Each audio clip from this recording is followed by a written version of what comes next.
In a world where blessings decide your destiny. Just like that, he got nothing, absolutely nothing. Nobody in this world could touch him, not even remotely. Not once, not even in the bleakest moments, did the idea of giving up ever cross his mind. After a brutal 100,000 years of non-stop training, sweat and willpower forged something unstoppable. From that moment on, they stared at him with pure contempt, sneering, monster, like it was the only truth he deserved. We're trapped in this cursed world, somehow it's our new reality now. Can I actually rise above them? It all kicks off inside the mighty fortress city of Rammer. Teenagers explode into a brutal street brawl, and the whole block goes wild. As two warriors tore into each other in a brutal brawl, everyone else just sat there, glued to their duel like it was pure entertainment. The crowd erupted in shouts, egging the participants on with louder cheers and relentless pressure. In the end, one fighter finally broke through and claimed the win. With a grin on his face, the winner pointed at his fallen opponent and declared, loud and clear, that he was the weakest in this world. 2 years have roared past since this wild story tore through the fortress city of Ramos. In the temple's courtyard, a heart-heavy gift ceremony was underway, and right by the entrance stood Kai Gaineman and Reno Graf, watching every single moment like it mattered. We stared at that endless line and couldn't believe it. Seriously, how many people were there? Everyone stood quietly on the path to the altar, hoping to finally get the gift they'd been craving. The girl could barely contain her excitement. She blurted that a gift would be waiting for them at this altar any moment now, and it's totally electrifying. The protagonist backed up her words and admitted he couldn't sleep a single minute. His mind kept circling the gift nonstop all night. The girl grinned and told her she got the exact same surprise, and the two of them, practically vibrating with excitement, started wildly guessing what gift was about to land in their hands. At last, the day he'd been dreaming about finally arrives. Today he's about to receive a gift of pure heavenly color, a blessing straight from the gods. In his head, every single thing he could possibly get burst across his mind, one right after another. At 13, every kid gets a gift, straight from the gods, like a Destiny starter pack, and it can be anything. One kid learns to command a sword or spear, another gets real magic, and someone else can turn plain everyday junk into priceless treasures, because whatever gift hits you today will carve the path of your entire future. Reno promised she'd make an amazing princess, heck, even a rabbit, because either way, it was totally fine. He'd known her since childhood as his closest friend, and her wild spirit and craving for freedom always made her stand out from everyone else. She swallowed his words like truth, then her heart sank when she realized she'd never become a princess or a rabbit. She'd be something else entirely.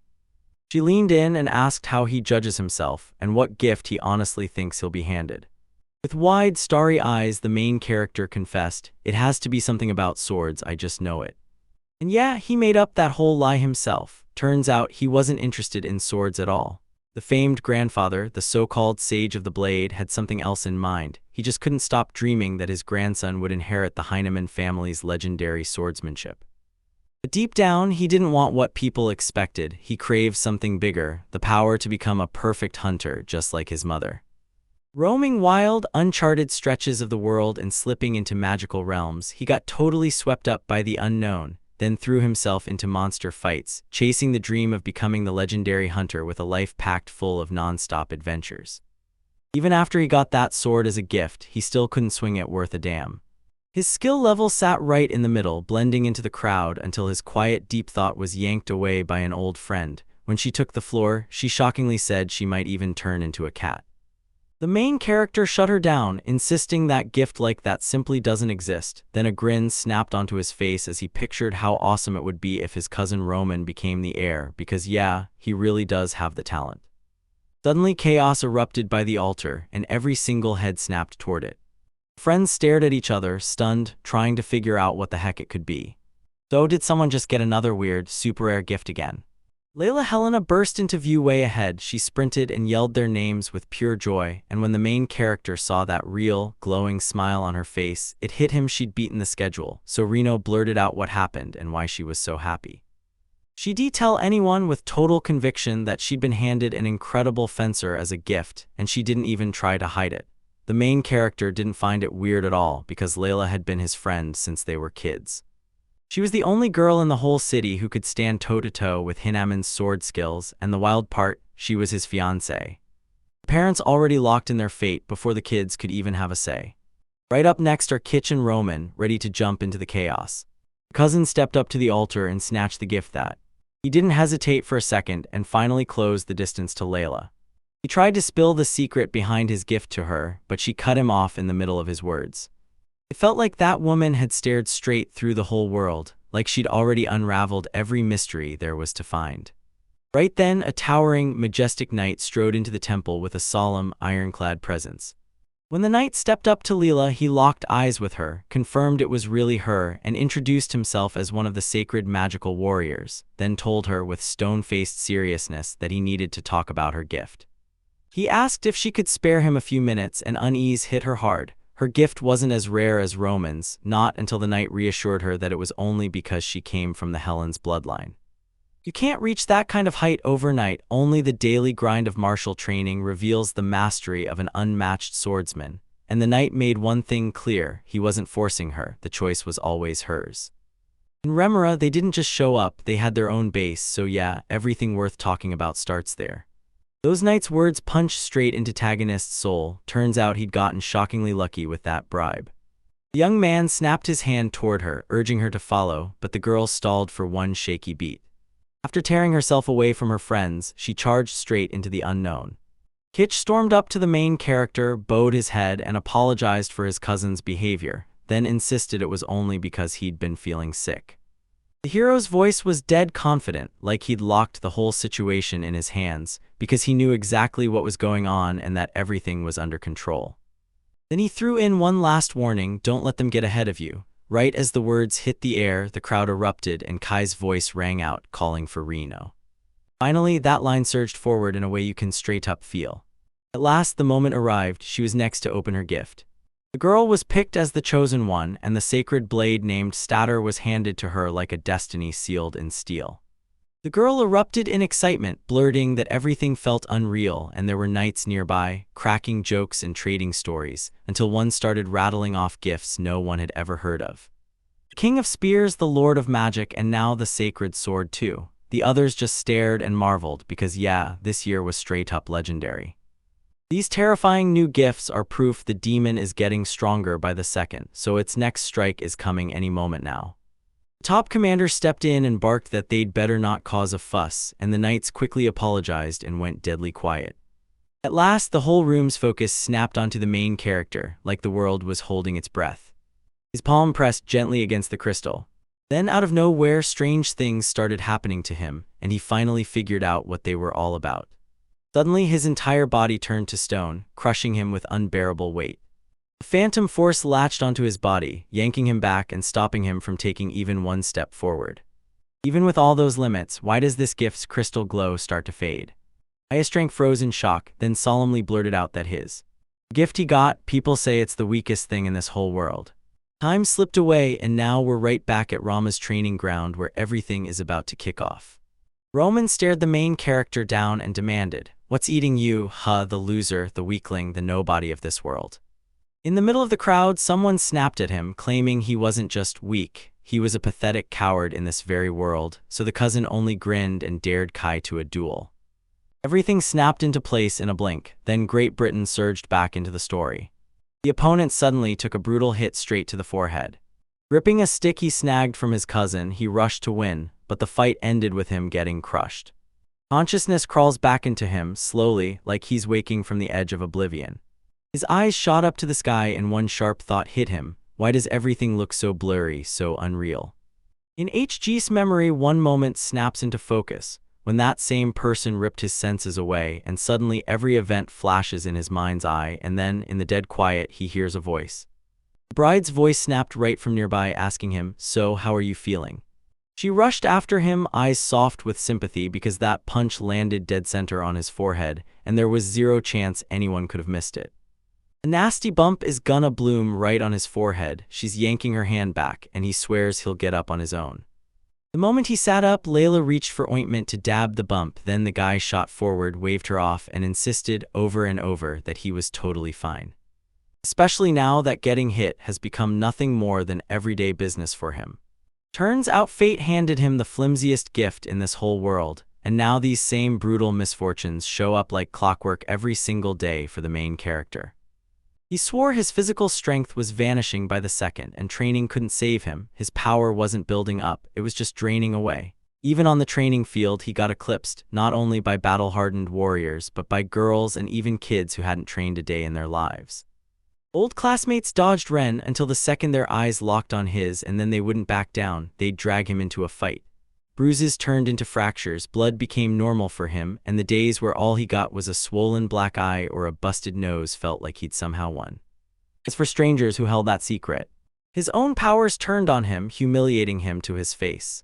In Ramana, only a tiny handful of people remained, so few you could count them on one hand, who still treated him the way they used to, and even his fiancée was gone. And he got stripped of his place as heir of the Heinemans, and that left him as the family's weakest link. That day, his engagement with Leela got ripped apart, because from that moment on, he belonged to nobody, not the Gaineman heir to the swordsmanship, and not even Leela's fiancée. He's the lowest of the low, and he backs down to everyone, no exceptions. Even though they're still worried sick, the guy flashes a calm smile and reassures everyone he's okay, so there's no need to worry anymore. With a trembling, tear-soaked voice, she asked if he'd soon be forced to head to the capital. After wrestling with doubt for what felt like forever, the main character finally nodded yes, because this choice didn't come easy. He pinned all his hopes on the capital, praying there'd be some hidden corner where people finally treated him like he mattered. Leela stepped in without hesitation and told her friend with full confidence that he'd land a job there for sure. Then the main character admitted the truth. Even though his mom was desperate to see him settle down, he had completely different plans. In this wild world, there's a magical school called Wobble, where even kids like him, born with zero special gift, crowd together as proud misfits, and maybe, just maybe, here he can finally land the one thing he's been chasing. Real shot at a job. Grief swallowed the girl as their separation loomed, but she clenched her courage and promised him, if this is. To soothe his aching heart, she started scribbling him letters, one after another. His cheeks heated up for no reason at all, and he couldn't figure out what she was plotting this time. Honestly, her kindness melted the cold in his chest and left him feeling warm, fulfilled, and satisfied. The time for goodbyes finally hit. She had to pack up, so the girl looked him straight in the eyes, spoke a heartfelt farewell, and then bolted onto her journey. The hero was about to break off on his own and set out for his journey.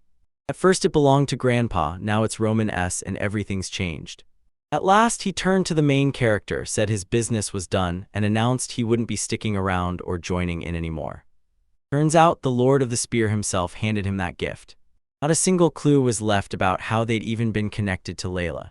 Because he comes from the Heineman family, he's got the power to stay close to her, while the main character is just a mere side branch representative. Only she had the real right to stand close to this girl, and not even he could change it or deny the truth.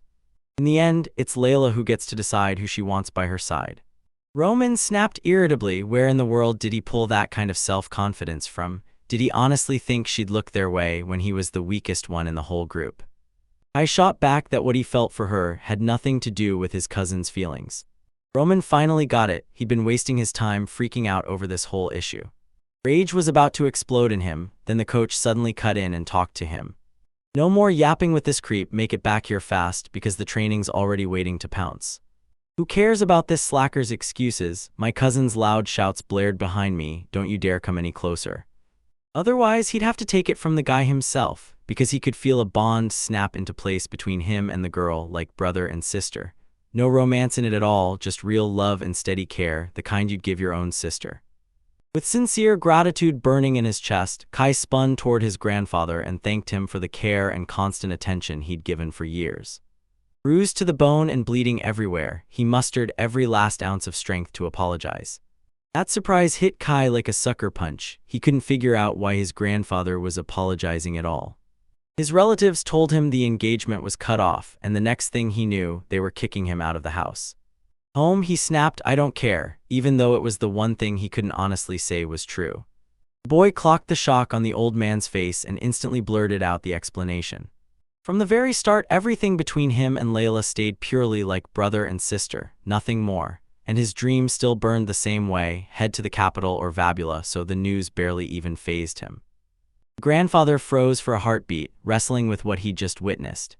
He sucked in a huge breath, then burst into laughter. Seeing his worried grandson, the grandfather leaned in and reassured him. Everything was fine, it was just time catching up and weighing on him. Sometimes it felt like something impossible was hiding behind the main character's gaze, but those eyes stayed crystal clear and pure, no shadows stuck to them. Grandpa told Kai there'd be no problems, so he let him head to the capital and do whatever he wanted. Kai couldn't believe it, and he immediately thanked his grandfather with a heart full of pure gratitude. He finally saw the real truth. His heart didn't want to inherit sword art at all, it wanted to go to Wobble, and his grandfather clocked that youthful dream instantly. With every gift piled in, no matter what it was, he leaned in and swore, none of it changes a thing, it won't matter at all. Home has always meant everything to him, and that truth will never fade. In his own house, he could always hide from the world and come back, no matter what mask he wore. The main character fought to get his point across, insisting he no longer belonged in this world at all. Then the grandfather snapped in, shouting over him, and promised, "You'll come back to me," because out here on his own homeland, he'd been raised and forged his life. The old man's disappointment burned as he realized his grandson wasn't listening at all. Then the young man grinned and swore he understood everything perfectly, promising he'd follow every single instruction exactly like his grandfather said. Grandfather cut the conversation short and told him to take care of himself. The main character shot back the same way, meeting their touch with equal energy. As dawn broke, Kai took off on his journey, his mind buzzing with thoughts of Dora. At last his moment had arrived, time to storm Wobble, the legendary haven every hunter dreams of, and maybe, just maybe, fate was waiting there to crown him as an unforgettable legend. Driven by dreams only he could see, he clamped down on his doubt and forced himself to chase his plans, until he became exactly who he'd always wanted to be. In the capital, he spun his gaze around, hunting for a place to park a carriage. Then he spotted something that didn't belong. Julius Carrage stormed up to him, and sheer shock flashed across his face. Who in their right mind would charge down a road like this? The girl jumped down from the carriage and shouted at the top of her lungs for someone. Out of nowhere, the stranger snapped his attention and introduced herself, Rosemary. Panic hit the crowd like a wave. Her name matched the saint's name exactly, the very patroness of the kingdom, Amelia. With a warm little smile, the girl promised she'd stick with him all the way to the capital, and told him in the easiest way to just call her Rosa. Right then, another girl suddenly steps into the frame. Right then, a girl popped up beside them, strode up to the main character like she owned the moment, and shock lit up his face. How in the world did this pathetic little weakling have the nerve to spit out that kind of contempt? Rose called her name right to her face. Hannah said she's choosing to follow the main character herself, yet her actions spit on her own honor and even stain her grandfather's legacy, the legendary Holy Knight. With a deep bow, Anna blurted out her apologies, and Rose snapped back, telling her to steady herself, tighten her emotions, and hold her restraint. The maid leaned in and told the girl, "Anna isn't chasing anything, she's only trying to protect you." Rose's rage detonated with such raw intensity that even the main character couldn't breathe easy. She blared at the top of her lungs and swore she understood Anna's intentions perfectly. This week, once again, she showed up, the same girl, wearing that smile like it never changed. Time won't slow down, and just like that, the main character is already getting summoned to kick off the journey. The whole crew's already on standby for him, like they've been waiting to spring into action. Kai was convinced this kind of cold-blooded behavior was just how aristocrats rolled. Could you even imagine riding right alongside someone like that? Rosen waved him over, begging him to sit beside her as the warm evening wrapped around them. In the main character's eyes, the capital's clock was screaming ahead, way too fast, so he took off toward. The street cafe buzzed with relaxed vibes and bright anticipation. Someone stalled before the first move, and the air practically crackled with the promise of something new. He shot a warning at the main character, "Don't you dare linger," and then, like it was the last spark he could give, he pressed a tiny package into his hands. A miserable little serving of food was shoved onto the table, and they smugly claimed it was the very will of Lord Jesus himself. To Kay's shock, a memory crashed back in. His grandfather had once leaned close and dropped some life-changing advice on him. "I've got you, every travel cost gets covered, and there might be a special deal just for you."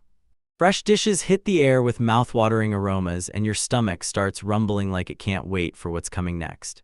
Suddenly, this burly giant slammed into his path.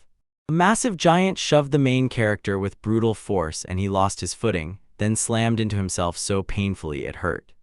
Rage was already boiling in his veins, but They cornered him demanding, "So tell us why this week." The hero fired off another reassurance, insisting everything was totally under control. Yeah, turns out the giant snapped at him, furious, and demanded an answer with one sharp question. He burst back into mockery and shoved the main character hard, sneering that he was nothing but a weakling, and the crowd went quiet. Someone muttered, "Seriously, it's starting again?" While another rushed in, telling everyone it wasn't even worth their attention. Right in the middle of everything, the MC suddenly spiraled into one scary thought: what if he got hurt? Right then, a command blared out, and the giant jerked to an instant halt, and twist, it wasn't what anyone thought, it was Anna. Confused why she was defending that loser, the man got his answer. She wasn't sticking up for anyone at all, she was just obeying Mrs. Rose's order to let the boy stay as a guest.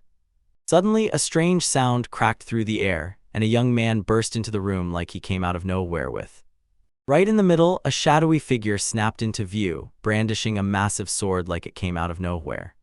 The boy finally confessed that an unreal hunger had devoured him from the inside out. At that exact moment, the main character poured out a heartfelt thank you to the girl who saved him. Anna shot back that if it wasn't for that woman's order, she wouldn't have lifted a single finger to hide it.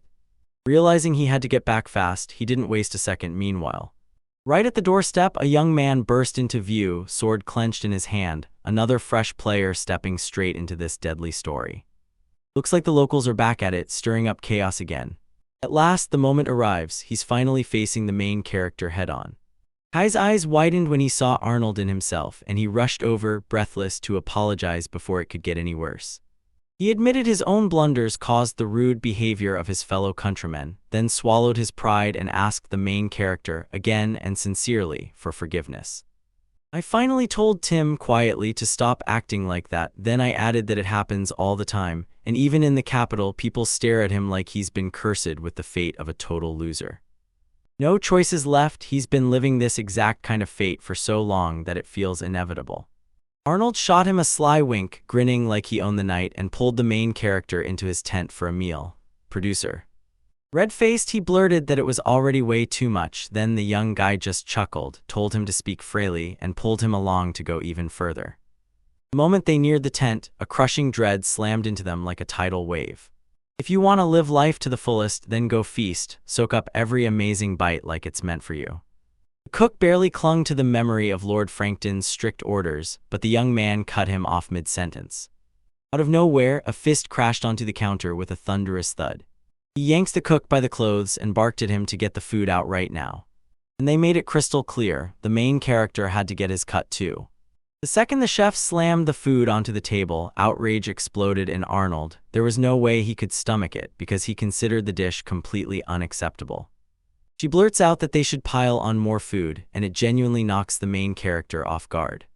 The young man he kept badgering to stop thanking him. Perfect timing gave him the go-ahead, and honestly, he'd already tossed that line out as a joke. Back in those days when he was still just a kid, he had to eat right so badly it was urgent, because growth depended on it and he was strictly told to do it properly. Meanwhile, he was already plotting his next move, straight to Lord Franklin. He told the protagonist, "Don't worry, I need to talk to him," and promised that everything would turn out just fine. But everything went sideways, and Kai just couldn't hide how stunned he was. How many different people are really out there, living on this planet? 3 days rolled by, and the thick forest around it was finally ready to welcome fresh newcomers. Everyone's feelings toward the main character shifted fast and for real. Since then, they kept shoving him with mountains of food. Stop right there. Then he smashed him, and later it hit him like a thunderclap. It was Arnold who made all of this possible. Time kept rolling. Thoughts kept dragging him back to his friends, and he couldn't stop wondering how Rena was holding up, what his life looked like right now. With the holy sword in her hands, Kitsch didn't just rise, she was picked as the chosen one, and the blessing crashed into her like destiny. Fate handed them mad mage talent, so the boy booked it to the capital to train, while the girl grabbed her sword and joined a squad to keep demons from breaking through. Renault was all his mind could claw back, like the rest of the world had no meaning at all. With a firm knock on the tent flap, Rose, the hero, asked politely, "Mind if I come in?" They let her in, then she dropped to her knees, and both he and the main character couldn't stop asking, what in the world caused this to happen? How the heck did she just pop up right in front of him? It was a total mistake. If only someone had noticed she was right there, and his contempt would have exploded harder than ever. The girl leaned in and told him exactly what dragged her here. She suddenly broke down in tears and pleaded with him to forgive her. Everything the knights pulled off, right down to what happened to him, covered it all. Kai snapped, "You've got nothing to worry about, because every single thing that was supposed to happen, it already happened." Rosa snapped that she decided to ride with him all the way to the capital. She didn't beat around the bush, she went straight to the boy's grandfather and asked him face to face for it. The main character leaned in and demanded what twisted her into taking that kind of step. The girl shot back because this man was tied to Reno and Kitsch, so he wasn't some stranger. Confusion swallowed the main character whole, because deep down she knew all his friends like family. He couldn't believe it. Turns out the court's supreme mage was her mentor, and Titch was his student too, and then the real shock hit. Reno was her most devoted friend. Kai felt completely swallowed by confusion, because she was only studying the material together with. No joke, she was incredible, like a saint really was standing right in front of me. That thought hit him like lightning, and he blurted out, "Wait, did you really learn about me from my friends?" The girl shut him down with the truth, saying Rena always talks about him and only him, like it's nonstop. Laughing, she confessed she knew way more about him than about the teacher, and that crushed the main character's pride, because now he was certain she'd been digging up every embarrassing stunt he'd pulled in the past. It hit him as soon as she stayed by his side. Rosa finally confessed she wasn't just traveling with him, she wanted to meet the very person her friends had grown so obsessed with. The main character leaned in and asked Rena how she really felt, and whether she was finally getting the hang of life in the squad. They swore there was no other way, because the moment her sincere heart touched the knights, they latched onto her instantly. Those harsh words tore into him, yet he clenched his teeth and pushed through anyway, forcing the words out loud. That one special trait that made her stand out from everyone else wouldn't let him rest. Worry gnawed at him nonstop. Right then, Anna burst into the room. The maid gently nudged her mistress and reminded her it was finally time to take a break. To show his gratitude, he thanked her for her honest openness, and when she finished, the whole story hit him hard because her words sparked real curiosity in his heart. The girl swore to him that from this day on, they'd talk and connect far more than ever before. She said her goodbye, then bolted out of there. Anna's thoughts wouldn't let Kai breathe. Anxiety kept clawing at him until his eyelids finally crashed shut and he chose sleep. Arnold burst in out of nowhere, slicing straight through the tent in a blur. That sudden burst of presence nearly sent the main character into panic, and he blurted out a rushed apology for how recklessly he'd thrown himself forward. It's already too late, but all he's wanted this whole time is to tell him, "Thank you," from the bottom of his heart. Watching shock explode across the main character's face, he poured out heartfelt thanks for standing by Rose after everything that just happened, and she told him they finally could talk without holding back, like that honest moment filled his whole chest with real joy. A heartfelt shout cut through the air, because at this point, they'd thanked him so many times that was more than enough, and he felt an even deeper gratitude that she was willing to just talk to him, no judgment. Loser echoed in his head until their open, almost confessional conversation finally poured right out between them. Even though he knows he's nothing like the main character, he admits he's also cursed with a brutal burden, and that's why he genuinely feels every bit of pain the protagonist is carrying. He told him he'd only share this with him because right now, only true courage would get them through.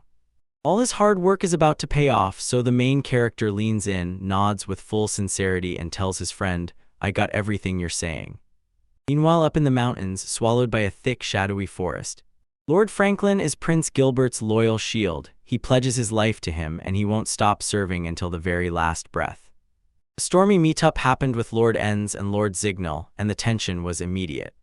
The Lord pressed the Master for an update, and Frank shot back with a confident grin. Everything he was doing matched the truth to the letter.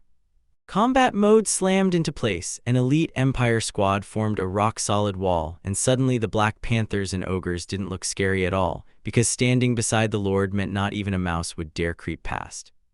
This move let them sneak right past their side, and just like always, it was a detachment led by Lord Enns.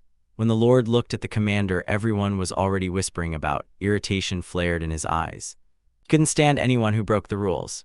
Then the young man leaned in and demanded to know what happened to the princess. Frankton leaned in and told him Princess Rose just got in touch with a worthless traitor and now she's resting. And a bone-shaking rumble tore the knight captain and the princess apart, blasting them into the distance. If that girl gets taken out, Prince Gilbert steps in next to seize the throne. Right behind him is Lord the whole way. Lord Signal shut it down cold, roaring that betraying the royal family is unthinkable for every Empire warrior who's sworn to serve it. Frankton snapped his gaze on him. So this is who carries the Imperial Sword's gift, and you still dare to call them shameless? The Lord said he'd love to agree, but he stopped himself because it'd be rude, and then he decided the only smart move was to apologize. He snaps that he knows nothing about it, calling the whole thing total nonsense and saying it'd be best if he rescinded his words. Then Zinel leans in and demands, "So, do you really plan to buy the princess?" They'll slam the truth shut and just push her into marriage as fast as they can. The Lord grinned like a villain and said, "Guess what? She's gonna be our toy for the rest of her life." He blared into their argument and demanded a ceasefire, cutting the fight off mid-sentence. Apologies snapped back and forth between them like spring showers hitting rooftops, because everyone could feel it. Arguing was pointless when they were all one heartbeat away from snapping. This hit even harder overseas. Freytun was. With his allies behind him and dignity in his chest, he turned the page and charged into his journey. He vows he's got them covered, right now using both. The prince's attendants buzzed with excitement, counting down to the moment that was about to explode into reality. To throw the princess out of her homeland, everything went with her. The Glittenir Empire's most elite army, +2 of the 6 legendary commanders. Defeating them would have been impossible because that annoying princess won't ever take the throne. If she somehow did, the whole usual aristocratic order would collapse. Ruins were about to swallow everything. Complete annihilation was right on the horizon, but he refused to let it happen because he was bound to defend the aristocracy. An ancient bloodline that had loyally served the royal court for centuries. A great matter indeed. That's the real heart of the Frankton family, and in his mind he kept those principles repeating, silent and unshakable. Prince Gilbert earned everyone's loyalty, lock, stock and heart. Time kept hammering forward, and the main character's heart was aching to finally break free and... Right before bed he headed to the bathroom, finished up, then stepped back out, calm as ever, ready to crash and get some rest. He pushed deeper into the thicket, scanning every inch for a snug hiding place, praying he'd stay unseen. Hiding from prying eyes, he stared down his plan, weighing every move like it could shatter everything. A sharp crash jolted him back and fear punched through his chest. Right there, a young man stood staring at him. Suddenly, a stranger dropped into his view out of nowhere, and his whole body locked up in shock. How did they get there so fast? Deep in the tangled forest, he didn't have a clue where he was headed. As he closed in, the main character leaned forward and asked, "So this is my real, permanent home, right?" The young man didn't just notice, he got hit with pure shock the moment the main character suddenly showed up out of nowhere. He didn't know if anyone else was around, and he told the main character straight up that showing up here could be seen as a deliberate move. Meeting Kai here only cranked up the mystery, and it didn't mess with his plan one bit. If anything, it opened the door to a chance to have some real fun. A sinister grin curled on the young man's lips. Boom, the main character understood instantly. It was time to bolt from here before things went bad. That night the stranger cracked a snap of his fingers and demanded, "So, do you want to get out, and then?" Let him crank up the pace or this whole thing turns into pure torture. His team is about to obliterate him. A whole legion of demonic monsters surged out at him, unleashed by his sinister enemy. Kyron launched into a full sprint, his mind racing as he tore through every possible option in seconds. So who is this guy, and why does he get to be the target that unleashes demons just because of him? What kind of rage drives someone to kill when he hasn't done a damn thing? And why him? Why was he picked to be the victim? Suddenly, the villain snaps to one terrifying truth: there's no air left. Then a brutal chest pain clamps down, and his head spins into unbearable dizziness and razor-sharp agony. The joints were already popping under the strain, but he didn't slow. He ground out a shaky breath through clenched teeth, and in his mind he screamed, "Why do my legs hurt this unbearably?" In this make-or-break moment, he spun toward his gift and begged it to give him just one shot, because somewhere out there, the answer was already starting to stir. Monsters thundered behind him in a roaring pack. Catch him even one and it's game over, no questions. After all, so much still lies ahead. Wobble, then becoming a hunter. He refused to let his life end this senseless. Why does it always come to him? It's all because of this gift. The weakest guy in this world always ends up crushed under pressure, like in that carriage in Remora, and now the same nightmare is playing out again in this camp, like the whole world's stuck in a brutal loop. All his nightmares started with this blasted gift. If fate had just handed him swordsmanship instead, he wouldn't have been so terrified of the hunters. Locked in Ramora, he could have claimed the sword arts and become the heir, but instead, Heinemann married Layla, hooked up with Reno and Kitsch, and quietly faded into an ordinary, low-key life. Now his life is about to get snuffed out in this abandoned forest thanks to those monsters, and honestly, he might have been safer never accepting that gift in the first place. Right in front of the main character's eyes, a massive waterfall thundered down like a living fortress. Time's running out fast and there's barely any left. Nowhere's left, no escape, no run. Then right as the waterfall roared to life, a razor-bright ray of light burst into a dazzling sparkle. No time to think, everything exploded into motion and vanished before your brain could even catch up. At last the main character snapped and decided, this ends now. Marching straight for the waterfall, the hero's will hardened. No way he was letting himself die here. Then what hit him next left his mind reeling, and the shock on his face was real after. After slipping past the waterfall, the hero emerged into a dead, abandoned world. No people, no signs, not even the faintest trace of life. Stunned out of his mind, he stumbled around, totally clueless about what was happening, because just moments ago, he'd only barely landed in this place. What now? Seriously, is this even real? We're trapped in here, and I swear the entrance won't turn into an exit. The hero let out an awkward laugh, but deep down he still couldn't make sense of what on earth was happening. At least the demons were finally left behind. This cave went dead silent, and for once he could breathe, but that calm feels way too smooth. Is a trap lurking right around the corner? Spying the only building in the whole open stretch ahead, he bolted straight inside without a second thought. In the shade, everything looked small and pointless. Then the moment he stepped past the threshold, something impossible was waiting for him. And then it hits him like a thunderclap. He's inside the temple now. Right in front of him, an altar yawned open, and a severed hand sat there, waiting like a nightmare. The screen flashes these words. The main character pushed even closer, closing the distance with zero hesitation. He drilled writing practice, and then uncovered a mysterious pattern etched into his palm. After wrestling with every thought, he pressed his palm right onto the imprint. Right then, a blazing glow erupted around him, flooding the area with an eerie, unfamiliar light. Then bright rays tore across the room, and bam, an in-your-face system window popped up in front of my eyes, flashing a message that confirmed only divine rank gift owners and above could access it, while it also tried to register Kai Janeman as a player.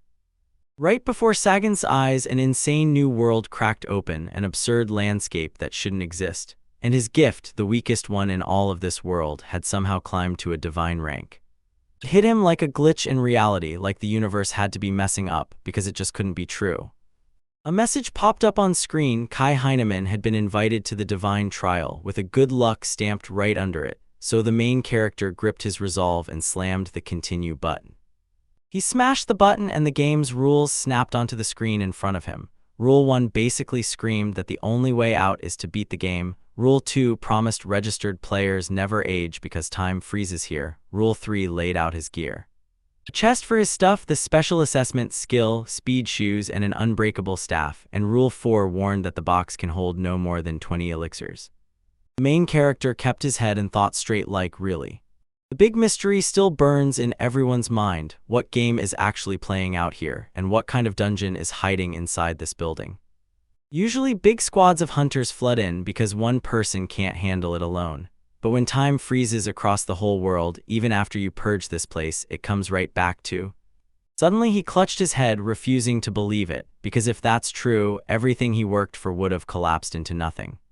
The hero seized control and forced his thoughts to stay sharp, then made it clear the player would be handed a bunch of loot, starting with a chest built to stash your stuff. Right then, that familiar box slammed onto the scene, and inside was a list. A wild list of items burst into view before him, and he didn't waste a second. He scanned every single line like a hawk, reading it straight through to the end. The second he hit the receive button, he yanked his speed shoes straight out of his backpack. Trust me, believing they're real takes serious nerve. Suddenly, everything evaporated from the hero's grip, slipped away into thin air, then, in the blink of an eye, they were right back inside the box. With everything finally clicking into place as real, the hero realized this box wouldn't just be a box, it would turn into treasure for anyone who got it. He slipped the boot on again and hit the shock of his life. Now he could actually judge and evaluate things. Those lightning-fast shoes are basically screaming, "Use me, because one day they'll help you break out of this game for good." But if the fight kicks off at the owner's command, these powers snap off instantly, then this item's rank becomes downright amazing. Back then, he discovered you could bolt away at wild speed and then a spark hit him. What if the thing he carried was the real treasure? Before he even knew it, he checked himself and boom, turns out the hunch was dead on. Right in front of him, his own data snapped into view. Full name, 15 years old, health at 3, mana at 5, and 1 acquired skill, gift. But that description hit weirdly hard. It belongs to people with the most modest abilities, and while its strength and growth speed stay miserably low, under certain conditions it can push growth in every single stat. And somehow, the level of this gift was no joke, divine. Staring at the new info from a totally different angle, he realized the gift's power could be supercharged under the right conditions, mysterious, unreal, and somehow too perfect, like maybe it's there to reward every ounce of effort he's put in. At first, the gift felt like a riddle wrapped in silence, so he didn't even dare to dream big. He shoved it aside and turned his focus to the next treasure, the elixir.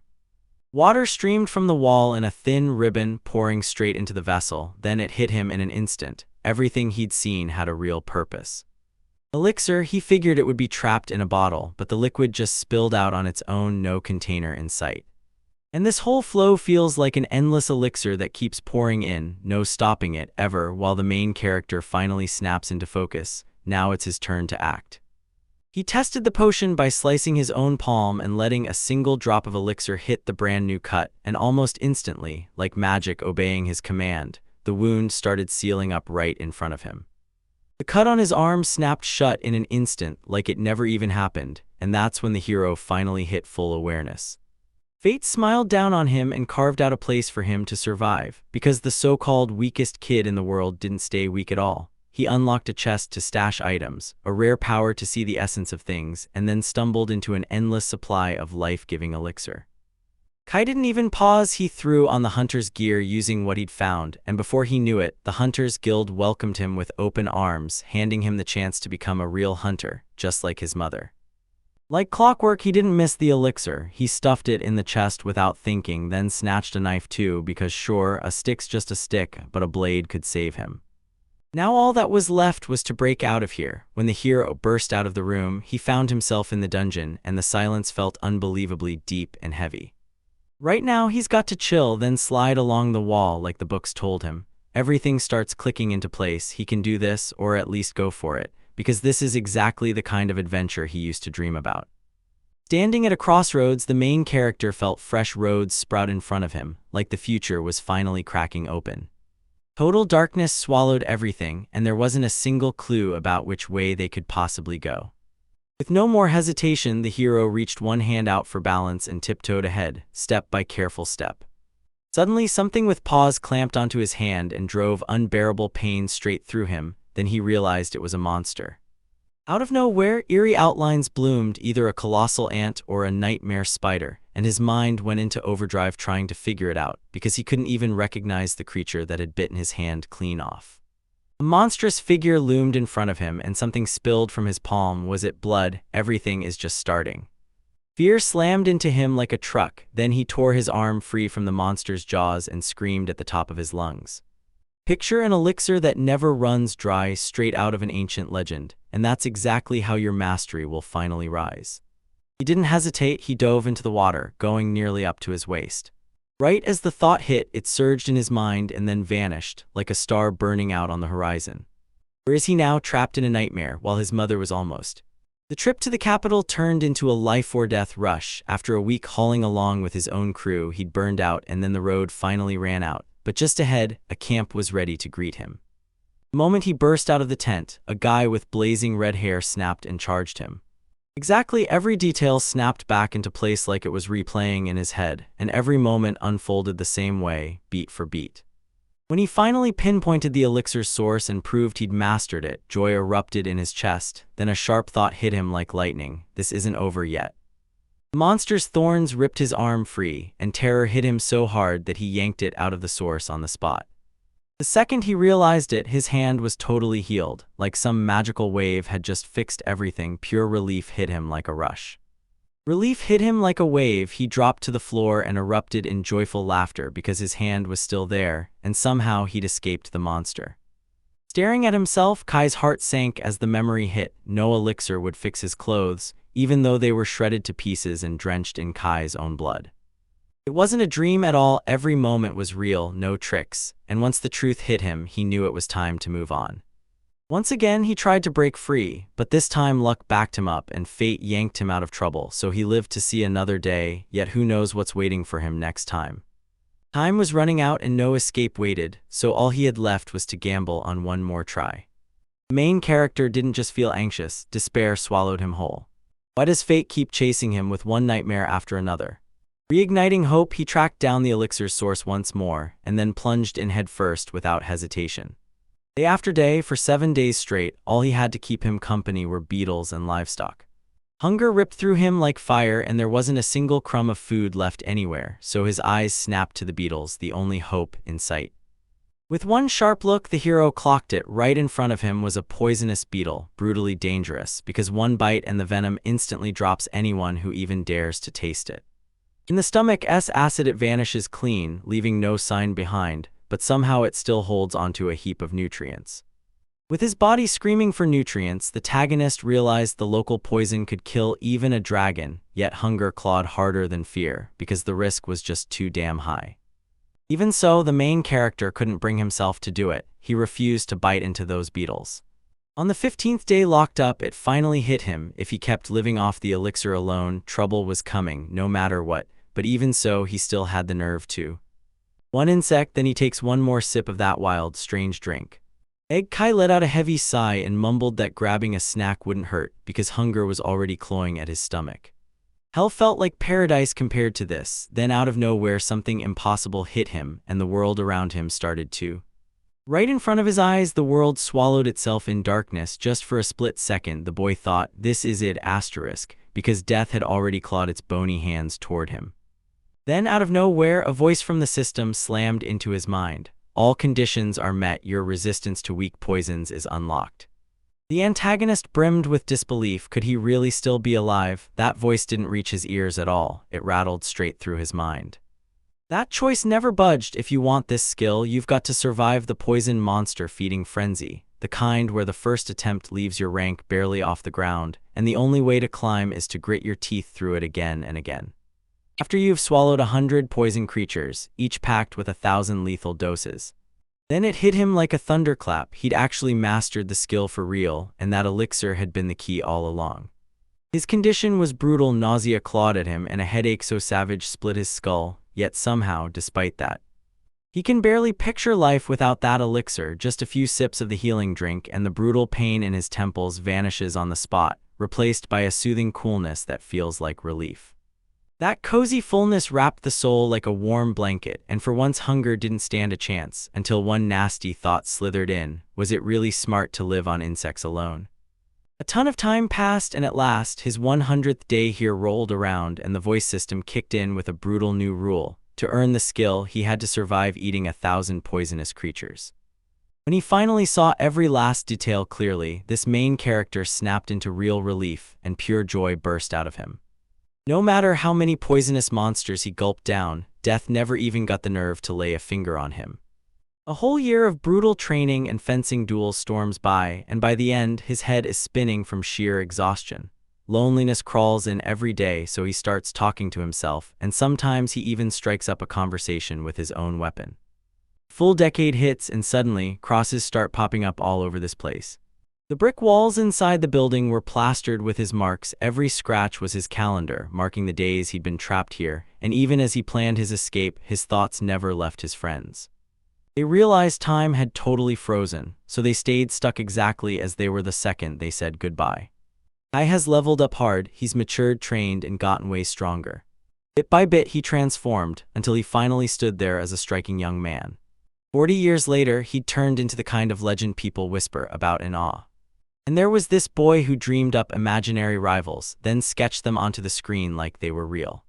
Imagination erupted like a storm, and those imaginary enemies crumpled one after another under its brutal assault. Chasing the thrill of a rivalry, he shot off a challenge to his cousin Roman and demanded a duel. His imaginary battle ignited into a blazing, furious inferno, blasting his years of honed skills wide open and showing every weapon in his arsenal.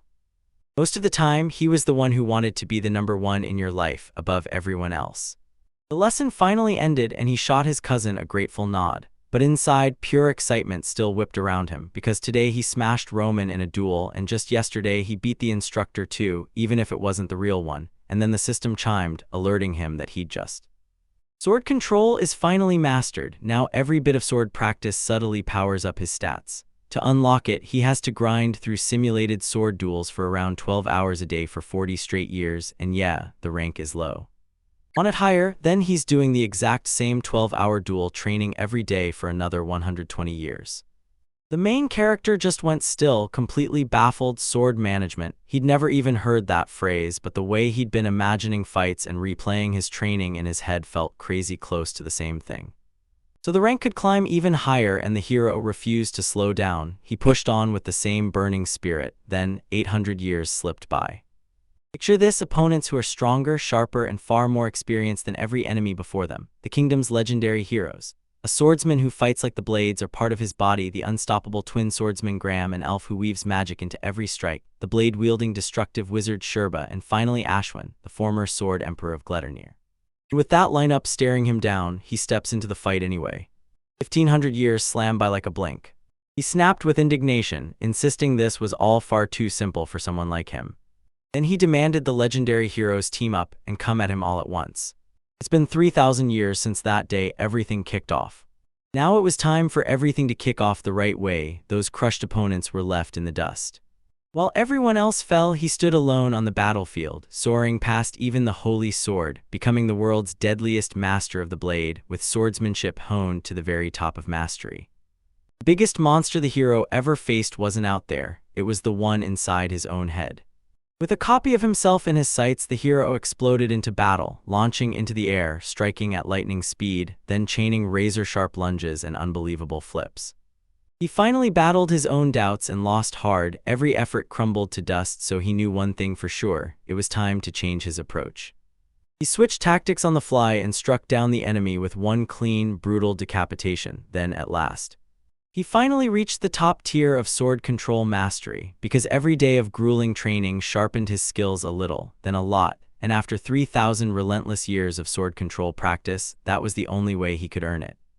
Turns out the legendary top-rank Kai was crushed, and with it, sword mastery has hit its absolute peak. So if that's true, then. As he spun around, the protagonist pictured a box full of things, yanked it open, and grabbed a handful of beetles. The idea of eating them wouldn't let go of him, because it felt like the insects were the reason he'd survived this place, and when the system chimed that he'd learned the skill * poison absorption, even this fishless misery felt worth it. Turns out to get that skill, he had to hit a creature packed with poison. After dealing damage, the hero got hit with the exact same amount of health and mana back, and that symmetry shot him straight to the highest rank. When he felt the timing was right, he turned around and headed back. Stepping into the dungeon, he drew in that same cool, familiar scent, one he could never, ever grow tired of. A young man kicked off his fencing journey with nothing but an ordinary stick, and every time he pictured that spot, he couldn't stop dreaming about returning to the starting line, right here. The trace was already wiped from his mind, and somehow that thought felt weirdly funny, too, as he closed in on the dark mouth of the dungeon, the main character again. The monster that wrecked him was still prowling right nearby, and Kai swore it had been there for 3,000 years. Through that assessment, the hero only managed to learn one thing: the creature's name, the man cricket, yet it still wouldn't reveal anything else. That mysterious opponent, someone Kai knew absolutely nothing about, just sparked real curiosity and pulled him in like a magnet. It looked like this monster was about to lead him straight through the darkness. No second thoughts, he lunged straight into the fight, and pinpoint strikes hammered the enemy again and again.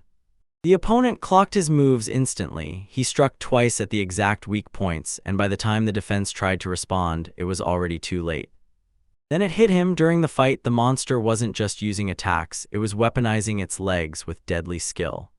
Your journey's end isn't really an ending, it's just a tiny pit stop as that swarm of thoughts rushes on. If he can pull off stuff like this, then you'd better look closer. He swatted away every single enemy strike with pure, artistic precision. I realized it would be a total tragedy to mess with my favorite subject. Let every doubt slam into him, so be it. Now it's time to light the world and show what he's truly capable of. To prove it, the main character slammed the sword control magic into action, and the sheer power of the skill hit him like a lightning bolt.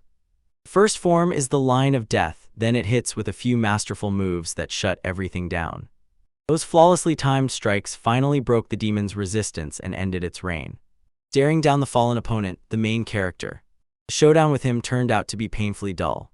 Suddenly, the system switched up the rules for the main character. His aging froze, and it stamped his strength, endurance, intelligence, and luck at 0-2 with a steady chance to climb. From that moment on, one thing was crystal clear.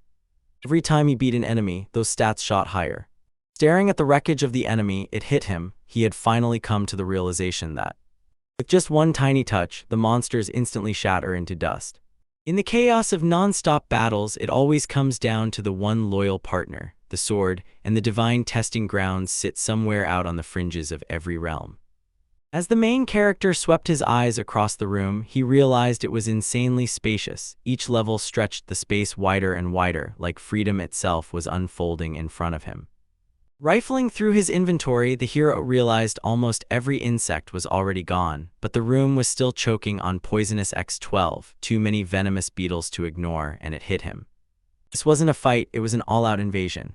Kai stared into the whirlpool, churning up a storm of movement. Would it snatch someone up right away? Fresh insects had just shown up again, and the grim idea of eating them, gross or not, clamped down in his head. When he finally climbed to a new dungeon level, his path slammed into a rampaging beast, an enormous killer hornet.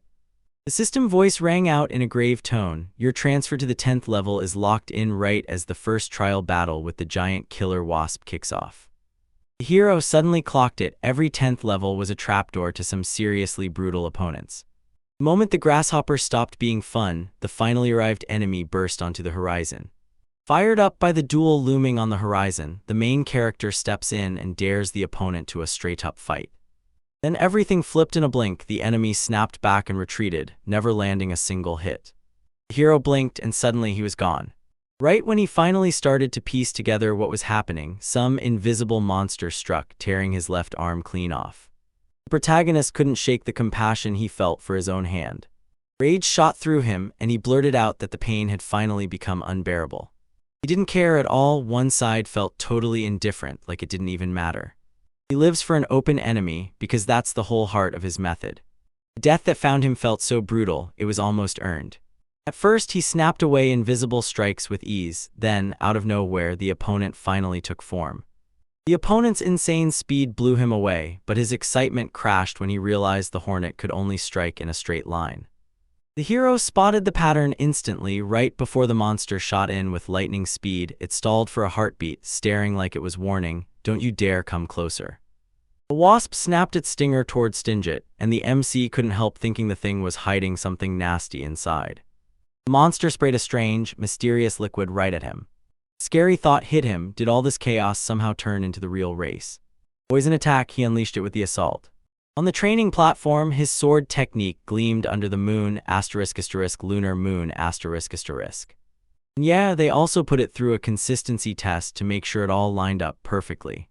I suddenly realized the system can't change a single thing about this attack. Every second that ticks by only confirms it more. It can't predict or steer what my opponent will do. Seeing this was pointless, he snapped and threw himself into the attack. He snaps the moon mirror into action and smashes back at the enemy. It took him a bit, but then it clicked. Whatever he was feeling wasn't numbness anymore. It was poison that had finally melted away. So why didn't it hit him at all? In his head, one sharp thought hit like a punch. The hornet's not gone, it's still alive. Even though he was just an insect, he had a talent that made everyone stop and stare. Awesome. Kai seized the moment. Careful planning and sharp control turn chaos into order, and with deep understanding and exact sorting, everything clicks into the best possible outcome. And yeah, he had his own war to fight too. He snapped out the shortest answer right away, and he didn't keep anyone hanging for a second. He made a razor-sharp move, lunged straight into the fight, and crushed his opponent, leaving the hornet reeling from a brutal defeat. The news that they finally beat the killer wasp hits again like a bell in your head, and just like that, the first trial is over, and our main character unlocks a brand new special power. As the main character tried to process what he just learned, the same kind of strange thing happened again, almost right on cue. Out of nowhere, a chest packed with jewels materialized right in front of him. He reached the container and pulled out a flamberge, a blade that spat fire, burning everything it touched, powered by air magic, and it was the highest grade treasure in the whole lot. Kai stared in disbelief. Right in front of him sat a sword that could ignite everything around it. With that unbreakable stick in hand, he didn't have to sweat weapons at all. The idea that this sword could roast gross insects and at least make them edible in some decent way hit him as weirdly practical, so he decided that next time he's going to push this idea for real, but right now it's time to drop it and level up to something bigger and better. The protagonist's eyes dropped to the floor, and a raging sea of molten lava surged up, swallowing everything in its path. Inspiration slammed into Kai, and right in front of him stood the real deal, pure novelty, and it was the kind of challenge he'd been craving for ages. All that was left was figuring out how to push through molten lava, because his feet had zero fireproof protection. After thinking it through, he decided to put his theory to the test, because even if the experiment blows up, some technical rescue and damage control is waiting just around the corner. We'll shove the fast shoes back into the chest, right where they belong with the other stuff, and if you look closer, you'll see it's hidden cleanly inside another box. In the roaring lava, pain like fire swallowed him whole, and the main character yanked himself back in shock. Yeah, this was too much to take all at once, so it was time to gulp the elite elixir. Relief crashed over him. Everything suddenly felt way easier. The boy grabbed the blade and braved the hot lava again, and Kai's jaw dropped when he realized he could now last 10 whole seconds in boiling water. Right then, the system flashed back in front of his eyes and buzzed. You've unlocked fire resistance ***, immunity to scorching heat. To get it, you had to jab your hand into something hot **50 times, and leveling it up meant doing it another *500 times. Low rank, sure, but he gritted his teeth and swore he'd at least survive the fire of the sisterhood ***. For him, time and that elixir don't ever run out, so he can finally take this place down for good once and for all. At the end of it all, the fire finally caved to his will. He gulped up the heat like it was nothing, no fight, no resistance. He tore through levels 11 to 50, slashing through molten magma, then stepped into levels 51 to 100 where the cold stabbed straight through bone and nailed him down in place. Past that waited the endless desert, levels 101 to 150, but he dodged the trap and found a smarter route. Then came the deep waters, levels 151 to 200, and that's where he truly learned how to breathe underwater. By levels 201 to 250, a raging whirlpool slammed him around, while the winds howled and the blizzard never let up. And at the very top, 213 levels of blazing light, radiance crushed his sight so hard he nearly lost his bearings for good. After getting crushed by trial after trial, the hero finally snapped his eyes to the personal skills system, and there it was. Weak heat resistance, heat absorption, weak cold resistance, cold absorption, weak dust resistance, dust absorption, along with evasion, identification, trap creation, adaptation to underwater conditions, breathing underwater, and boom, boosted buoyancy, all popping into place at once. He's breathing hard like his calm is slipping away, and he finally pushes forward, wiping his forehead with a rag as the main character takes control. Instead of a towel, he slams the Thunderbeast gloves to wipe the sweat, built for something totally different. Right nearby, water keeps dripping, and that sound hooks Kai's attention instantly. No stairs led down like someone erased the whole way. What the heck did that mean, suddenly? Another monster loomed in his path, the Thunder Tiger's very own king. It hit him all at once. Right ahead waited the final trial of the higher levels, and this monster fight was only just starting. The pagans smacked the enemy down in the blink of an eye, and just like that, chaos erupted, turning into a full-on brawl he owned from the start. Kai instantly got it. He'd crush this opponent without a second thought. Another monster dropped, but that eerie voice kept booming in his mind. Down in the water's dark depths, the hero's eyes landed on something massive, monstrous, gigantic fish gliding through the abyss. Remembering those promises of special privileges, he couldn't stop wondering, maybe he'd have to ask for something after all. Right then, as MSD stared back at what he'd done, a rush of adrenaline hit him hard. Down at the bottom, right under the water's skin, far, far inside, where the dark swallows everything. In the middle of a brutal sea brawl with monster fish as big as buildings, the main character suddenly finds himself staring danger straight in the face. I got dragged into a brutal face-off with them, pulsing with raw strength and unstoppable energy. Those creatures were unreal. He crushed his opponent like it was nothing. Staring out over the battlefield, he couldn't help but think this was pure chaos in the most beautiful way, and for the first time in his life, he was finally getting to fight underwater. He had to push himself like crazy. Now the real question hit: what do you do next? easy. He needs to race back to the exact spot where he jumped from. He felt like the first brutal trial of all this complexity was unfolding right in front of him. He spun around and a shaky voice echoed inside his head. The trials upstairs were cleared, the Thunder Tiger King was finally brought down, and he just snagged an absurdly rare status, plus the promise of special rewards waiting for whoever earned it. The opponent squinted, totally thrown off by the shift in his voice, like, what's happening to him? Why did that weird stutter suddenly strike out of nowhere? After smashing the fish-like monsters and sealing the win, Kai stares at the trophies scattered at his feet and can't decide which one to grab. He picked the tiniest box, cracked it open with shaking hands. Bam! A magical tome sat inside, glowing like it was waiting for him. While he wrestled with the idea of whether his tiny little gift could even spark magic, the hero shoved those doubts aside and dove straight into linking up to the new channel. Inside sat the lightning sword Nihonto, an otherworldly blade that once knocked down the god of thunder himself, and people swore its edge could turn lightning into a weapon you'd actually fear. This was a legendary weapon, and when the main character eyed the sword with a skeptical squint, boom, shock crashed into him hard. He never thought he'd stumble on something this incredible. The moment he gripped it, the weapon snapped to his palm like it knew him, and the handle looked just like a classic bamboo sword. First time in his life, the hero felt something brand new. This sword practically answered him back, swearing it would be his trusty partner through every future trial. It's been 7,612 years since the game first kicked off, and Kai just stood there, lost in thought. Right here, this is where the Dragon Zone's edge ignited for the very first time. This was the perfect shot to unleash the new, mind-blowing wonders we just created. Weapon in hand, the main character plows through every obstacle and finally drops into the dungeon.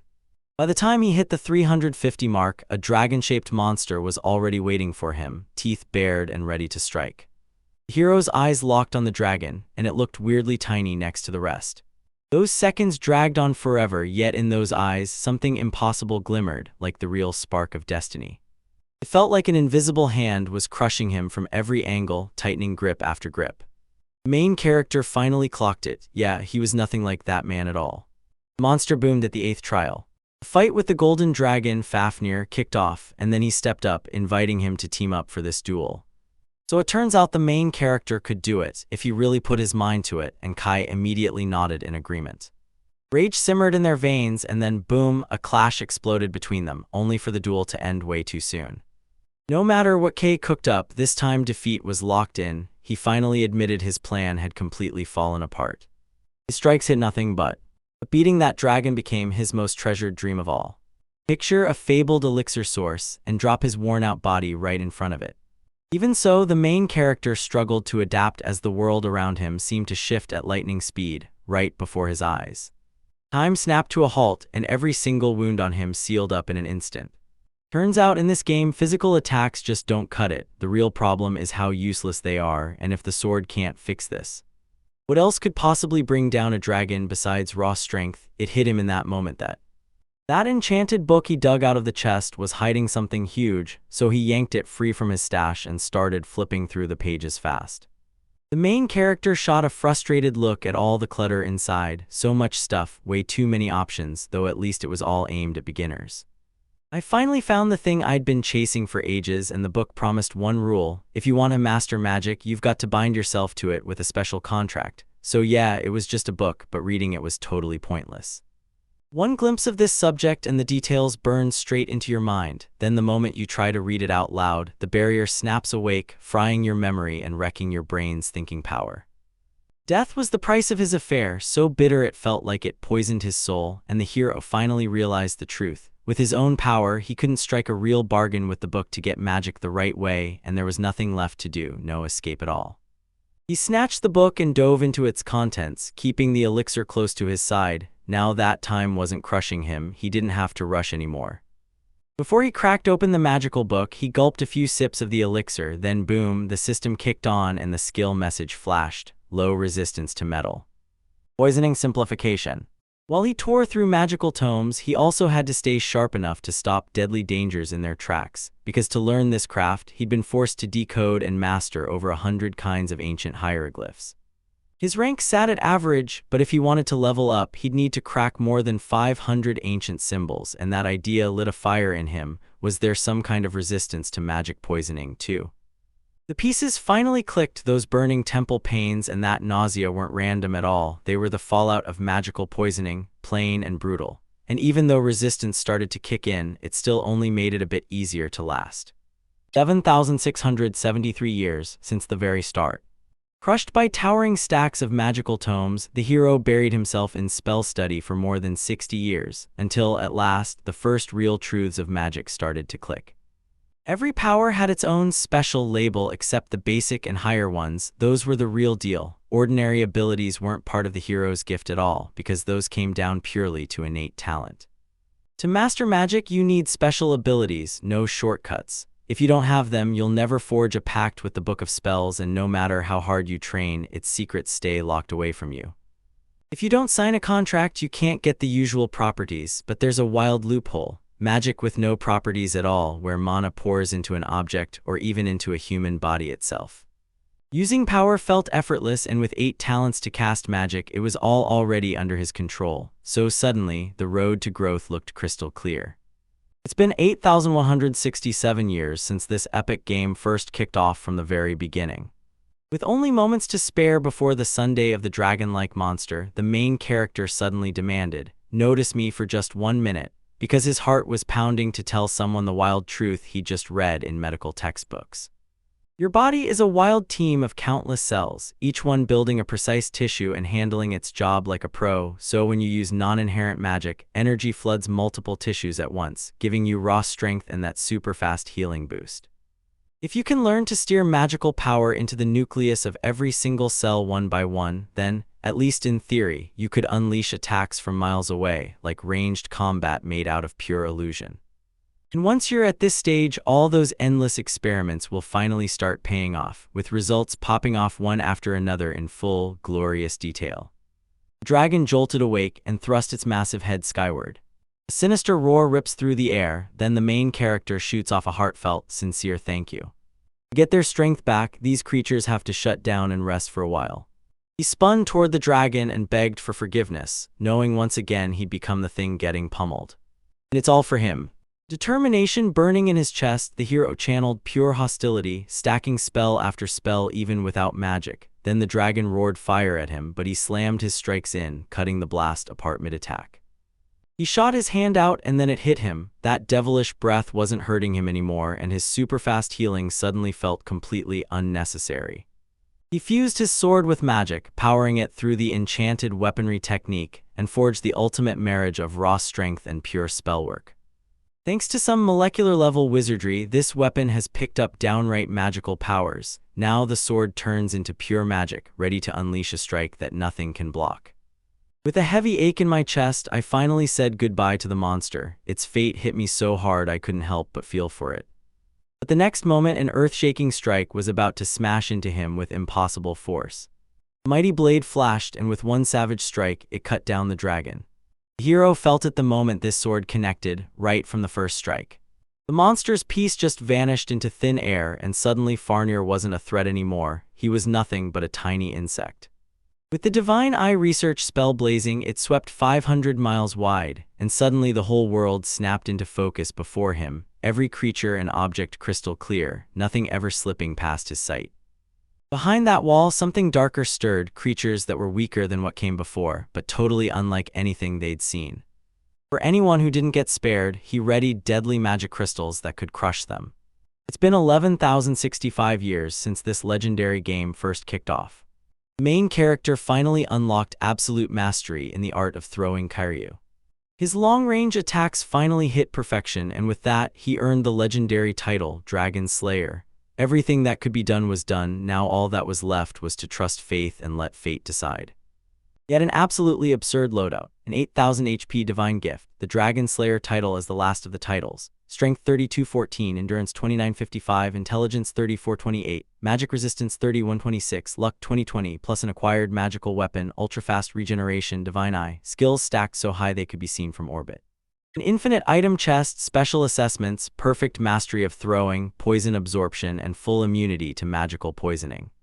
Right then, the golden dragon snapped its eyes open, then a brutal hiss tore through the air. Fafnir can't be hurt by any attack, you can't beat him, he's never known defeat.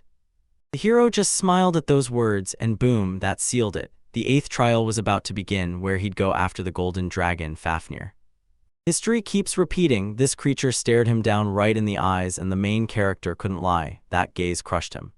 How long has it been since he dreamed of staring into those eyes again, and seeing that fresh, living blood reflected back there, his love which burned for. Every single day he fell for love all over again, like he dove headfirst into an emotional whirlpool and almost drowned in his own feelings.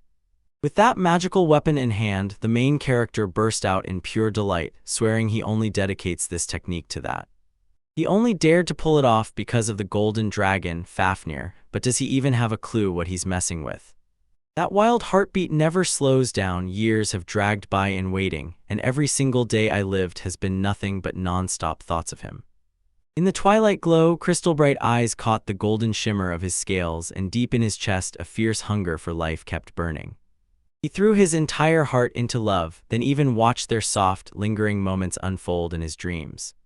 It looks like he's seconds away from snapping, one step at a time, closing in faster and faster, and now the moment is finally here. A blazing red fountain of blood erupts from him, washing out the world around it. Just how far will his desperate scream rip through the air? Because when the dragon's insides blast across Greystone's stone floor, everyone will finally witness it. He'd been marked for real torment, writhing in pain, gasping for air, while someone pushed a proposal forward, start the duel and settle it the fair way. The dragon, shattered to its very soul, froze for a heartbeat, then let out a brutal, hoarse hiss, admitted defeat, and declared its surrender. Kai was utterly stunned by what this person did, but he wasn't about to back a plan like that. The sword stayed dormant like a loyal old friend, just waiting, quiet, patient, and ready for the moment its master finally arrived. For ages he'd dreamed of meeting a dragon, now fate yanks him forward, and whether he's ready or not, he has to take this step. Suddenly, the dragon erupted into tears, and that gut punch shattered the hero's footing. With panic in his chest, he blurted out something like, "For over 3,500 years, he pounded the magic until it was perfect, gearing up for the final showdown, so why are tears suddenly burning in his eyes?" Right now the system is about. The moment they heard the 8th trial was done, the golden dragon Fafnir was finally destroyed, everyone swarmed in to shower the hero with praise, and now they were holding their breath for one more sweet bonus. Reward for taking down an enemy who surrendered without a single hit. Rage surged through the protagonist. How did it all spiral into this mess? Why didn't they see it coming sooner? And what in the world was that dragon doing in the first place? With the win in hand, he declared that his real edge was staying calm, clenching his power instead of letting it explode. He sprang to his feet, clearly itching to become his friend. A single burning wish to befriend Fafnir took over the protagonist's entire soul. The fire-breathing creature didn't come to attack, it lunged for a friendship with him instead. But right there, everything looked totally different, and that enormous monster couldn't possibly be hunting him. It was an underground labyrinth, so maybe it could shift its halls to suit its guest. Then Kai stared at the monster and realized, with a jolt, it might actually be able to speak human words. Even that excited girl's voice somehow steadied the protagonist, like a switch flipped inside him. Or maybe his head really is broken, because 10,000 lonely years would rattle anyone to the core. The adventure beckoned, so he didn't hesitate. He boldly slammed the button and accepted the chance to befriend the dragon. Monsters practically melt into the air, but they keep staring, fixated on every second of what's going down. Tiny like only a handful of minutes. Right in front of the main character's eyes, a girl suddenly materialized, mysterious grin and all, and she introduced herself as Fafnir, calling him by name like she'd been waiting for him. The craftswoman smiled and said that meeting them filled her heart with pure joy. She snapped still like a stone column, and right then, something impossibly strange was about to hit her. Or grant a rare special distinction for toppling Fafnir, treated like an exclusive prize only a chosen few can earn. He got handed a lavish cloak and matching clothes and boots stitched from legendary dragon parts, and people swear that fabric won't fade or lose power for a whole 100 years. Stunned, he blurted out that not a single thread of his old clothes remained, then he turned and genuinely thanked them for the new outfit. The girl hurried up to the master and asked what she should do with old clothes. Could she just toss them in the trash? The master shook his head and told her they weren't useless at all. Now that they were finally together, he casually dropped a bomb on her like he had an endless stash, and he told her to shove his old clothes in there too. She blinked, totally confused. Why would you ever want those again? Then he just smirked and said, all mysterious, I might not need them, but you never know, better to keep them just in case. He didn't dare toss them by accident, so he carved special marks into the items. Then the hero leaned in and urged the girl to go back to the first level, because who knows what they might uncover there. They finally hit the first ground level, and there it was, a towering building shooting up in front of them. He leaned in, focused, and told her he built it using dungeon scraps. Now, from here on out, they'd finally get their chance to. While they ate, he leaned in and told her not to look so shocked. Then they got up and carried on together. The hero held up a chunk of meat she'd snagged off the fearsome storm cow on the second level. The moment she realized it had been here for so long, nausea crashed over her, yet he only grinned and said those times made her look extra cute, even while she was firing sharp, biting remarks. He pulled the sword into view and told her he'd had it for years, this scorching flamberge, a flaming blade that had never once been used in battle, but now, at last, it was about to find its real purpose. The main character unleashed the secret technique of the art of cooking with a sword. After a few twists and turns, a rosy slice of meat waited for them, practically begging them to take a bite with that mouth-watering look. When the sauce magically burst into existence, the girl's face lit up with pure joy, and she couldn't take her eyes off it. She asked if she could start enjoying the masterpiece yet, and the main character grinned, let her take a bite, and pointed out the only spice in here is salt. Then he watched her reaction closely. After that, he focused on the truth. Levels 107 through 180 are soaked with water, and because different creatures live there, every single stretch of water feels completely different. That salty water is where he forged the very first salt. Then, as he held out the meat, he barely yanked his hand away in time. Fafnir snapped the bite so fast she almost sank her teeth into his fingers. The girl snapped the truth in her head that wasn't a steak anymore, so she stopped pushing and let him grab her hand. After all, he still had to cook, and he couldn't do it without her, and she mumbled that her. Turns out the teacher was weirdly way too delicious, and she dove into that meat like it was the best thing ever, chewing with full cheeks and loudly bragging over and over how exquisite every single bite tasted. That's how it all went down. He leaned in and told her he was over the moon, then lifted his glass to seal the truth, just like she already knew he would. Before he ate, he always cranked up the mixer, then he'd lunge for the dish with a wolfish hunger, convinced nothing out there could possibly beat what was right in front of him. That mind-blowing harmony that hadn't surfaced in 10,000 years just exploded into full brilliance through a surprisingly normal little routine. For years, something crucial was gone from the hero's very soul, until, out of nowhere, everything snapped into a whole new reality. Suddenly, like some invisible hand yanked it back, it snapped into place on its own. It was. Right then, an unreal rush swallowed him. Every last pinch of obsession and anxiety that had him trapped finally evaporated, gone like shadows fading the instant the sun dipped below the horizon.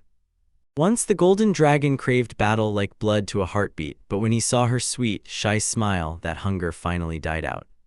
When he said "see" out loud, Buffner suddenly realized he just tapped into one of the 4 privileges, until a new question snapped up about what that even meant, and he clarified it, leaving them both sitting in a great spot. After what felt like forever, they finally slammed through to the 400th underground level. 13,000 years have blasted past since the game first kicked off. Suddenly, a colossal monster with a massive nose burst out of nowhere and stood right in front of them. Nur didn't expect it, but he stared in shock as that nose stretched longer than it ever should, and the main character confirmed his hunch, saying that he. Just from the description, it was instantly obvious. This monster looked exactly like an elephant. Enraged to the bone, McCall snapped and screamed his rage into the air. Then, right at that breaking point, he stepped onto the arena.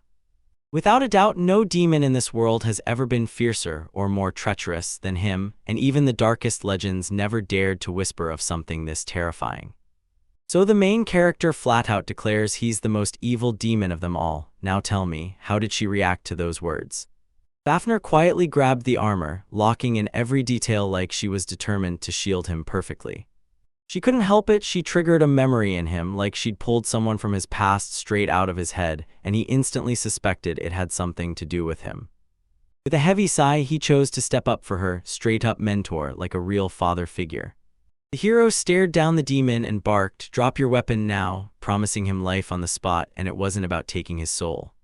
If he'd never felt an attack in the first place, he could forgive everybody, right down to the tiniest bugs and up to the deadliest dragons. The Ramokala tore the air apart with a savage roar, and pure arrogance blazed in his eyes. This creature bowed to marry herself, the deadliest lord in all the world. He was the first to win her over, and if the stars align, he's the one who'll earn that final honor. In the future, the creator rises to stand among the gods, while the abyss waits hungry and endless.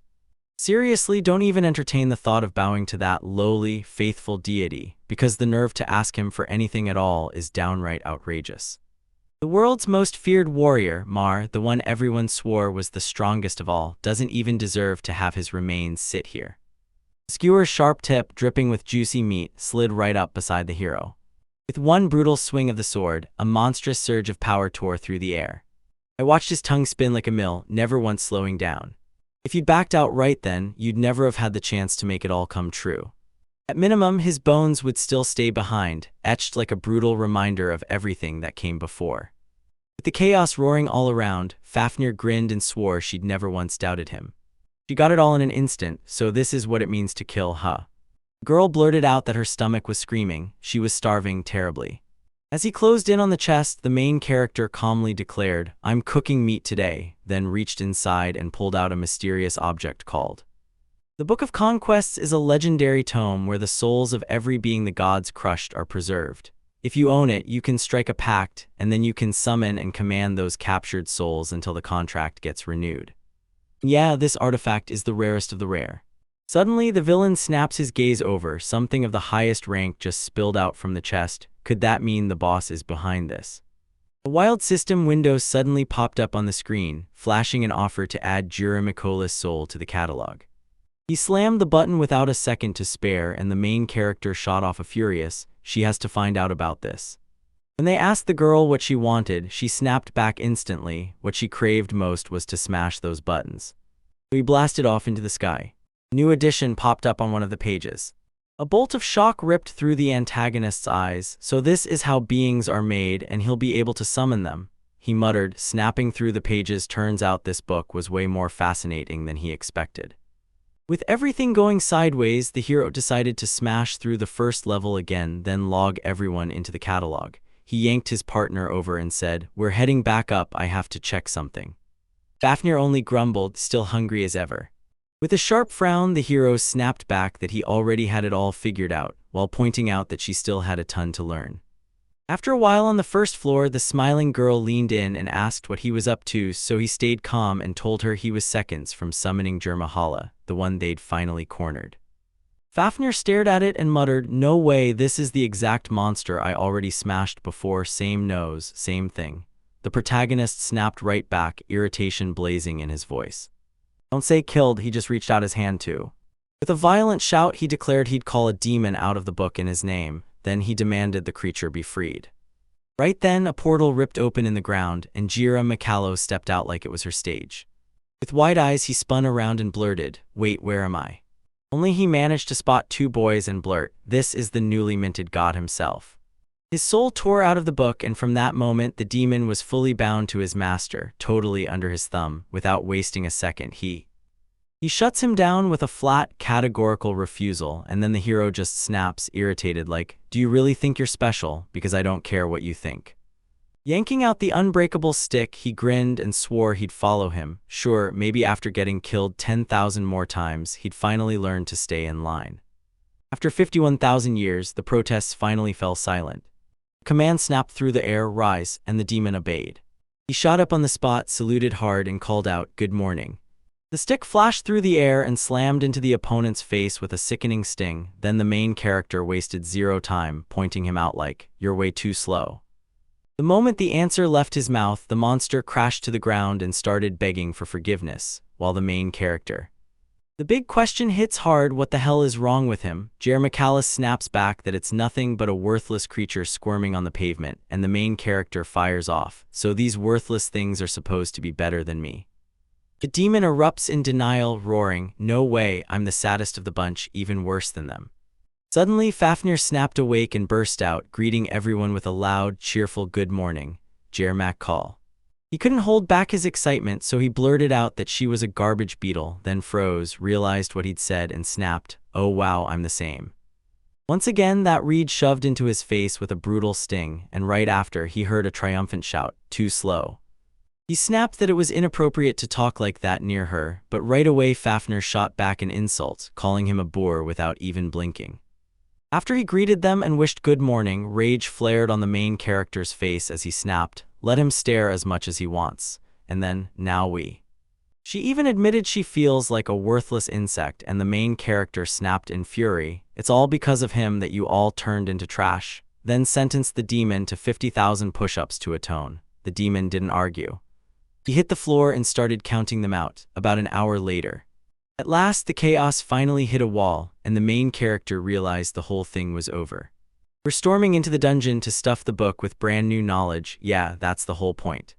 Turns out he spotted something similar yesterday, and Jiro Makalo immediately snapped, "Is this another item meant to boost strength?" The main character leaned in and said, "These are Divine Seal gloves, snap them on, and at will I can shrink my strength blooms the moment you cut out what you don't need." By wringing every last ounce of power from yourself, you teeter on the razor-thin line between life and death, and if you pull it off, you win, your skills leveling up as you breathe, Fafnir said with a grin. But if you fail, you don't just lose, you get wiped out, the demon thinking so hard it could practically feel its brain melting. Yeah, this guy's definitely got something wrong upstairs. After he barked the order to clean the house and cook up food for when he got back, the main guy shot one heavy look, because Fafnir's appetite is no joke and he's counting on it, so McCallum simply obeyed, no questions asked. They picked a breed and launched into their journey, then millennia roared by, and suddenly 65,000 years were already behind them. Since the game kicked off, a ton of time has gone by. Now, way down deep in the dark at level 700, brand new events are exploding into motion. It hit like a punch, not a single tree, not a single stone, just a crimson sky overhead and pure, lifeless emptiness beneath, like a sterile arena with nothing in it. Fafnir pointed to the side as if there was something hiding there. As he stood there, it hit him. This place runs so hot it climbs all the way to a blazing 200 degrees.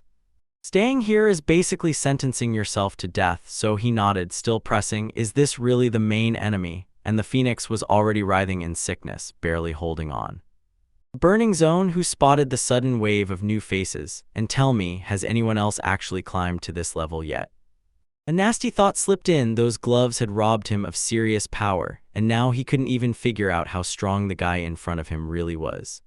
Before, you could learn his rank only one time, right there in that meeting. So can he be beaten? Maybe, maybe not. The higher the degree, the more impossible it gets to read what he's really planning. If nobody can figure him out, does that mean he's staring down someone terrifying? Should they slam every trump card on the table right now? And what if he's actually weak? Then all that hard-earned experience ends up wasted.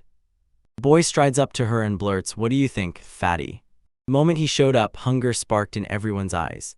He'd never once clocked her obsession with chicken before, but when he finally heard why, it wasn't about recipes at all. It was something way deeper, like her love had a pulse.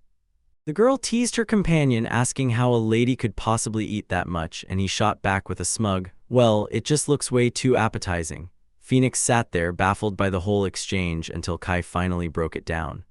"Either way you spin it, this thing is a giant bird." The monster exploded in rage like, who did he think he was calling a giant here? The main character shot in fast and soothed him back to calm. Just after he finally let it all out, the hero roared the word ingredient straight at the monster, and for a second, he couldn't believe that weird word had just slipped out of his mouth.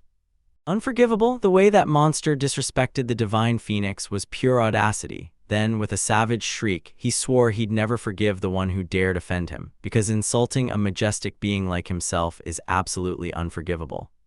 As Fafnir triggered the Iron Dragon, a brutal rumble thundered through the air, metal shaking with every beat. With that armor on her shoulders, she marched up to her lord and swore she'd take this problem on herself, right now. The main heroine didn't hold back. She straight up confessed that all she wants right now is to devour him. That familiar silhouette slammed back into view, and the voice cut through the air. The trial of the Phoenix's downfall is starting now. Kai couldn't help thinking about how long it had been since he'd heard anything like this.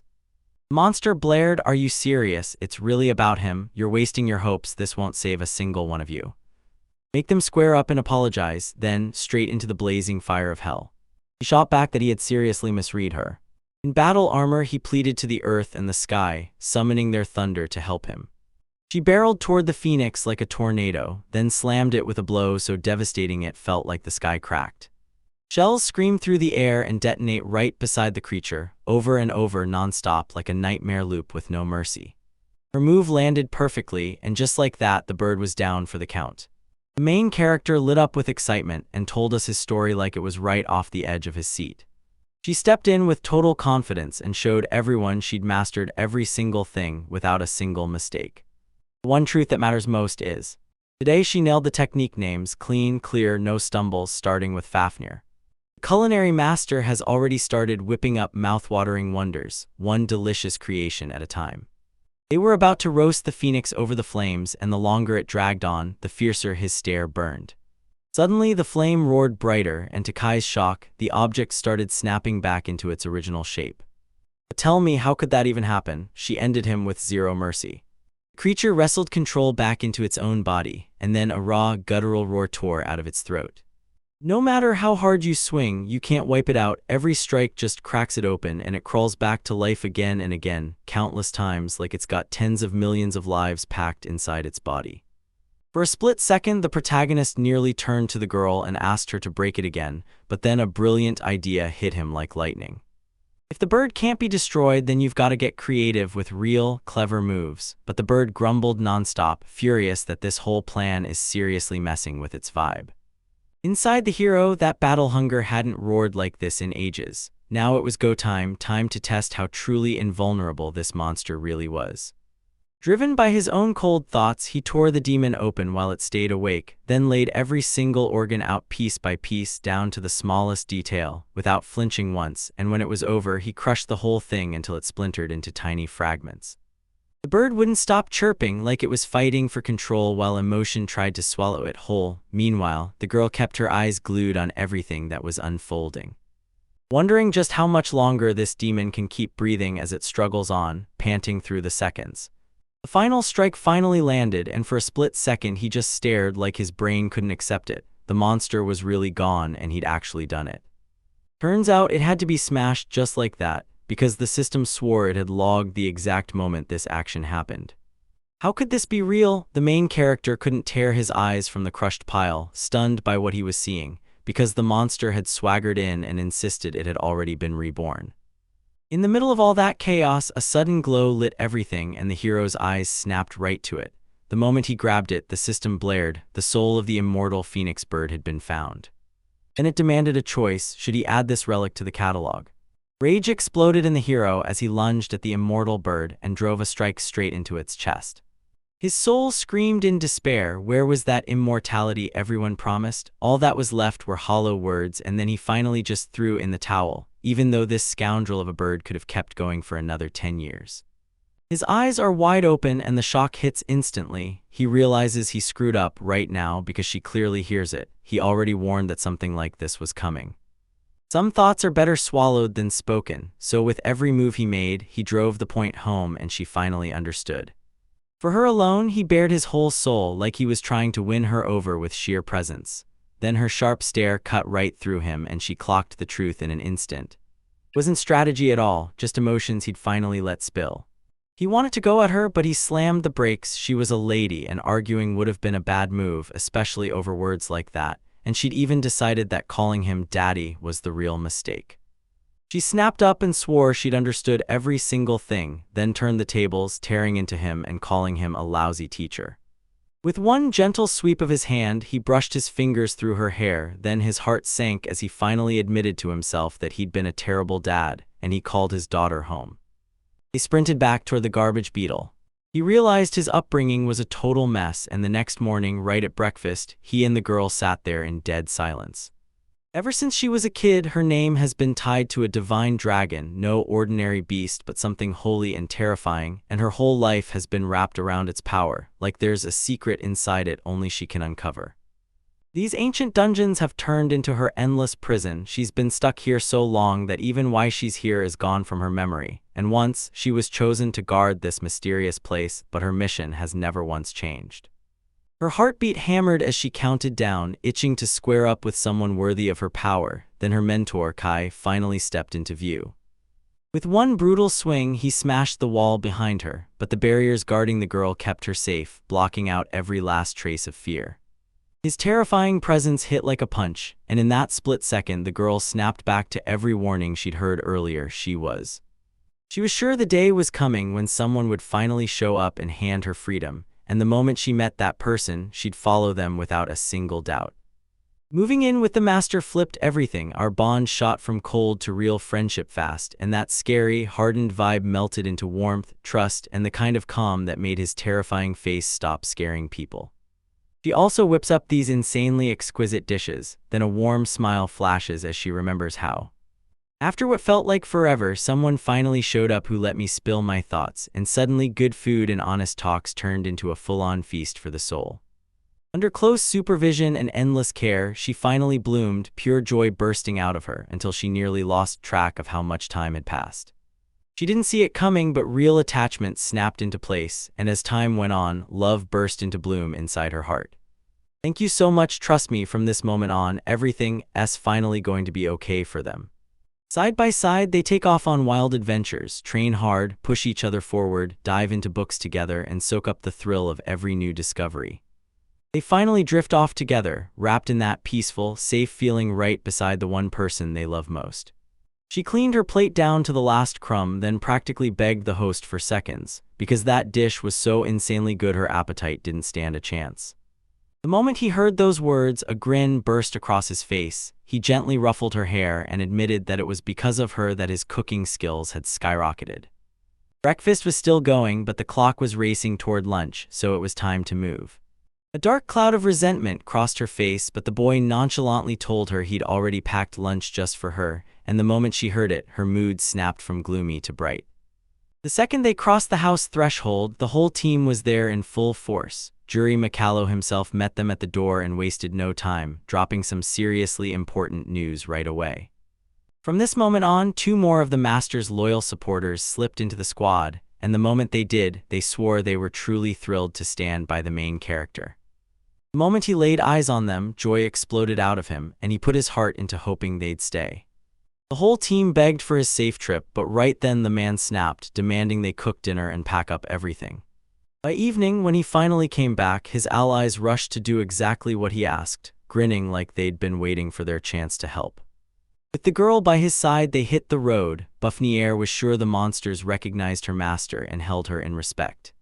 The moment his words of approval hit the air, pure joy erupted in her heart. When she finally reached the spot, she sharpened her skills by going toe-to-toe with savage monsters. With victory roaring in her chest, she smashed the target again on her very first attempt. She loved it that much, then she caught it. Yui wasn't even listening to a word I said. Lost in his own head, he drowned in his reflections, so deep the girl. She reached for him and his whole body jolted, caught off guard like he'd been struck by lightning, and as he stared across the wrecked battlefield, he couldn't help but admire her again and shoot out a praise. With one lightning-fast strike, she finished everything, but rage sparked in her chest. Were they right about her greed? No, the real heartbreak came from something else, because sometimes her master. Her eyes burned with loneliness. Recently, she couldn't stop replaying the night she woke up in. Half awake in the middle of the night, she jolted up and realized the main character was gone, no longer beside her. Fafnir feared she'd been abandoned in total solitude again, and even though her master definitely. Even so, a totally different kind of confidence surged through her mind. She shot out of bed, tore through the room searching for him, and refused to stop until she found him, no matter what it took. As Fafnir strolled past the balcony, she accidentally caught someone say Lyle, and when she leaned out, she spotted the owner by the fence, chin sunk, elbows on the railing, staring into the distance beyond the wall. In that dim, barely seeing light, his sad face flickered into view now and then as she watched in silence. Then, all of a sudden, he softly blurted out a certain name. Him doing it in secret tore at his nerves like it was the most precious thing on earth, and every time she heard that name, it felt like the hero vanished off into the far distance. Out past the edge of the map, in worlds no one had charted, her tears finally broke free, and now his soul was swallowed by crushing grief. A heavy step made the floor creak, and a hush of thought settled over her. Then the main character caught the sight of tears slipping silently down the girl's cheeks. Was that worrying dream what jolted her awake? She nodded to his question, and Kai admitted he gets nightmares too. Still calm, he coaxed her gently and tucked her in to rest, because tomorrow a brand new dungeon journey was waiting for them. The girl finally let herself rest and in a whisper asked her mentor if he'd stay beside her forever. Then she got the calm, confident answer, yes, he'd always be there. She pressed him again right there, demanding, so you'll never leave me. And the hero shot back with steel-solid certainty. He'd never betray her, never abandon her, not for a single second, no matter what. Yeah, she swallowed that promise like it was truth, didn't she? She shot back a confident yes. Then Kai leaned in and demanded to know if she'd ever lied to him. She promised him no matter what she'd never lie, never. Still, doubts clawed at him and he couldn't stop himself as he asked again, did he lie to her first? Then the answer finally came.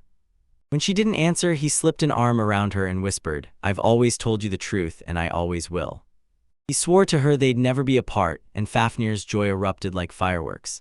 It looked like her feelings for her master had no limits at all. He even promised they'd stay together forever, and then, just like that, she called him outside that day. With pure joy flooding her chest, she nodded off on the spot. Then, right before sleep pulled her under, she caught one last thought, I just want this feeling to stay forever. Yes, you crushed the divine trial, successfully completed it. Bursting out of the dungeon, the main character slipped back into his normal look, while everything that happened inside clung to his memory like an engraved scar. The faces of everyone he'd crushed, rescued, or taken into his camp flickered across his mind, and with a jolt he was right back on his very first trip to the capital. That's where the whole story ignited. In his mind, the second it happened slammed into him. His footsteps guided him straight into the divine trial dungeon. A red-haired stranger hunted him down, and right beside him, eerie black creatures suddenly crawled into view. That cursed dungeon blocked his path, and he had no choice but to smash through it. Good news. Once he stepped inside, time outside froze, giving him free rein to leisurely obliterate everything for tens of millions of miles. It's wild to even believe it. One second he's trapped deep underground, and the next he's free, like the world flipped a switch. In the protagonist's head, there's only one screaming question. How does this happen after everything he survived with 1770? Years dragged on, but he didn't budge, like time skipped right over him, standing beside the hero like a loyal shadow, R240. Turns out the engineer was just the dragon wearing a new mask, and Astaroth, the final big boss, was already something the hero had crushed before, too. Fafnir stared at his master and blurted that something felt off, while Astaroth stared back in real shock, wondering why his master wouldn't go back to the past world. And the hero snapped. An important clue hit his mind right then. During his meeting with Astaroth, the hunger to wipe out the enemy completely took over his mind, yet Astaroth didn't stay unmoved by that. Even as the final boss, this mage is the weirdest mix of traits. He has power, sure, but no guts. The second he spots the main character's stats, he folds instantly, surrendering on the spot without even trying to figure them out. Fafnir clocked the outsider in an instant and sprinted to tell the master right away. Right then, Kai's eyes landed on a man with blazing red hair, staring at him from just inches away. They were boxed in tight, him and his monsters closing the circle, and that almost smile on his face said it all. Don't they get it yet that there's nowhere left to run? Kai instantly clocked him. There he stood, the exact same red-haired stranger he just bolted from the night he ran straight to that cave. In the stories, this guy looked unstoppable, but when you saw him for real, his appearance screamed anything but strength. He couldn't shake the thought, did Kai roll in with a whole crew of friends like it looked to him? Kai's assistants were labeled funny girls, and it instantly set them off hard. Everyone roared in perfect unison that they wanted this man dead, but the main character shoved their fury down and swore he'd take care of him personally. Desire grabbed him by the throat and wouldn't let go. The whole reason Kai had to find Guy hit him out of nowhere. He needed answers fast and had to make sure everything was still okay. Kai was certain those Divine Seal gloves would turn the tide, but right then the enemy started blasting monsters at him, and Kai's opponent stared in shock as the gloves actually worked. The man was convinced. Kai didn't even have a clue what trap he'd stumbled into, and then the main character. With that invincible confidence burning in his bones, he didn't even bother to draw his sword, just a couple of quick light strikes and it was already over. His fingers contorted into wild, impossible shapes, and with a scream ripped through the air, he shouted orders to his monsters. Faster, Kai showed off real sword mastery, and right after that, the monster. In sheer panic, the hero begged the monster to stop, knowing it would rip him apart any second, but the thing marched forward anyway, swallowing his pleas without a care. When he barked the order for the monsters to surge forward again, he sparked a fresh wave of chaos. Then Kai didn't hesitate for a second. With a single deadly move, he finished off every one of the survivors. She smirked and said those little fish aren't even opponents. Then victory hit her like a lightning strike in an instant. Buffnir threw a joyful roar as she celebrated her win. The man. Unease clamped down on him as his wounded arm throbbed and the fallen monsters' shadows kept him from resting, while the red-haired man stood there, marked as part of the Imperial squad. The tangled tale throws you straight into Frakton, an aristocrat from the Emelian Empire's noble ranks, who's the genius behind a wild, ruthless plan to kidnap the very first princess, Rosemary Lodo. The Imperial Sword of Zihnagastria and the Summoner of Ends were dispatched to pull off this plan. So one fighter from the Imperial squad of summoners slipped into these lands and wandered through unfamiliar ground like he had no destination. Protecting Princess Rosemary sat like a crushing weight on his shoulders, and the terrifying question, could he really stop the Emperor's blade too, kept him from ever finding peace. Curiosity crackled as someone asked the main character if he'd ever considered the worst, and right then, Fafnir was burying the red-haired man alive, digging him into the ground until only his head was left sticking out. The master's eyes always lit up the second pure excitement hit, and Kai had zero doubt he was craving a showdown with the Emperor's sword. Then the students tore through the Book of Victories, snapping pages fast as they hunted for the strongest warriors for the battle that was coming. They sealed their fate right there on the grasshopper. Kai snapped into action and told his comrades right away, the Imperial soldiers are up against summoners in black robes. No time to hesitate now, these enemies get nothing but death. Out of nowhere, he found himself totally hooked on how the dungeon master tamed those creatures like it was effortless. As soon as that command hits, the crickets scatter and rush to carry out the task. With pure determination, he charged straight toward his opponent. All that was left was to smash the enemy. Riders, warriors were already locked in, ready to unleash the final strike. Clothes flew off in every direction, and those tiny horses didn't back down one bit. They reared up and charged straight at the robe-clad warriors. Right in the middle of the tent camp in her plain little hut, the princess snapped to attention. Something fishy was stalking the night outside. Suddenly, a boy burst through the door, yelling, "We're under attack, get ready to fight." When the astro assistant asked about the enemy, the answer hit like a punch. Right in front of us stand the Empire's people, and among their comrades, a traitor is lurking. The guards snapped to attention when the princess screamed for a fast retreat, but they panicked, while her assistant just wandered in circles with a blank, confused stare, totally clueless where to run, stepping out of. Dead guards sprawled everywhere, and right beside them, black-robed warriors stood cold and unmoving.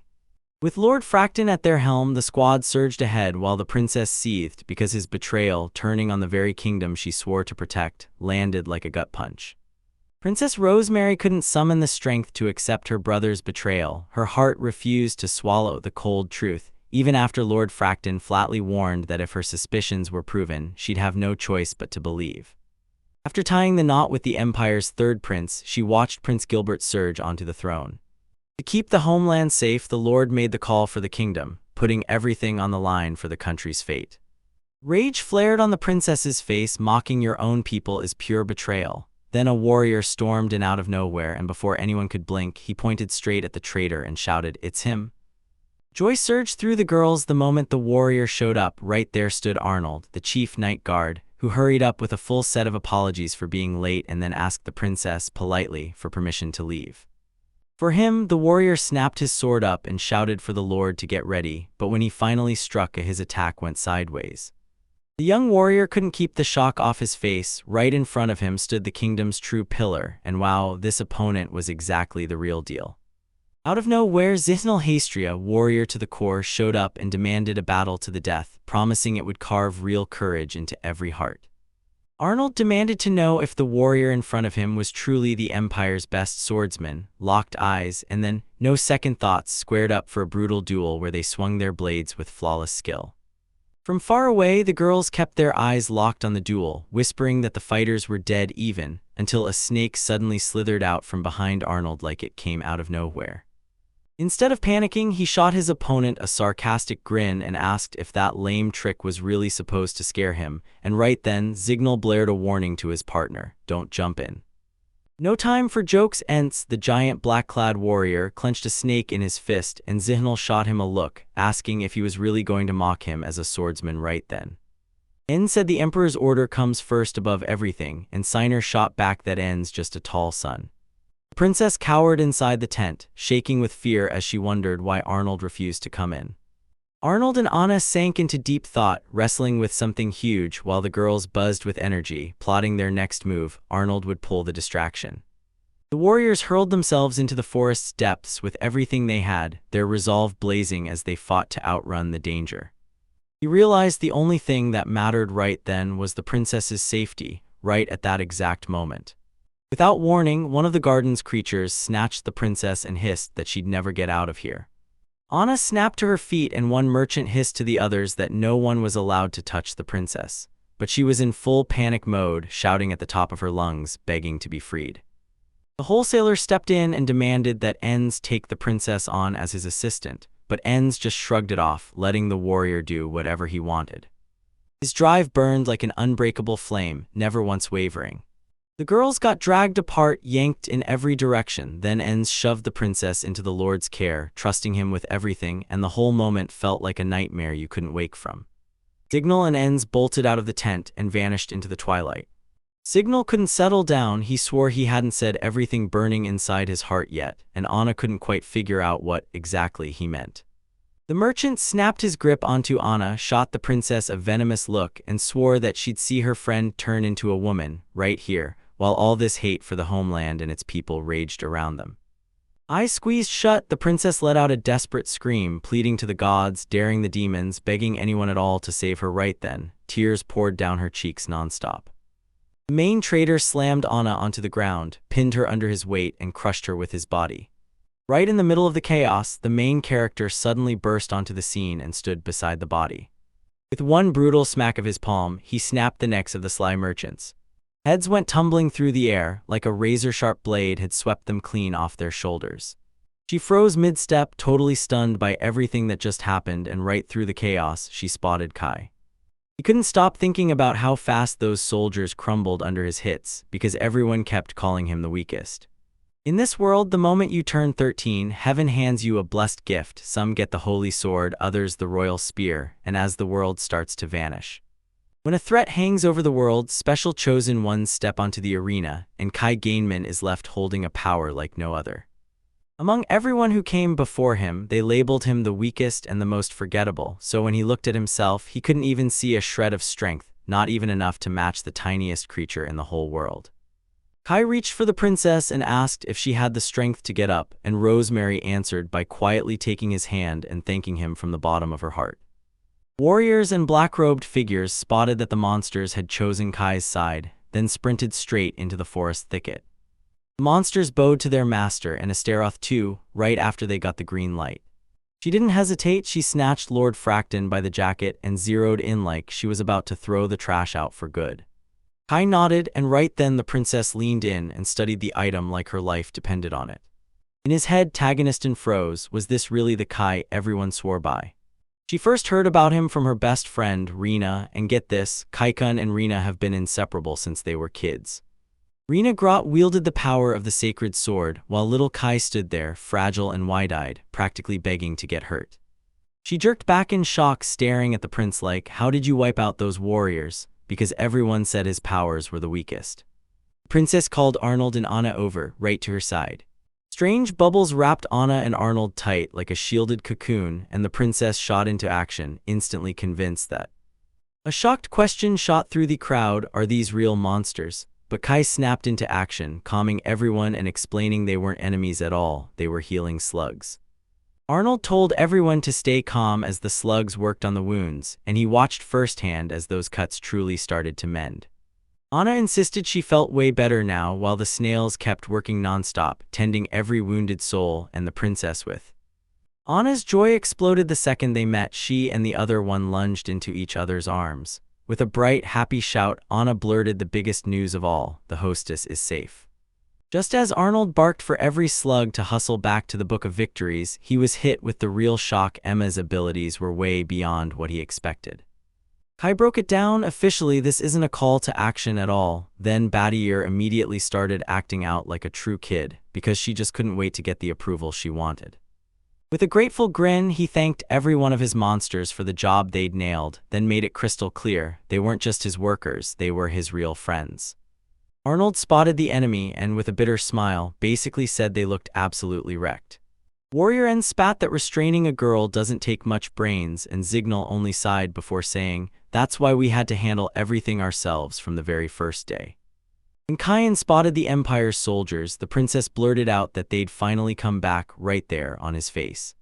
Signal and M faced off, locked in place, then Signal snapped his head toward M. Staring into the rolling surf, Kai nearly stopped cold because the stranger was still right there. Then he stepped forward, grabbed the Imperial sword, and challenged Kai to a fight. Kai couldn't wrap his head around what had set the guy off so badly. This time, Aston won't lift a finger to save anyone. His opponent is finished, because today, Aston will end him for good. Kai shot a sharp look at the opponent, and in an instant he knew something was off because the enemy's stance and posture screamed weakness. The princess couldn't shake the dread of Kai's fate, and gloom swallowed her whole until Arnold gripped her shoulders hard and told her, "Don't go chasing danger. Out there, a threat was already waiting." Bending down in a flash, the main character snatched up the branch that had fallen right at his feet. In his eyes, the opponent had zero right to swing a sword at him, so when training time hit, he grabbed a plain old stick instead. Rage ignited in Signal's eyes, and then shockingly, he snapped that it was wonderful. No hesitation, he dove straight into the chaos of battle and slammed them with a lightning-fast strike. Strike again and don't stop. A wild surge of energy ripped through the air again, flooding everything around it. A thunderous explosion ripped through the air, and its brutal shockwave hurled the soldiers every which way, smashing them across the ground as they scattered. Anna couldn't wrap her head around it. What kind of power let Kai clash with the Imperial sword while he stood there gripping nothing but a plain stick? The princess cornered Arnold and demanded to know how the main character walked through Signal's attacks completely unscathed. Arnold paused for a second, then leaned in and said it all pointed to lead. The new cycle blasted into action with an incredible start that crushed every expectation. Fists clenched with total confidence, Kai realized there was no reason to keep this conversation going one more second. Between them stretched a mind-blowing chasm, tens of thousands of years of training, learning, and hard-won power. The princess nearly fell apart when she found out the gift was training, and every new battle sent her movements spiraling into total chaos until they tangled into a real-life labyrinth. At that moment, rage detonated in Kai's chest, then with one crushing swing, he hurled the sword away. The blade hit the ground with a dull clang, sinking in almost halfway. Kai finally clocked just how insane the opponent's fencing talent was, and knew this duel was only getting started. Signal had only gotten that title because the last Imperial sword chose him for a reason, one you can't ignore. Rage roared through him, and Signal couldn't steady himself after losing his sword. Every step screamed helplessness. Rage ripped through him, and he slammed his decision down. He was ready to stop the threat to the Empire. Right here, right now, he called forth the King of Spirits, Effat. Flames burst out from every direction at once. The king loomed over everyone like an unshakable mountain, swallowing the room with sheer power. With human mana fueling it, a command snapped into place: burn everything crumbled into dust as flames swallowed the world whole, and warriors and monks scattered in raw, desperate panic. Nobody could figure out what ends was chasing, and the closer they looked, the more it slipped out of reach. Right in the middle of the field, he stood rock solid, eyes blazing with confidence, and when he spoke, his voice rang out crystal clear. With ruthless confidence, he showed them, one brutal proof at a time, that the Spirit King's pathetic flame still couldn't stop him. Haisum and Jur Mihul from the Book of Victories begged for the spirit of the king to be brought back to its rightful place. Jurimkal, this gigantic, mammoth-like monster, moves forward with total confidence, stomping across the ground like it owns the world. He crushed the King of Spirits with one stomp, like snuffing out a pesky little flame, and Giorama, clutching Kai, admitted with a grin that the mighty lord's path was the one he truly loved. When Kai begged for help to teach the Spirit King a lesson, he only grinned like he knew a secret and promised Kai's wish would be granted. Then everything went off the rails, right at the part they were supposed to follow. The flame finally died out. Kai slammed the monster back into the Book of Victories. With his pleas burning on his tongue, Enz spun toward Kai and begged him to stop. Then, desperate, he swore that the moment Kai hit the Empire, wealth and honor would be waiting. Kai snapped his stick with a wave, and the ends shot apart instantly. The hero slammed it down. There's no point listening to a monster who's ready to throw their own people away, bait and all. He slammed the truth into his subordinates, Fafu and Astaroth. There was no point lingering here anymore. It was time to pack up and move on. Lord Fract unleashes the cry that shatters time and stops everything in its tracks. Desperate, he begged, shouting for Kai to come rally under Prince Gilbert, the future king. Then Arnold blared the Lord's name and surged forth a wave of change. Still, he couldn't steady himself. He kept yelling that with Kai's power, joined with the prince, real freedom was finally within reach. He shot back that he's got zero interest, as the royal family spit on commoners for their bloodline and skill, and anyone who dared come near them got treated like a filthy pest, no mercy, just hatred. Fury hit Anna like lightning after she heard the whole thing. She couldn't stay quiet, and she burst out yelling at the MC to watch his words. Laughing at Amelia's royal family is a crime, so even the hero who rescues people won't dodge punishment. What he did is unforgivable. Astaroth rose up with iron resolve to defend his master the moment Rosemary snapped at her assistant to stop. Anna couldn't figure out why the princess suddenly stopped, but Rosemary rushed in to calm her down and insisted, "It's all good, nothing's wrong."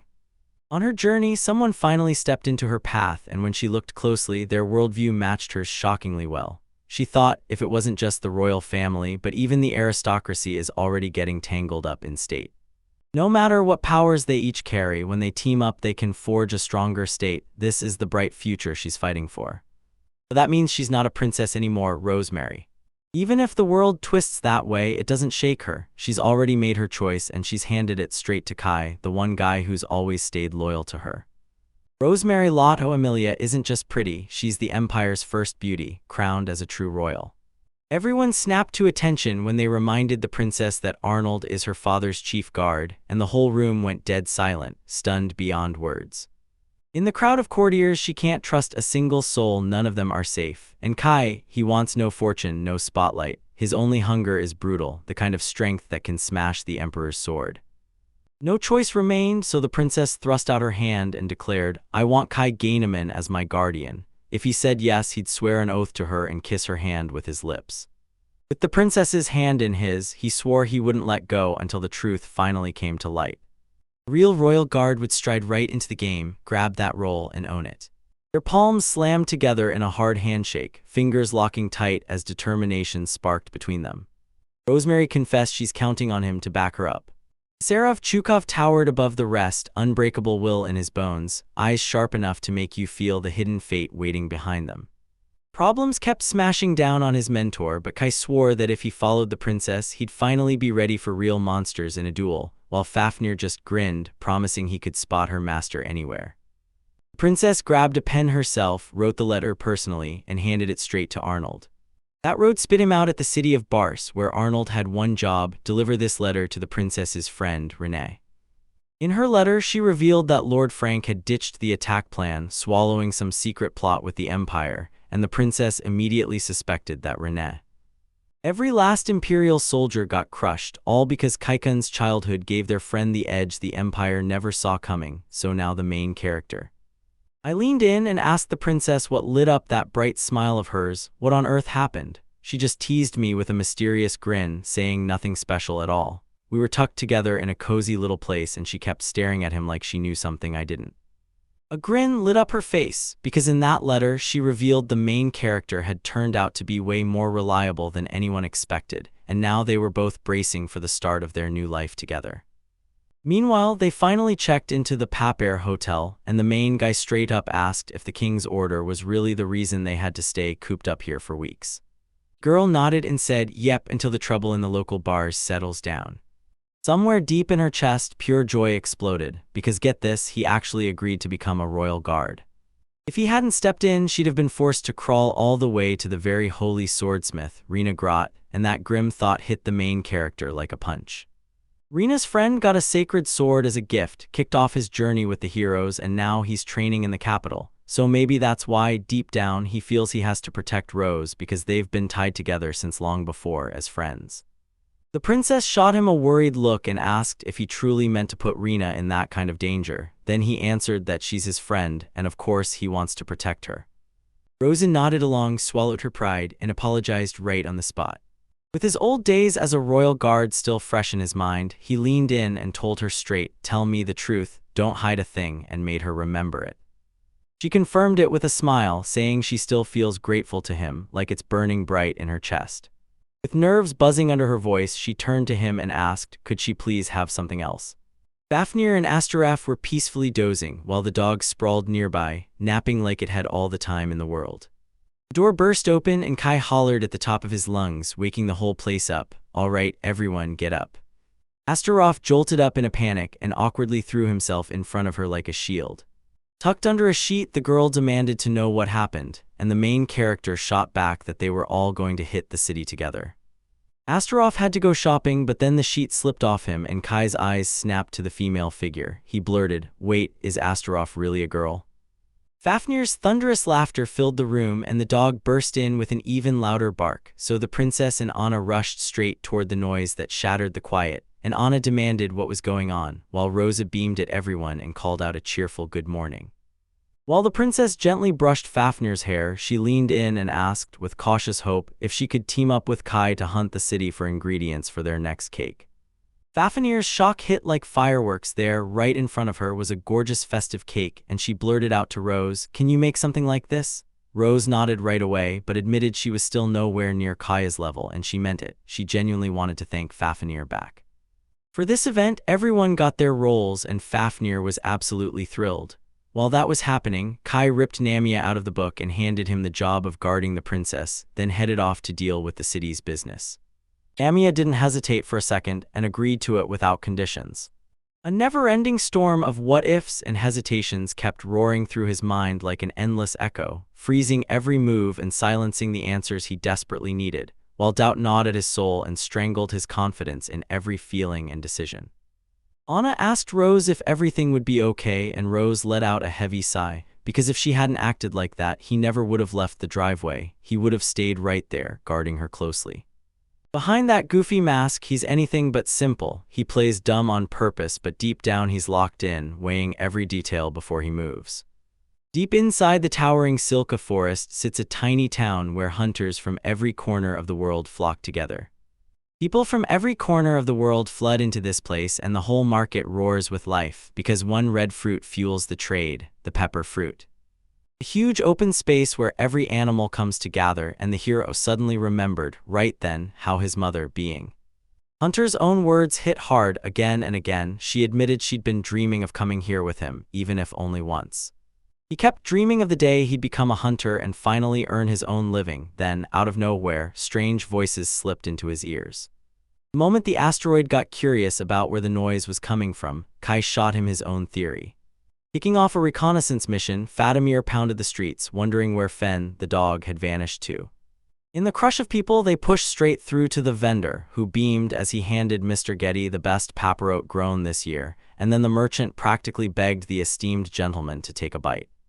In the roaring crowd, one sharp-eyed observer couldn't miss him. This guy was a real gentleman aristocrat, all grace and poise, standing out like a spotlight among the rest, and someone even leaned over and hissed, "Have you seen that man?" What were these nobles hiding behind their backs? And the second one promised him the sorcerer had cast some nasty magic to ruin the fruit.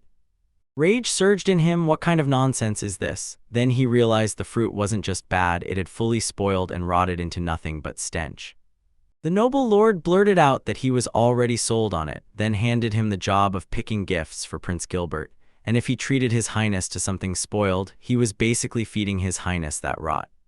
His scream tore through the streets as he swore to torch the whole city, basement and all, while the basement panicked and begged for mercy, insisting it had nothing to do with it. Kai kept replaying it in his head and finally figured it was that aristocrat rolling in with his entourage who had ruined the fruit, yet the aristocrat didn't back down. Rage burned hot in him as he snapped that soon every last bit of humanity would be ready. The whole city shook with fear after the harsh order, "Disrespect the highness," and it meant execution unless they coughed up a ridiculous 50 million, and that kind of money was impossible for the townspeople, so pure outrage lit up everywhere. Kai was convinced Frankton and the aristocrats of Amelia were doomed. Nothing could save them anymore, so Astaroth snapped to the master that it was still worth fighting to stop it, and Kai shot back that he already knew. From the crowd, a voice shot out and called Count Getty by name, daring him to hear this. Those actions would not be tolerated. The main character spotted two familiar faces who just clocked the magician too. At first, he boldly claimed, he said it with his own mouth, that it was him. The Coin Guild of the Four Saints, top boss Masiro, the Chosen One, the Sharp Blade Sider, spoke first, and right after him, the wise Cobber stepped in, introducing himself as the guild's deputy leader, second in command. A stunned silence snapped onto that noble face. No way could it be. The legendary Four Saints Guild, the exact one everyone talks about. Townspeople still won't dodge what's coming. Cobbler just assured that His Highness Gilbert is famous for his kindness. He'd never let anyone suffer, not for a second. Just so you know, these guys are from the Coin Guild, so they tell that aristocrat, stay calm or you're in trouble. Getty's frown deepened in pure frustration, but he still nodded, agreeing to the guild's demands, and promised he'd tell the seller to bring quality fruits next time. Voices burst out from the crowd. One person sighed in pure relief, while another practically cheered that this lucky find finally turned up, like a gleaming gold coin falling into their hands. The soft whisper from Astaroth sent chills down the spine. She couldn't shake the feeling that these coiners had hidden accomplices in their ranks, and the main character was left on edge, desperately trying to uncover what sinister motives were driving every move. None stepped in. Fafnir just kept swiveling around, shouting for his dog Fen.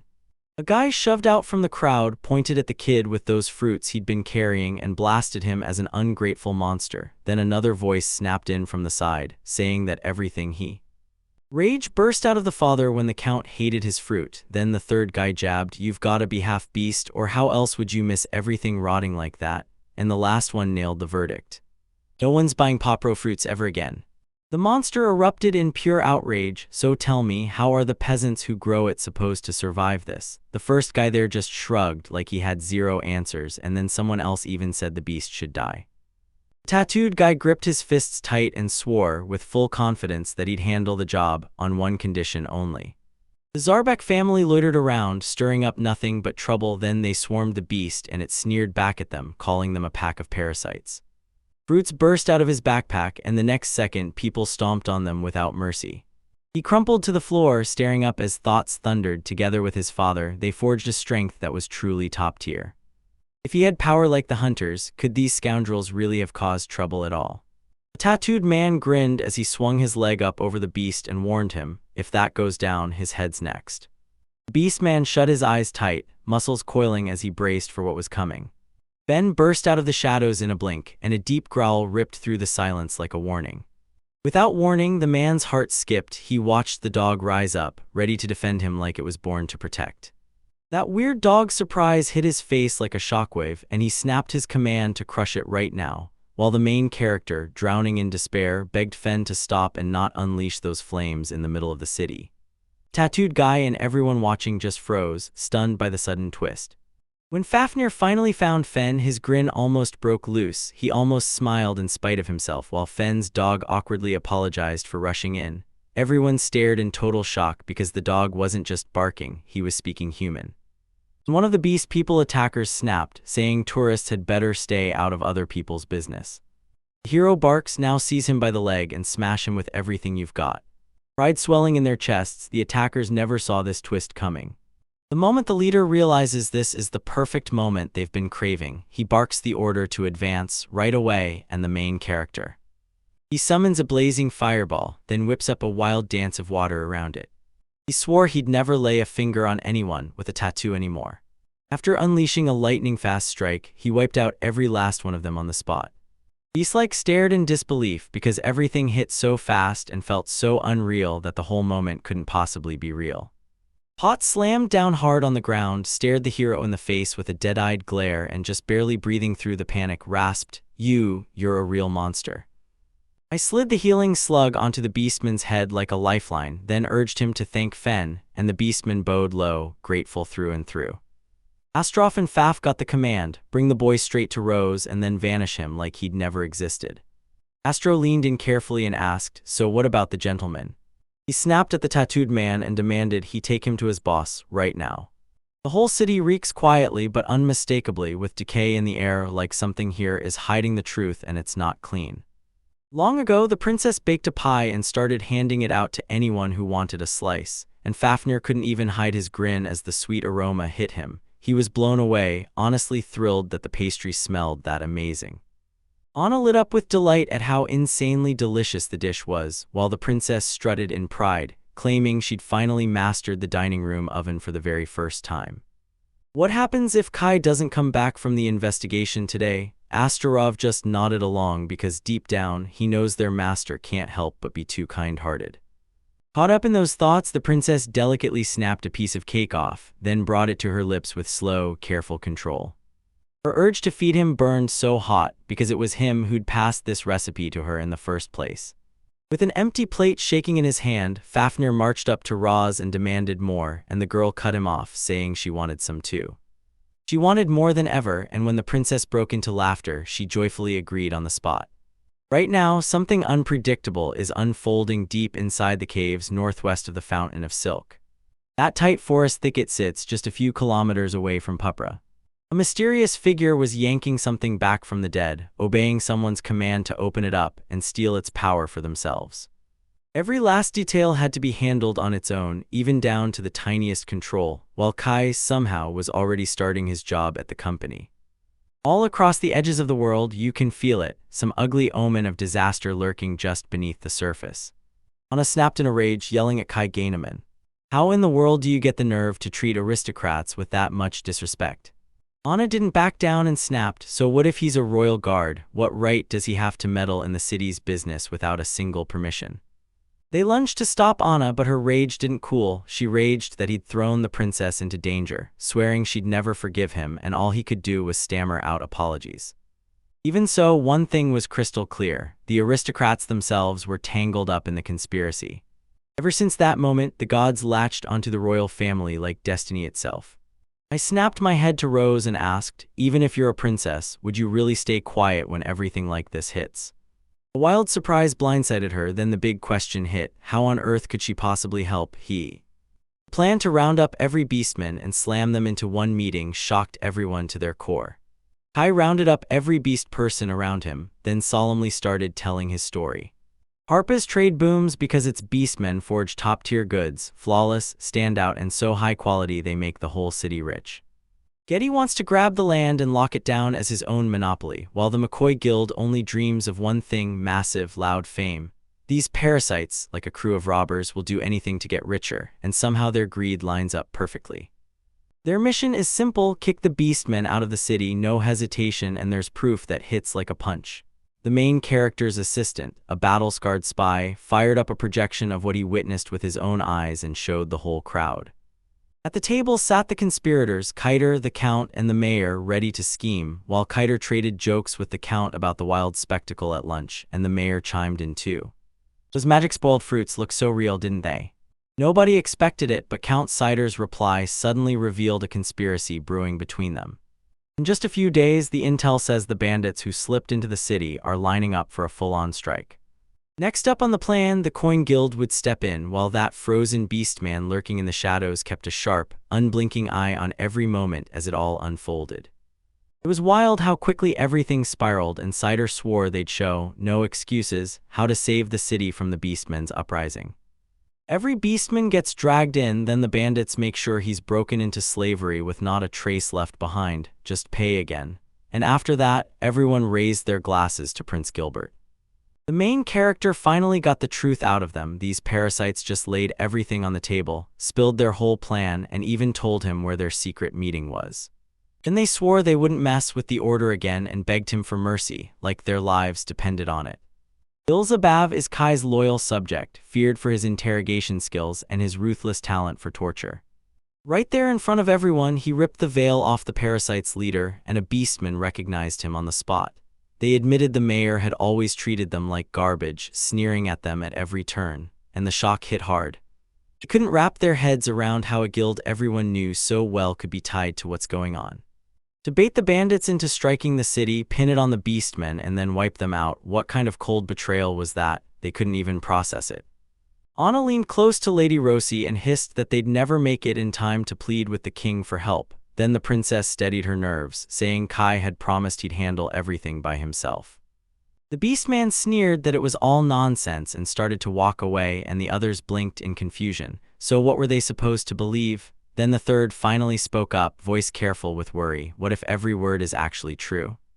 The beast-like creature, saved by the main character, suddenly snapped back to the time his father and mother were already worn out from worry.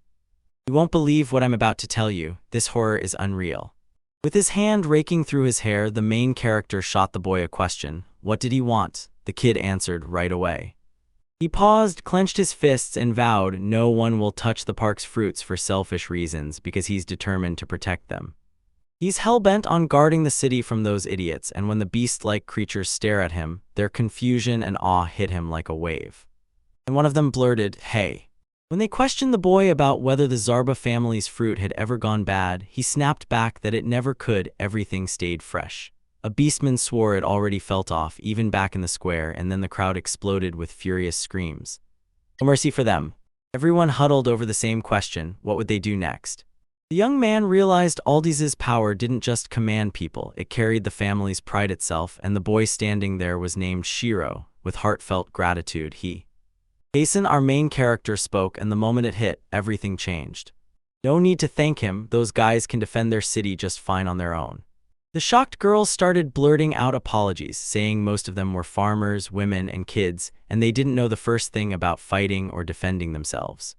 Then someone from the crowd finally mustered the courage to ask, so what are we even supposed to learn in just a few days? Swearing he could handle the bandits by himself, he still made one thing crystal clear: he couldn't keep defending the city with them anymore. If the beastmen can't prove they can defend their own home, then every single effort will crumble into nothing.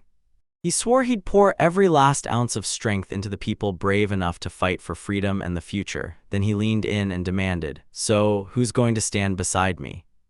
The princess got stuck in a spiral of indecision, desperately trying to figure out what kind of deadly scheme that mysterious stranger was cooking up. Deep in a secret cave swallowed by Silka's dense forests, a bold voice boomed, saying resurrecting the demon beast Taoyuti and dumping it on Papri would be a total breeze, practically a game for Tio. The girl snapped, "Don't you dare, 100 million isn't small," and she demanded it all be done perfectly, the guys.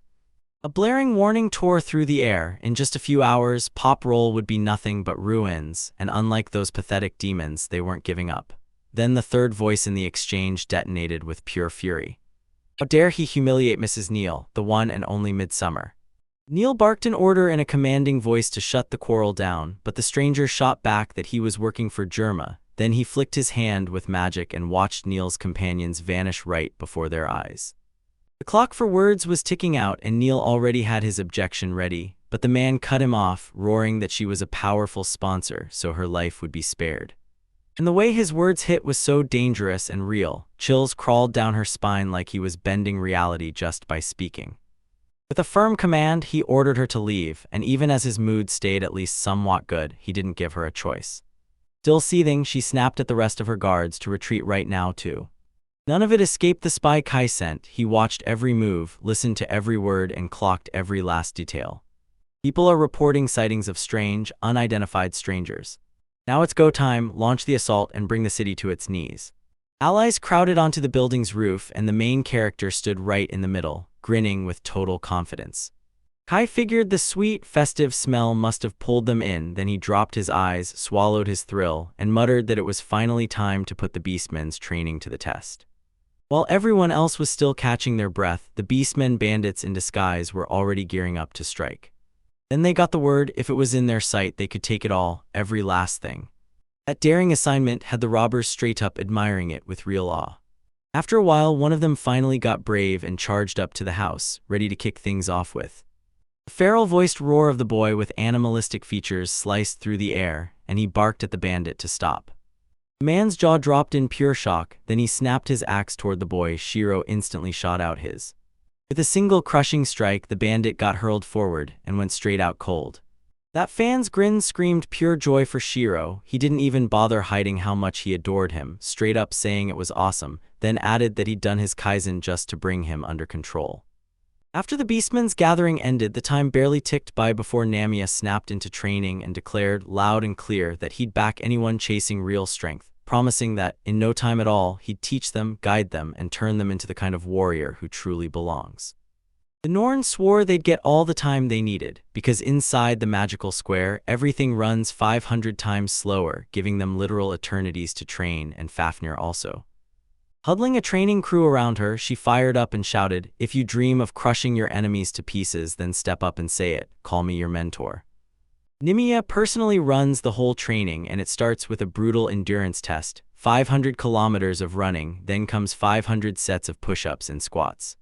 She puts extra weight on it too, because training is the real backbone, the most important step of the entire journey. He spilled a crafty resistance plan, said the bandits won't grow in numbers, no matter what they try. The ranks of beastmen swelled, and he showed them a killer special technique, promising them that once they mastered this move, everything would change. The win is theirs for sure. Now they've got to prove how strong they are, not just to the enemies but to the whole city watching. Darkness has swallowed the whole world for so long, the night feels endless, everywhere you look nothing but shadow. While the mayor and the noblemen were catching their breath, Getty burst into laughter, because the mayor had pulled another beauty pick again. As night draped the city, a girl with a predatory stare slid into view before him. She looked like a beast, and he snapped out his demand with a hard, unforgiving tone. She slams a drink into his hands, then yanks the girl by the leg with ruthless force. She whipped out of the way in an instant and drove a kick straight into his forehead. The mayor froze in pure shock. The figure shot up into the sky and vanished, gliding off into the clouds like a whisper taking flight. The beast-like girl snarled at the mayor. He didn't just stomp the popper fruits into the mud, he crushed the dignity of every beast-like being. A sudden rumble shattered the silence. Shiro and Fen shot after the bandits without a second to waste.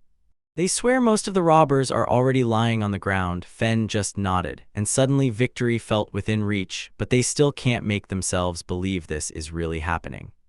The robbers got completely wiped out in that brutal fight, then got tied up tight, and Shiro went all in, pushing himself to the limit, because he was finally relieved they saved the city on their own.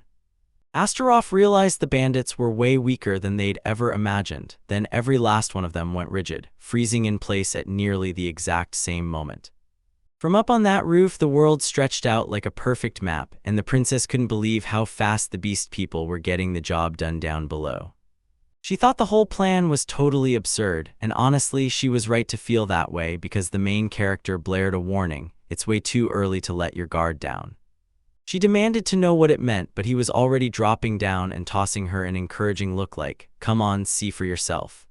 When the night noise erupted out of nowhere, the residents bolted from their neighboring houses, staring in stunned silence. Could beastmen and coiners be fighting again in the dead of night? Right then, the Moneta crew met face-to-face with Kai's beastmen, until Moneta's boss stepped forward, sneered, and called them filthy beastmen, claiming they'd teamed up with bandits and were about to hit the city.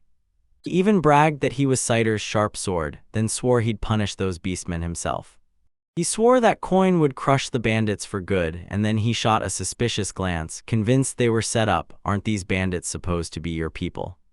Turns out those beastmen were just bandits in disguise, and he flat-out revealed proof: stacks of immobilized bandits piled high. The guards stared in shock, because that's the last thing they ever expected to see. The main character shoots forward with a bold, decisive step. One robber, shaking with pure terror, blurted out that it was the coin calling the shots for their attack on the city, and that they'd been ordered to strike in the beastman's name. Then one of the ones who'd followed the coin started to panic, asking if the beastmen were really trying to cut them loose and steal all the glory for themselves. However, the whole city could barely swallow the bandits' ridiculous claims, until someone in the crowd demanded they prove it with a coin, and then the question hit hard: why would bandits even bother pretending to be beastmen? Our main character saw the prophecy burn in the future. The moment word hit the village that the beastmen had hauled in every last bandit, panic raced through the streets like wildfire, because once folks realized Kai's betrayal, there was no doubt about it. The coins were the scapegoat for everything. Cider yanked the sword off his back, face burning with outrage, shouting, "This is Kai's treachery. He's been acting in secret the whole time, behind everyone's backs." Without a shred of hesitation, the stranger barked for the protagonist's name, swearing he'd be the sword's next victim, while the second coiner didn't even blink, and the moment he gave the order, a spell snapped shut into vicious thorny webs, and something nearby was already climbing up. Once he unleashed his attack, the enemy yanked the hero's hands into restraints, locking him out of any move. Then the hero shouted for help. Calling himself Ki Heinemann, he snapped his hands up like something just shocked him. Those thorny vines snarled him in place, and the coin dropped to the ground with nothing left in it to lift itself up. Outrage detonated and the main character got slammed with insults. Then someone blurted, shocked, "What the hell was that?" The other coins started trembling in pure fear because Kai could wipe them off the board with one brutal strike. He confessed he only offers a little shoulder to the people who desperately need one.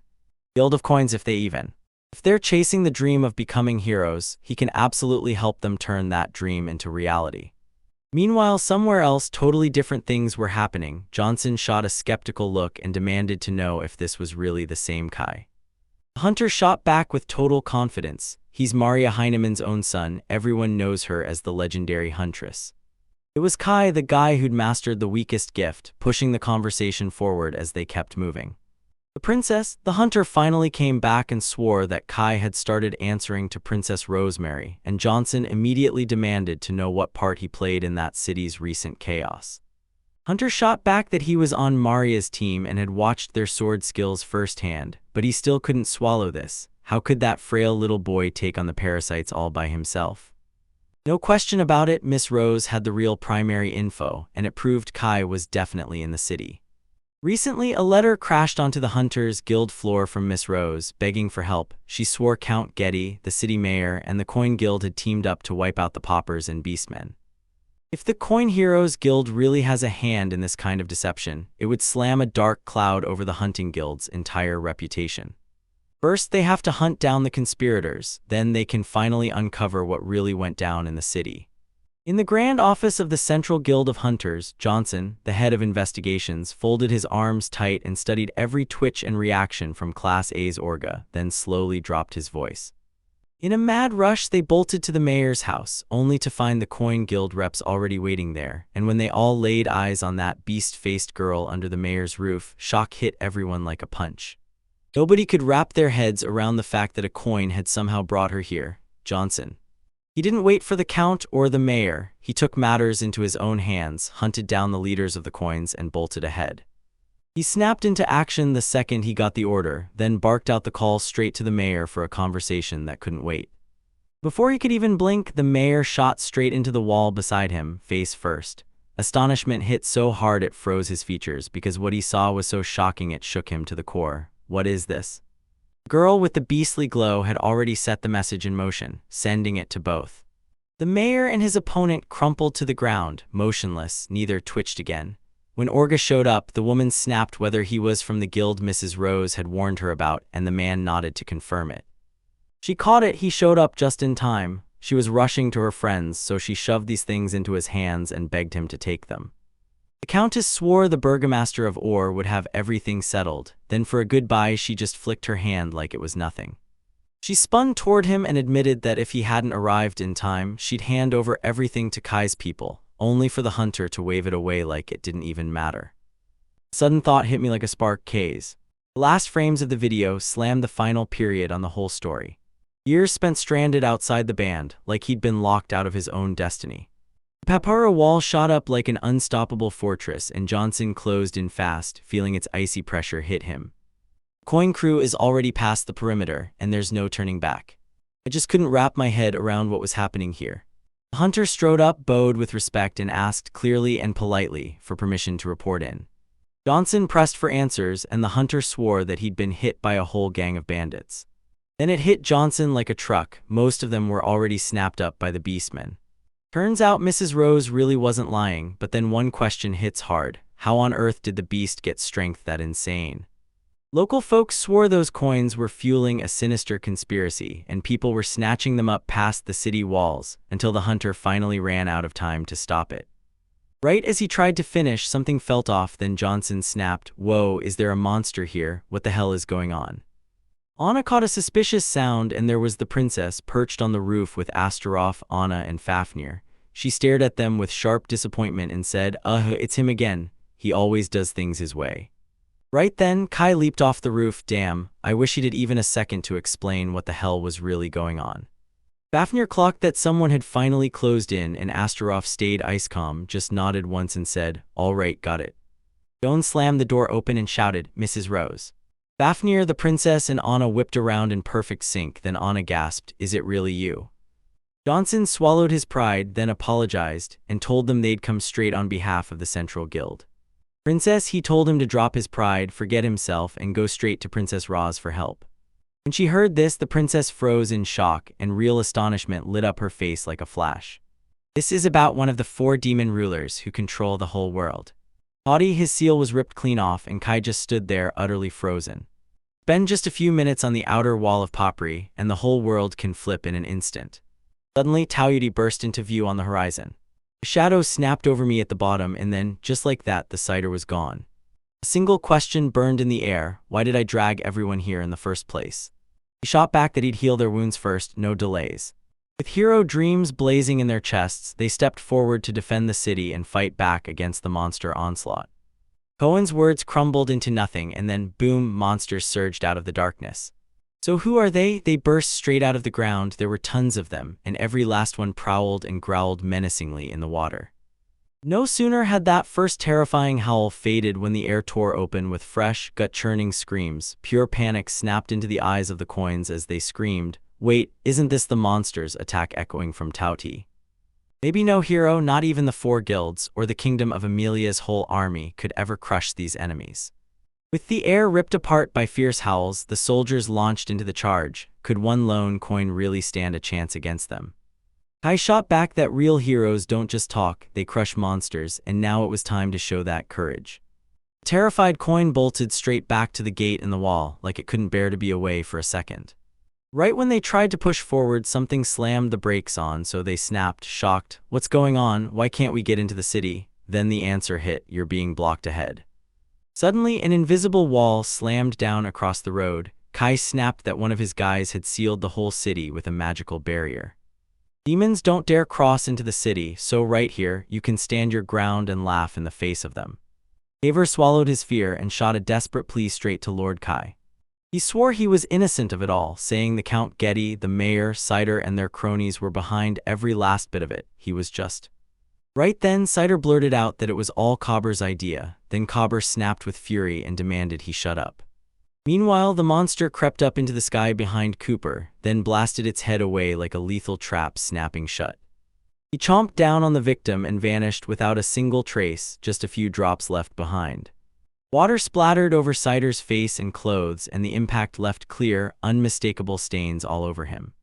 He yanked his sword free, bellowed his vow, and charged into the fight as the monster sprinted closer to strike. From up above, Kivasht watched it all unfold and said, "Ice Gold, win and you live, lose and you die." Just when everything felt perfect, the tower bell tore through the air, then boom, strikes blared, and a scream ripped from the top. The city is under attack by demons. Every resident got the order, stay locked in your home, no exceptions. Johnson and the others kept staring, tense as hell, waiting for the next move, and he couldn't stop one question from burning in his mind. Why did the heroes even need? Was that a legendary beast seal, or did Kai step into the shadows behind it? Kai Kinaman finally understood the brutal truth. If he wanted to beat those monsters, he had to rip open the walls and face them head-on.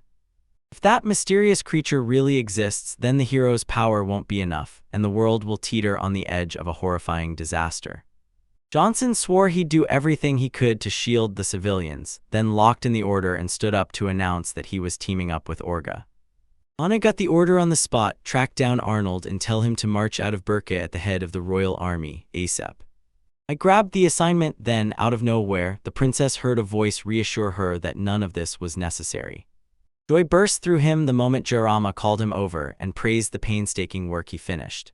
Dermakal couldn't stop himself. He demanded answers because the org was dying to know who Kai, his subordinate, really was. When he rolled into the city, he dragged people who were sprawled in the middle of the street, so the princess blinked in shock to see Count Getty and even the burgomaster right there among them. At last her eyes locked onto Orge, and he didn't just hesitate, he lingered like guilt was choking him, clearly lost and ashamed. Johnson shot out, worried, asking if he was all right. Jiro Mihal snapped back to consciousness and told them everything. Orga the hunter had dropped out cold the second he laid eyes on him, and then he wheeled toward the princess, only for them to lock gazes again, instantly. The so-called help was totally useless. There was no reason to jump in. Still, the princess warned that the whole territory was on the edge of being wiped out because of Toddy, and you'd better be ready for anything. Astaroth cut in mid-conversation, telling everyone to chill because there was nothing to fear. Then the princess snapped back, urging him to get shelter too. Those words hit off like a slap. His indignation flared and he snapped back on the spot, yet the mentor just shrugged it off and said, "Lady Rose can stay here and watch from a distance." Cider, side by side with another warrior from the pack, dug in and fought as the monsters crashed down on them. Cider tore his thoughts apart, wondering where it all spiraled, because they were supposed to be inseparable, like two sides of the same coin. Mesiro's recognition throws open a whole floodgate of opportunities, and his connections even reach the highest-strung aristocrats who hold the world in their hands. Chasing gold and glory, they bulldozed every obstacle in their way, because a real hero isn't just mindless bravery, there's always something deeper driving them. Right now, they're just one thing short of real courage, so if you've got the nerve to step up and show true bravery, that's the moment you can flip the entire story's fate. They'll put their own lives on the line to save others, and they'll clash head-on with anything that dares to stand in their way. That chilling cry to the Brotherhood of Coins crashed into the night's silence. Now was the moment to prove courage, and the delay felt brutal. Seeing that, he lunged into battle with yet another monster, pumping his team full of steel, telling them they'd never break, never surrender. That coin is our one shot at salvation, friends, don't you dare despair. Take a leap and imagine what life feels like on the other side of it. His friends backed him with everything they had, then, out of nowhere, the world snapped still, like even the air forgot how to move. Right in front of them, Tot's true power finally showed itself, so real it left Cider frozen in shock, staring like he couldn't possibly have made it this far. He wrapped his arms around himself and stared in terror at that monstrosity, broad, bat-like wings beating the air, a monkey's head snarling, and jagged horns crowned with pure nightmare. Instead of a beard, a snake on Cider's chin jerked and lunged at him. Then Shiro burst from the shadows and blasted the attack away with a crushing kick. The serpent shot into the sky and vanished before Cider could even blink, leaving him stunned. Then boom, a beastman lunged into the coin and the whole scene spiraled. Shiro, practically rushing to keep up, snapped the truth out. They're not allies, they're not here to help. This group only wants one thing, delivering harsh punishment to the guilty. The hero pointed out these are the very beastmen who tried to drag them into slavery, but Shiro, is he really sure? He's 100% sure of it. If they get left to die, they'll turn into monsters just like those inhuman things. For them, the only thing that matters is keeping the city safe at any cost. Ben leaned in and told the main character one thing: Shiro's determination wasn't missing in the slightest. After that realization hit him, he swore right then and there that once this was over, he'd dump the Hunters Guild coins and finally walk away. Kai snapped his head toward Shiro and told him he'd be watching the fight from above, and Shiro flashed a quick thank you. Kai told everyone to stop trusting fake heroes and to roll up their sleeves, because the only way to save their town was for the townspeople themselves.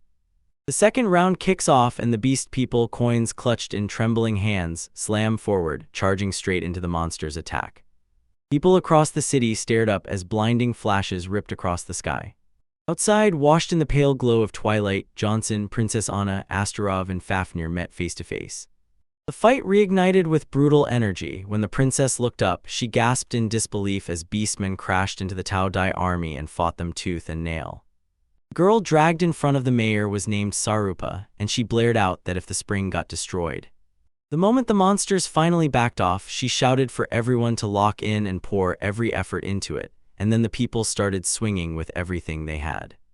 Charged up by the new power coursing through him, Kai spotted a man's silhouette lurking in the bushes nearby. During that brawl with the minor monsters, the main character acted so fearless that the enemy didn't even spot him once. Could Jermai be the wizard who breathed Taji back to life? And just then, Taji spun toward him, staring straight at Jermai. He whips around to the wizard and begs, with everything he's got, for help. He bolted at him, and just like that, he slammed right on top of Tot. He turned to the monster, bragging that it was legendary, only to watch his pride crumble as it became nothing but a pitiful wreck, and the monster just sighed, asking him to please get rid of those annoying insects. The wizard barked for total silence, warning that he'd unleash a mysterious new object he'd just stumbled upon in. Ruins loomed around the power sphere, and that brutal delay hit like the worst regret imaginable. So he made a bold choice. He decided to chisel a little magic right out of his own soul. A blinding flash popped across the monster's head. Its eyes went wide in pure confusion as it barked, "What the hell is that?" Bingo hit the air and the power surged higher, then the monster roared with an even deadlier force. One of the animals clocked it. This monster had its tail back again like it never got hurt. Surpass snapped in shock and then, without wasting a second, blurts out her question to everyone. The eyes snapped open and that snake-tailed monster whipped around, sending everybody scrambling in every direction. In the very next beat, he lunged with a snake-like strike, slamming it straight toward Sarapa. Spying the threat, the hero blared a warning to her, then snapped into action and charged straight into the fray, leaping right at the snake. Nothing went right. Every single coin stayed unbroken, untouched, and whole. The cider lunged to trap the snake, roaring its name at the top of its lungs. Sierra made up her mind. She bolted to run away, and Sierra, He couldn't wrap his head around it. His attack had been swallowed with nothing to show, and the sheer impossibility hit him like a punch, just as Kai suddenly tore forward like lightning, as if he were made of light itself. Kai hoisted Sarah onto his shoulders and sprinted her out of danger, and a wave of gratitude hit Saruba's chest. He was genuinely thankful to Mr. Kai for saving them. The main character knew everyone gave it their all, but fresh trouble was already waiting around the corner. He barked at Namia to evacuate everyone inside the barrier, right now. He didn't hesitate for a second. He carried out the order on the spot, trusting that he'd handle everything from here all by himself. All of this was supposed to turn into a wild tale of how the Beastmen finally rose up and fought to protect their own native city. The wizard perched right on top of the monster's head, then clocked it. There was still one more left. In the dead hush, Kai quietly drew his sword, and right away the mage barked at Talfa to take care of that unwanted guest and smack him with a real lesson. He shouted at the wizard, and when the wizard answered, the exact same fire sparked in him. As a total stranger here, he had no business stepping into this massacre, yet it swallowed him whole and turned his life into a brutal white death. Kai grabbed the sword alone, steel in hand and determination roaring, ready to make his decisive move. Mastery of swordsmanship, second form, and everyone watched, mouths open, as the main character swung his sword with total mastery, and the crowd just stared in shock. Seeing that, Kai snapped into action and unleashed a lightning-fast strike. Johnson, Anna, and the princess stared, mouths agape, like they couldn't believe what they were seeing. Fafnir and Astaroth erupted into booming laughter. Suddenly, their faces snapped from shock to pure disbelief as they stared at what they'd just seen. The mage was completely thrown off. He couldn't make sense of what happened to the sword. "Towdy, what did you do to yourself?" he blurted, scrambling to understand how that blade got changed into something he couldn't even comprehend.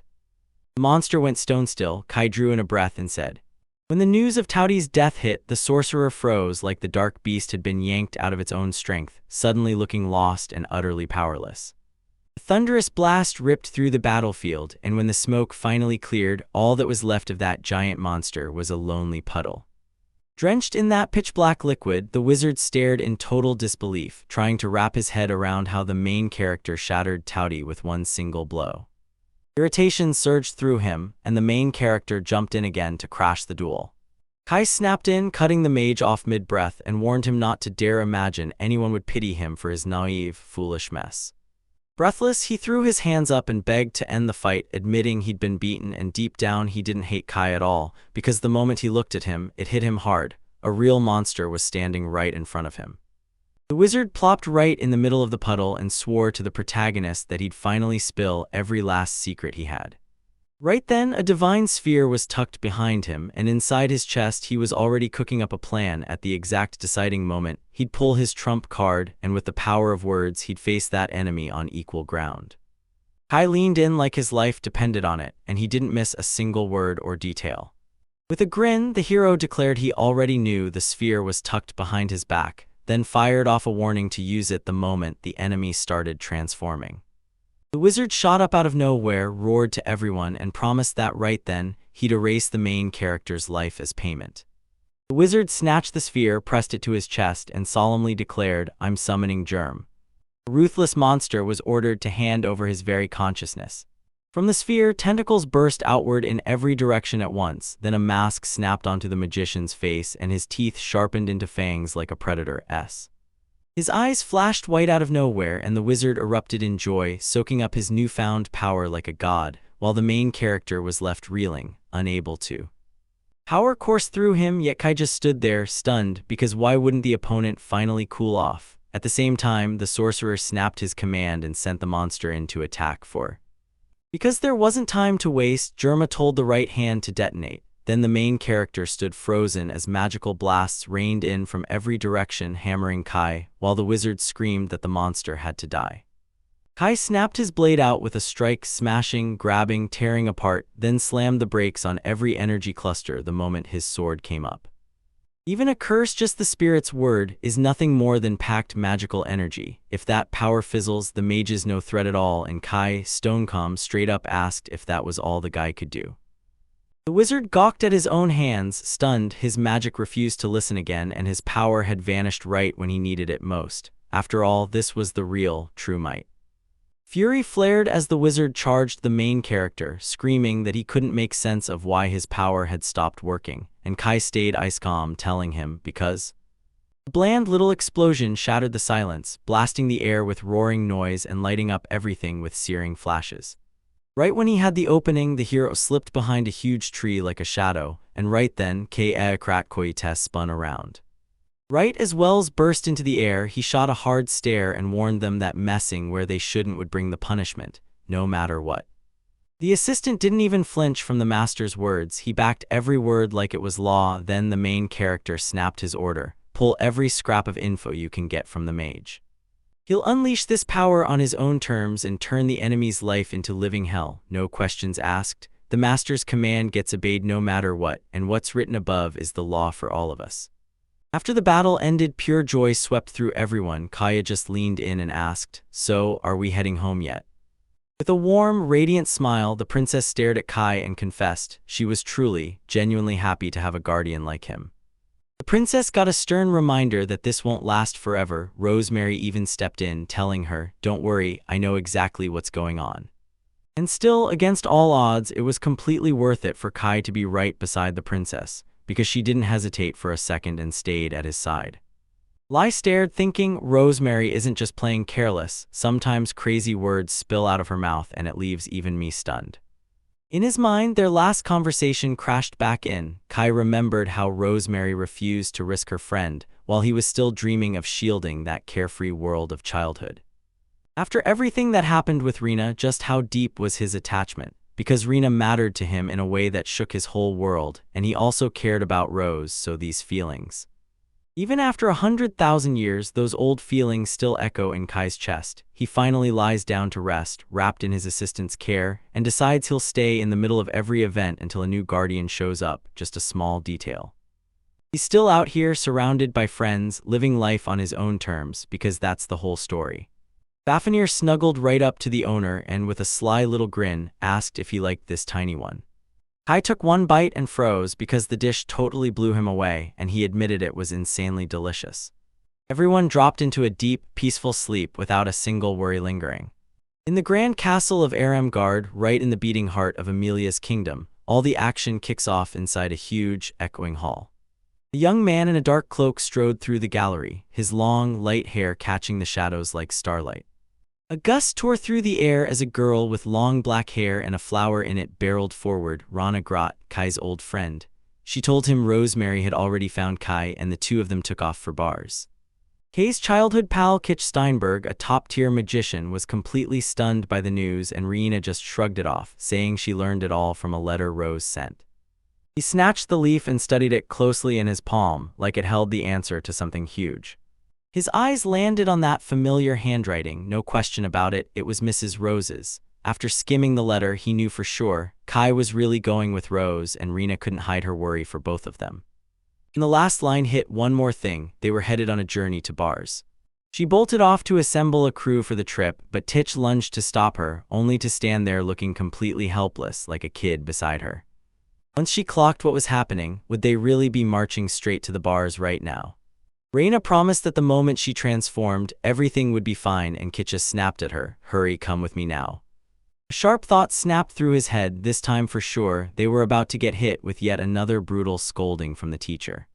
Meanwhile, in that abandoned city, right inside the Lord's luxurious hall, I sat with him on a carved throne, center stage, like the whole ruined world was waiting for us to move. He gripped a book in his hands and snapped the devastating news to his subordinates: Germa is gone, and someone from. Swallowing his doubts, he pressed the proud one for the truth, demanding to know if it was actually real. He's vanished from this world without a single clue, there's no question left. So you're saying that somewhere out in Papua, there's really someone who could take his life, just one quiet nod from the host as they agree. He rose up, nudged his hat into place, and announced with total confidence, "It's all settled, our next move is clear, and there's not a single doubt left." The girl with two pigtails fired off, "Are there any results yet?" But the truth hit hard, nothing was finished, not even one thing. This client could have waited, but the moment it mattered, the gaze locked onto the young man. A pirate-banded figure snapped his head up and barked a terrifying warning, "We're destroying everyone, no exceptions." Right in front of the whole crew, he called them out by name and barked the orders. Vinegar was on Germa's killer, and Salt had to wake those ruins up as fast as humanly possible. Slinging sugar and pepper like weapons, he charges to take down Papra, while his unacceptable keeps slipping away from him. Success has always swooped in for Kay, no matter how many enemies tried to block his path. And once again, their home is tucked away deep inside the caves, while in the throne room, the servants swarm and bustle nonstop, readying everything. Beneath those black cloaks, faces vanish into the shadows of their hoods, and right in the heart of the hall, upon a colossal throne, gleams the golden-haired beauty, shining like a beacon. She swore that even Tot couldn't have pulled off a feat like this with that hero. The servants swore he stayed right there, glued to the scene until the last second, and when it was all over, number 33 never came back. This time it didn't even call for intervention, yet the urge to back Neil won out, and once again the victims walked straight into a trap. Until one of Ashmedia's closest allies moves, she has to stand her ground to the very last second, while, in her own head, she humbly apologizes to the Lord of Darkness.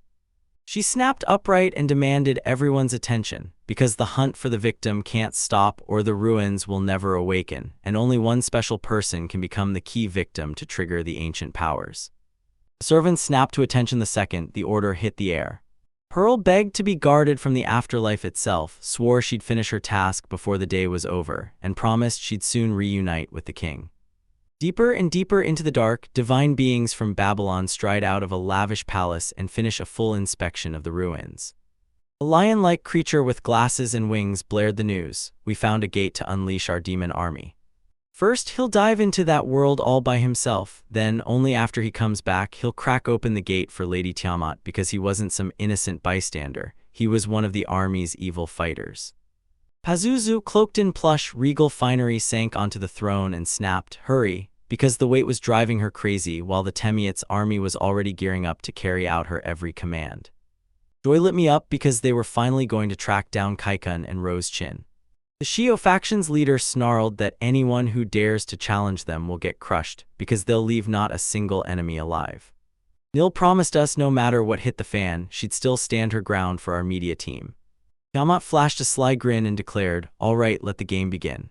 At the carriage where Princess Rosemary sat, I stood there, completely frozen, heart pounding, waiting for something to happen, while her eyes stared straight into the unknown future like she could already see it. After parting ways with Kabura, Arnold swung right back to the princess and told her the return permit would be ready in about 2 weeks, so for now, they'd have to hole up in local inns, end of story. And he vanished from sight in a flash. Turns out they still had a few days left to tie up everything left hanging from the fallout in Todes. 2 weeks of delay, honestly, it might have helped. In Cairo, Garcia still had business to wrap up, and while he stared out into the distance, he sized up the hunters hanging around the bars. This wasn't some random backwater either, it sat close to the capital and served as a major stopover on the road to the Forest Mulberry, the perfect spot for a city.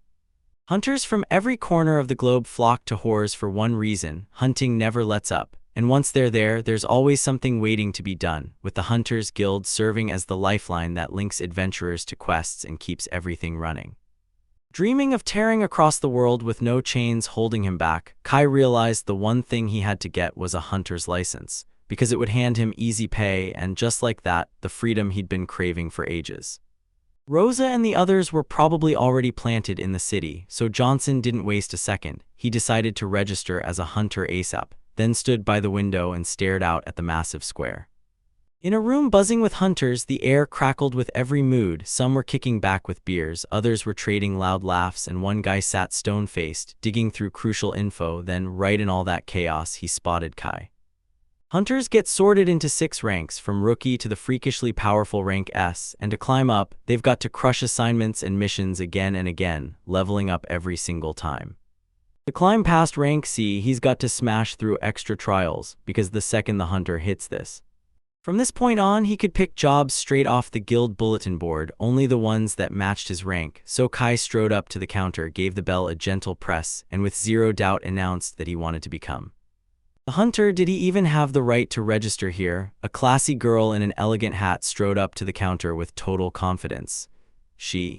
I'm begging you, help me with the registration. The entry costs 10,000 dirhams, so tell me, are you all ready? The hero leaned in and promised, I've got it all, every last detail crystal clear.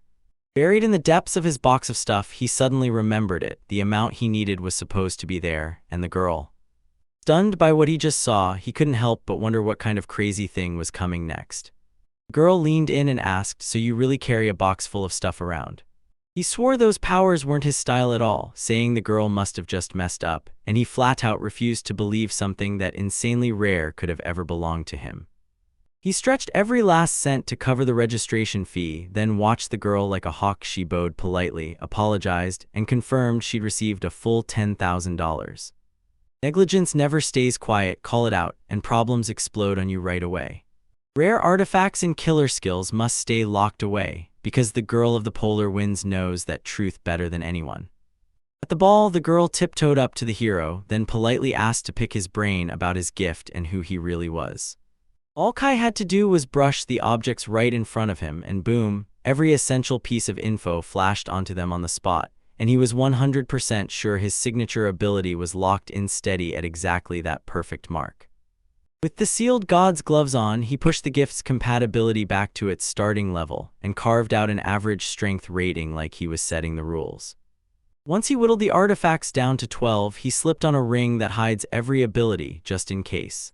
The moment his fingers brushed the items, doubt hit him like a punch, and he went still, bracing for whatever happened next. Girl only grinned like she knew a secret, and told him to test it together. Shock hit him hard. How could anyone call that a gift? Her words cracked through the air so hard that every head around snapped toward her in shock.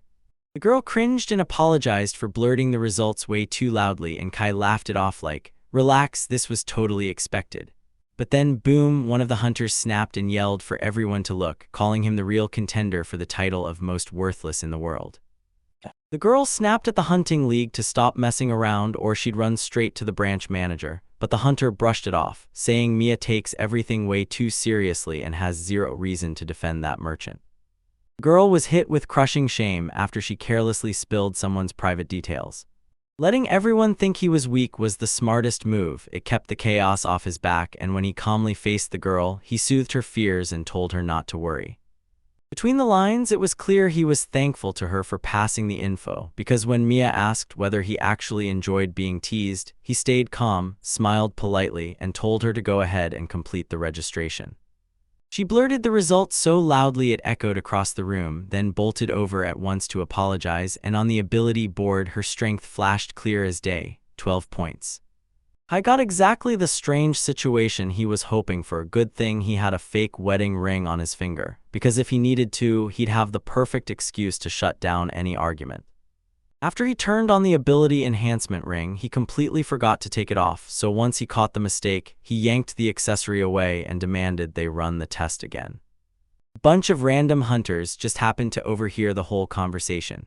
Kai stumbled out of the administrative building, barely hiding how exhausted he was. Registering for this simple thing turned into a full-on nightmare, and every messy detail was still blasting through his head.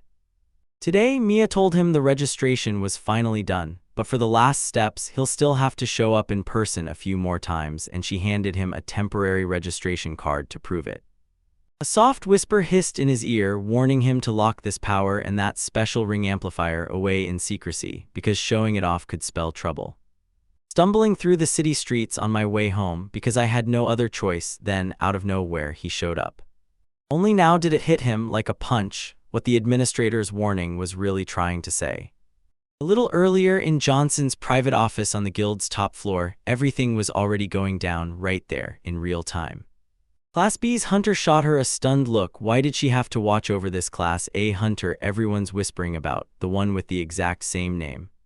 Kai got promoted to S rank and then bam, tight surveillance followed him like a shadow because he's Marius Heinemann's son. So is this overprotective control, or is there something darker going on? After getting her out of the office, he snapped that nothing beats what you can see with your own eyes. Now Kai is waiting on the first floor right by the reception desk. They should head out right now because as she shot down the stairs, she muttered to herself that they'd demand a reward worthy of all this work. At the same time, Mia was leaning in at the counter, chatting with a young man, and the whole thing didn't slip past her for a second. Ilse caught the hunters' conversation as they jeered at the boy by the counter, laughing that he was the weakest, the most worthless kid on the whole planet. The world felt unreachable to him, and those big victories seemed downright impossible. Around him, all he caught were hushed whispers, where that name sounded less like hope and more like a lingering curse of failure. While they talked, something wild came out. This guy actually had a ring that boosted his powers, and his friend shot back, "Wait, what ring is it exactly? If that's real, then it's basically a national treasure." One of them tried to grab the ring to win the boss over, then Ilse slipped in behind him and spotted 4 strangers waiting ahead. Now it's crystal clear why Jones told everyone to watch this guy. No, not just watch, to keep him safe. One of the hunters turned on Kai and screamed that he was the most worthless creature on the whole planet. In the end, he demanded they hand over the ring that boosts abilities, pure audacity, like a robbery in plain daylight, and the Hunters Guild of Gars pulls no punches. Everything vanished without a trace, so Ilse replayed that horrifying moment in the administrative building in her mind. So you're promoting her by trusting her to keep an eye on the young man who just left the guild for a little while. Mia's anxious thoughts clung to her, but when the boy lit up with real excitement, she couldn't hold back anymore. Ilse's smile broke through as she finally admitted she had to protect this child. The crowd surged toward Kai, and Ilse barreled in to save him. Clutching her blade, she's a Class B hunter and an agent, but the terror of losing him won't let go of her heart. The first offender got hit with way harsher consequences than the second ever did.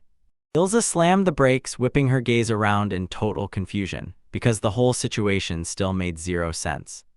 In the blink of an eye, every hunter was warped, twisted out of shape by a disgusting, unstoppable force. Ilse, totally stunned, snapped around the corner, skidded to a stop, and tried to make sense of the chaos hitting her all at once. She froze in shock, scrambling to figure out how he somehow saw right through her vanity. It wasn't just skill, this was serious business, no room for jokes. Right then, Johnson sprinted over and demanded to know if she'd managed to catch everything. Ilse couldn't shake the thought of how pointless all this felt until Johnson cut in. This wasn't only about fighting power boosted by gear. Wait, there's more, this isn't even all he's got, he's a real monster. The words thundered out and Ilse snapped back at once, no way, that can't be true. While they plotted to make Kai clean up Bars's mess, the rivals had no clue Kai and his crew had racked up a pile of grudges of their own, and before long their routes had to collide, forcing a showdown they couldn't dodge. Ilse kept her guard up, terrified of poking Johnson's temper, until Johnson promised her that this job was exactly meant to spark it. Minutes ticked by. Nearly 4 years have blown by, and in one of the houses. In a fancy bar district, the bearded man ripped into his subordinates for always bolting like cowards, so they, bruised and humiliated, scrambled to prove themselves. Each one had formed their own crew and charged into battle, but his ring's spell was unbreakable, smashing every attempt back. They couldn't hold a candle to that power. Then the man finally drew his weapon. It shuts down every excuse before it even gets a chance to breathe. The Holy Guild card battle won't spare anyone with weak nerves. At the center stands Mujiro, the legendary hero who commands the deadly 4-card squad, the ones they call Mr. Hig. Barely after he gathered his people, Mujiro snapped a question to them. Did they manage to find out anything about that stranger? One of the attendants wiped the blood off his face, then snatched a sheet of paper and started reading it out loud. Kai Janeman runs a gift everyone calls one of the most vain things on earth, yet he's also the guy tied to that deafening incident in Habersee, the one people still talk about in hushed whispers. Mishiro clocked it. This kid was exactly the one Monota couldn't deal with, while the boy just kept flipping through those books like nothing mattered, and people whisper that. The monstrous father thundered into the city, but the local beastmen crushed him fast, and the proof is clear. Kai is the real winner. Miss Hiro leaned in, eyes blazing, and demanded to know if that ring for boosting abilities truly had what it took to bring down one of the 4 great magical beasts. No hesitation, no doubt, and a straight-up confirmation from the other side. One subordinate leaned in and hissed, "We'll never beat this man." The other just let out a tired sigh, "Yeah, it's truly impossible." He took a loud swig from the bottle and barked, "Everyone shut up. If he was lucky enough to get his hands on a ring like that, we've got to outdo even those disgusting boars. Yeah, you guys feel it right." Full of hope his subordinate would crack the problem, he leaned in and asked what he planned. Then the guy gave a nod and said, "If the village is not cooperating, we hunt for the weak spot." Lately, Kai had been disappearing more and more to spend time with that girl from the guild reception. Feeling way too certain, Mishiro snaps out that he's found the perfect weak spot in his opponent, then practically bursts with excitement, shouting that it doesn't matter what tactics you use because this worthless boy will be stripped down to nothing before the very last card falls, and the whole team should back him up with everything they've got. At Barcelona's annual carnival, Fafnir shot down the street in pure joy, barking at her owner and Mia to hurry up and follow. Kai leaned in and told her to be careful, and she nodded like, "Got it." Meanwhile, after talking it over with Mia, Kai muttered that Fafnir's probably trying to dodge every single dish on purpose. Mia practically beamed as she said Fafnir oozes energy and is ridiculously cute. One shashlik after another vanished from the table, no one's appetite was slowing down, and right then Kai kept begging Anna not to stay in the suit she'd sewn. Mia slid a napkin to Fat and said go on, so he could wipe his lips, and Fat took it with a bashful, shy smile. He pulled her in and asked Mia to eat with him, then handed her his food like it was the best thing in the world, and Mia lit up, grinning as she said it was absolutely wonderful, pure delight from start to finish. Staring at Fafnir, Off couldn't believe it. How on earth did she still manage to find something to eat with all these people around? Meanwhile, Kai was stuck on one thought. Faf was actually sharing food with them, like she'd gotten seriously attached to this whole crew. With a spark of curiosity, Kai pressed Astaroth, "Did you wind up here too?" She only grinned like she'd traveled all this way to chase something weird and impossible. Sensing something out there, the group snapped to it. They were being watched. Astaroth shot a sharp look around, thinking, wasn't it the same people who never took their eyes off the master these past days? Kai turned to Shuryuk and said, "Careful is never a bad idea," and the girl in her snow-white outfit, hiding her face, quickly nodded. She slid through the crowd without a sound, tailing Kai and Astaroth step for step, while Kai barked orders for them to track these two, sniff out their intentions, and if they could, grab every last detail. He handed her the reins and said, "Do what you think best." Then she instantly got it, one quiet breath, and she vanished from sight.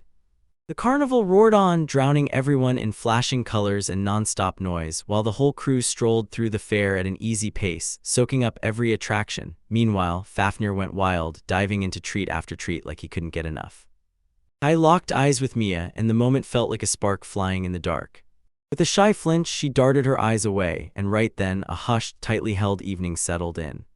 Once the fair wrapped up, everyone headed home. Straw went straight to Mia and thanked her for making today so much fun with Faf, and Mia just grinned back, saying she'd loved it too. Meanwhile, Kai stewed in guilt and silently apologized to Rosemary and Anna in his head.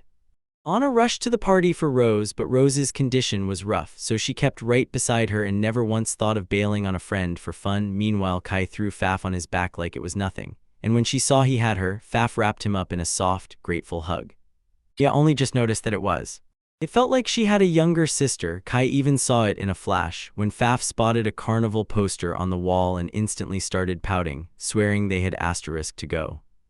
Kai couldn't decide whether to hit the carnival because the whole metropolis had turned into a giant party zone, so getting lost felt almost effortless. Then Mia stepped in and offered to guide them to the celebration, and that help landed at exactly the right time. Kai couldn't stop hoping Mia would still want to play with Faf.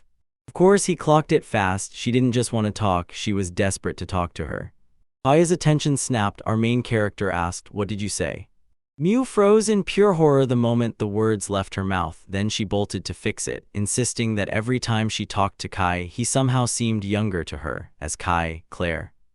The guild's records swear he's only 15, but the truth, he's nudging 100,000 years old, so she says Kai like she's earned that right.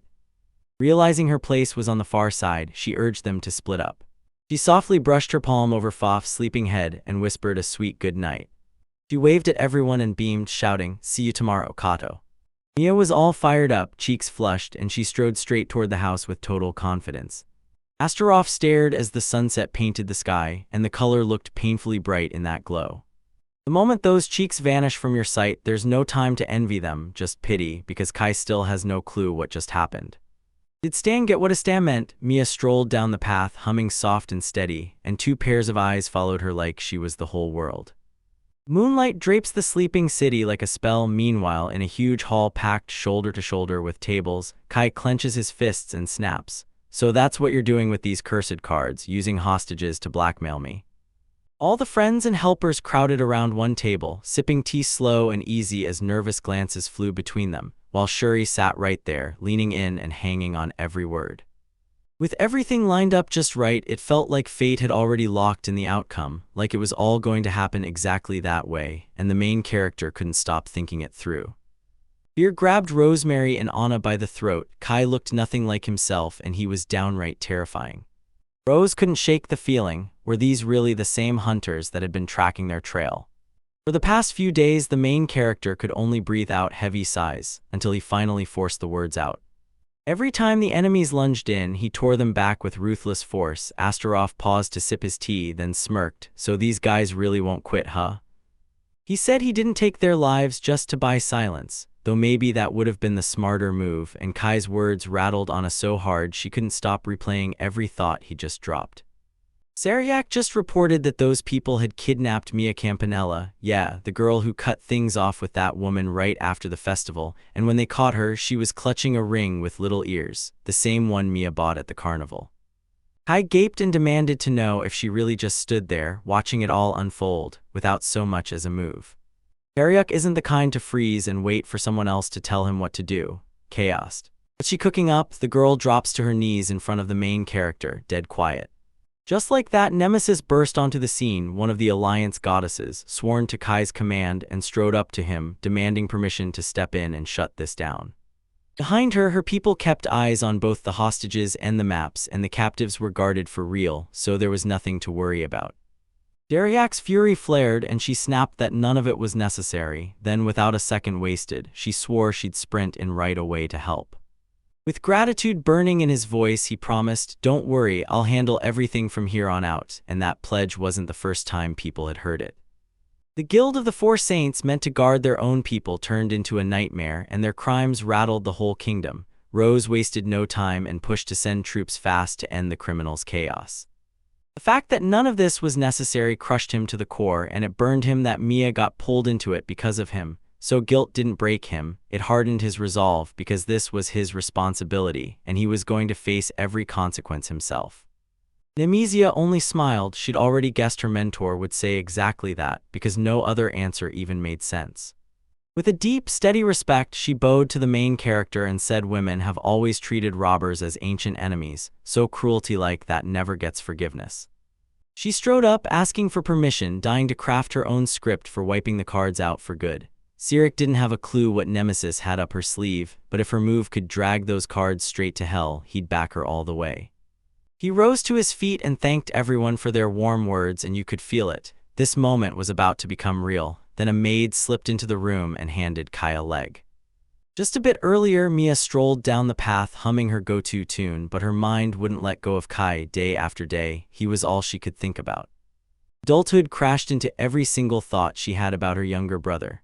Her thoughts swirled into chaos, then it hit her suddenly clear, and she realized. The moment he realized her constant care and watchful eyes had piled trouble on him, the weight of it hit hard, but as days passed, she caught herself loving the fact that he was always close. She slammed her thoughts down and forced the noise to stop, because this was already sliding into an ugly abuse of power. After watching Ilse in action, I knew we could trust her. She'd knock this task out with zero trouble. I kept calling and she had to slam the brakes. She sank into the chair and finally let herself breathe. Under the street lamp, she tilted her face to the glittering night sky, and panic clawed at her chest. What if she never got to see Kai again? Right then, two strangers barreled in, yanked her by the arms, and clamped their hands over her mouth, silencing her before she could even scream. They yanked her up, bound her tight, threw her over their shoulders, and bolted, while Shariak watched in horror with zero chance to step in. Tied up in that strange place, Mia screamed for help with every ounce of strength she had. Powerlessness slammed into his body, trapping him so hard he couldn't even move. Right away, it hit her. This was a church on the edge of the city, looming in the dark, and from the shadows a man's voice cut through. "Welcome, Mia Campanella." As she closed in, the truth hit hard. She finally recognized him, Mr. Ma, and then the whole gang swarmed around her, hemming her in from every side. Mia couldn't figure out what this company was really up to, but she swore the attack was violence meant for a guild officer, and even the mighty Order of the Four Saints wouldn't get off scot-free. Then Machito dropped the truth. Their real target was the mysterious Kai, who just seized artifacts so powerful they shook the world. And Mia, she wasn't there to investigate, she was there to punish him. Not long ago their lives collided, and now she had to lure him out where she could finally reach him. His kindness runs so deep that you just know he'll come crashing in to save her the moment trouble strikes. It felt impossible to make sense of her kidnapping when he still refused to answer their calls, and one of the men snapped that she better not let herself get any feelings.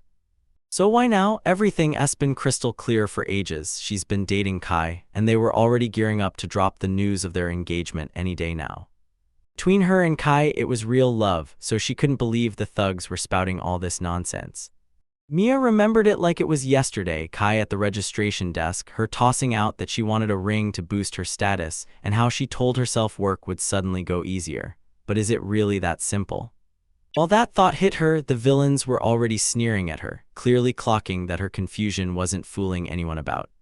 Right on the mark, every guess hit perfectly, and now it was time to unleash the fun, make her suffer. Mia had zero clue what they were planning to unleash next. A public hand shot out toward her, and a sinister voice purred that she should savor her final moments while they played with her. Mia screamed, and that scream only made them lean in more. The crowd leaned in, craving the spectacle, but those thugs just sneered at her innocence, barking that Richard couldn't get any closer. One of them ripped at her clothes, and the warning turned into shouts as the show's start hit the air.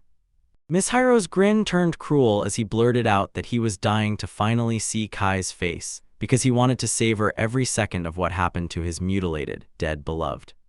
Mia begged Kai for help in a breathless whisper as bandits reached for her face and snickered from the underbrush. They shoved for even louder screams and more tears from her, and Mia couldn't breathe. She blamed herself, convinced the bandits only zeroed in on Kai because of her.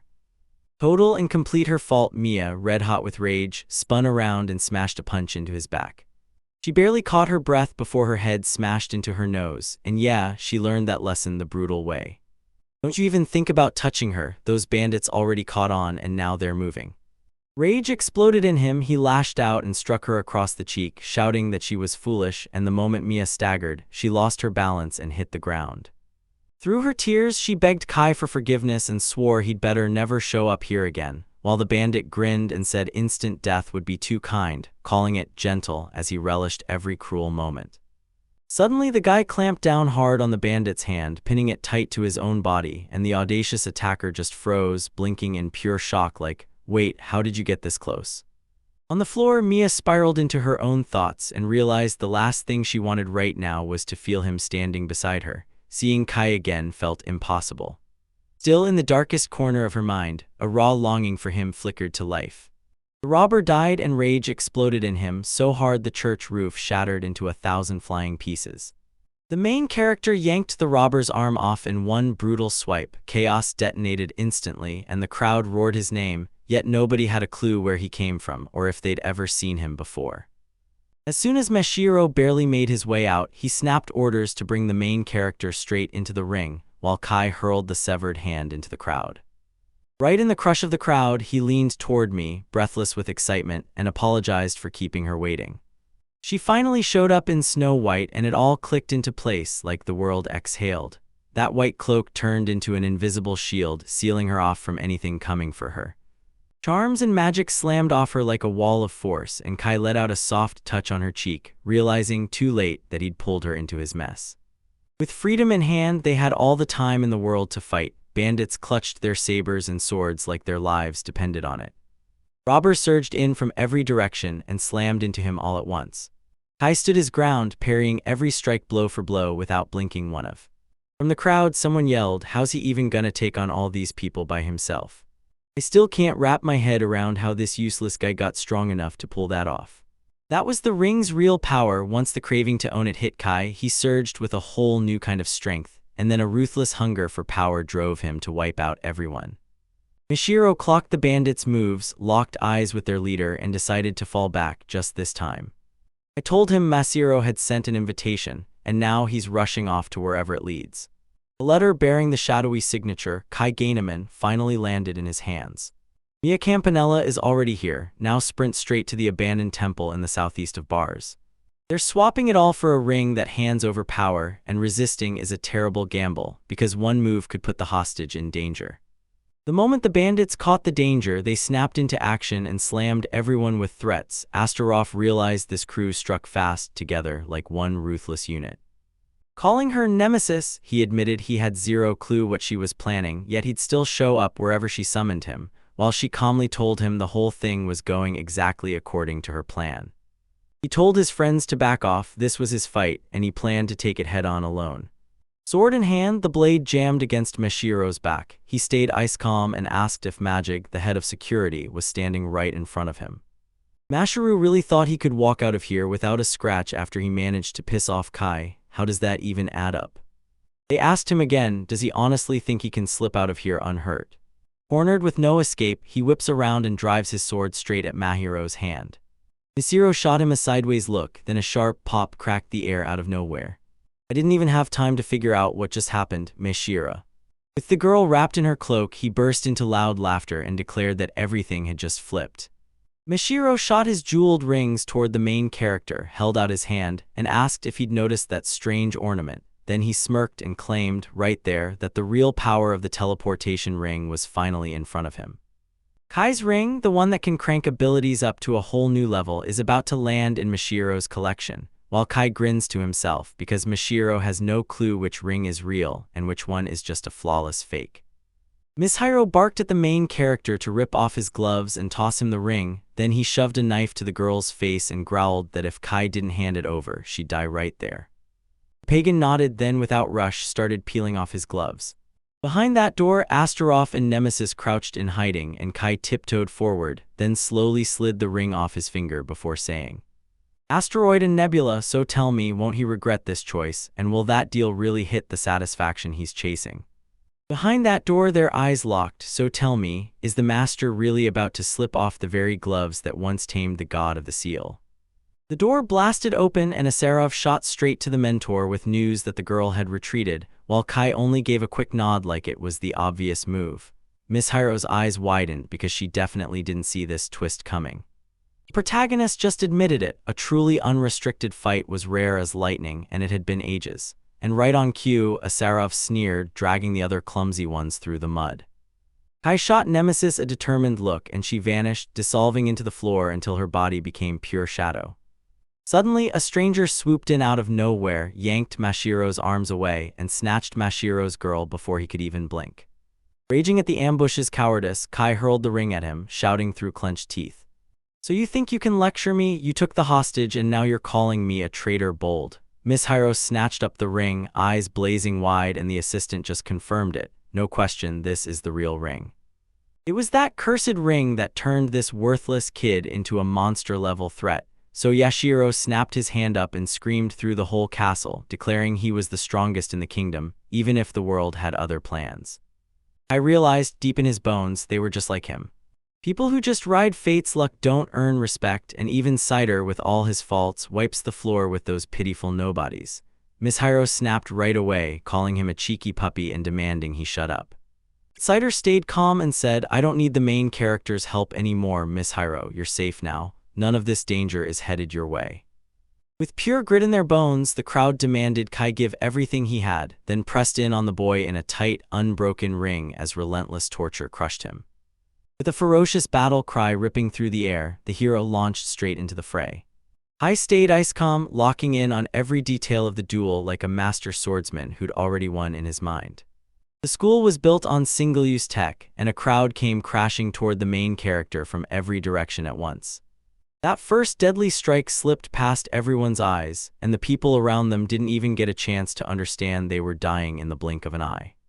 Mishira got cut loose in the chaos, alone in the middle of the fight, and he didn't even have a split second to clock Kai's lightning-fast strike. Meanwhile, the main character watched it all with ice-calm focus, no flinch at all. Hiro's stomach dropped into his heels when he saw it, his fingers were gone, and blood blasted out of the stumps like it couldn't stop. He narrowed his eyes at Kai and demanded to know if he'd slipped him a fake, Then the main character flashed a confident grin and said, "Nope, this ring right here is exactly what Mashiro wants." Kai swore that since the very start, he'd never relied on any boost items to power up. Then Mashiro called for help, and Kai didn't even flinch before swinging. With his sword clenched so hard his knuckles burned, he declared, loud and certain, that he'd never be weak enough to let this opponent steal the win. Only that number mattered, because their meeting kicked off in a room lit by a lamp shaped like a glove. Kai erased everything from existence, but Mashiro and his assistant were still alive, squirming and groaning like pain itself was trapped in their bodies. Belzit heard his name get shouted and snapped into action on the spot while Kai barked, "Stand up, show these scumbags who runs this place. Make them taste real hell, let the groom teeter on the edge, but don't let him die." Then the bell shrieked and everyone snapped to attention. Nemesis is out there, lurking. From under the severed arm, a stranger burst into view and clutched Mia close, her gaze blazing with curiosity. She practically announced, "I'm all in on this," and said she'd brought these people here on purpose. Right beside her stood a huntress, and Kai instantly clocked the familiar faces. Then he snapped that the assistants would escort the survivors too. Johnson was adamant it was right. He watched every single detail like his life depended on it. The card was ripped to pieces, nearly wiped out. And Mayor Hig, he's basically waiting to be dragged to the gallows for every last crime he's piled up. Kai demanded answers from Nemesis, pressing her hard. "Tell me why you let the card steal Mia." The chemist said it plain, "Only the master could save me, no one else." And sure, she and Astaroth had set the stage, but they weren't the ones who could fix it. He just shrugged it off, admitting he understood nothing, and Astaroth waved his hands like it didn't matter, because there was no point trying to explain it to him. At Nemesis's request, Kai tore me along with him and walked me straight back to her dorm. He swore it didn't bother him one bit, but doubt still hit hard. Shouldn't the rest of the guild handle her instead? Astaroth's. So it all landed on his shoulders. He had to step up, take responsibility for me, and accept it, because with no other option left, the main character had to say yes. Astaroth got the order to clean up the premises, while Nemesis stayed locked in, watching every single thing unfold. The crowd snapped their heads around in shock. Astaroth, is this really the master's true power? But Astaroth just grinned and said, "Nope, my master hasn't even used a single % of what he's truly got." Nemesis shot back, "So the teacher really has 0 enemies?" And Astaroth only nodded, already clocking the crazy truth. The teacher looked just like the reformer. He can't just keep fighting forever. He needs a real reason to stay in this world, no matter how relentless the battles get. She finally snapped awake and saw me perched on her shoulders like I'd claimed them. He spun around and demanded, "Are you really you?" Mia jolted awake to hear him say he'd take her home right now. Then he apologized for scaring her and asked if she was in pain, and Mia stayed calm, telling him everything was fine. The girl couldn't find the words to thank him, but Kai just grinned and told her she didn't owe him a thing. She was. Because of him, she tightened her grip in his arms and lit up with pure joy, and then Mia blurted out that her dormitory had shut down. The road sat so close she could have made it herself, yet he gently pulled her up and set her on her feet, and when she looked back, he didn't hesitate. He grabbed her hand with total confidence. Even though it wasn't required, she earnestly thanked him for showing up for her. Mia's hugs clamped him tight with pure sincerity, and Kai just shrugged like, "Yeah, of course, this is totally natural." She kept squeezing him in a tight hug and pouring out endless gratitude without letting go. That tense silence hung there for what felt like forever. No one moved, not even for a second. After they split apart, they shot each other one final look, then waved like it might be goodbye forever. Mia insisted the meeting was still coming, and he nodded along in silence, trusting her words like they were set in stone. Nemesis slammed into astral fate at the crossroads of endless paths, one carved from hard justice, the other bursting with cosmic wisdom. So the universe itself went quiet, and even the stars seemed to stop, waiting for the next chapter to ignite. Nemesis let out a weary sigh, her trust crumbling at her master's behavior. She pointed out that seeing Mia to the door was one thing, but escorting her all the way to the room would have been the proper, respectful move. Srot just shrugged and agreed with her like it was no big deal. Ilza's sudden call blindsided them. She said she wanted to talk to them too, and the whole company went wide-eyed at the shock of asteroids. Zed assured them that Kai is tied to their lives by the threads of fate, and Nemesis doubled down, saying the Master's protectees won't get a single scratch from them. At the very end, the stormy energy finally faded, then they vanished like smoke, dissolving into thin air. Johnson cut straight to the point, admitting he doesn't have time for thanks, then he still pushed forward and asked anyway. The villain steps in to help cleanse the Hunters Guild of Rapta, and it's clear someone just kicked over a hornet's nest.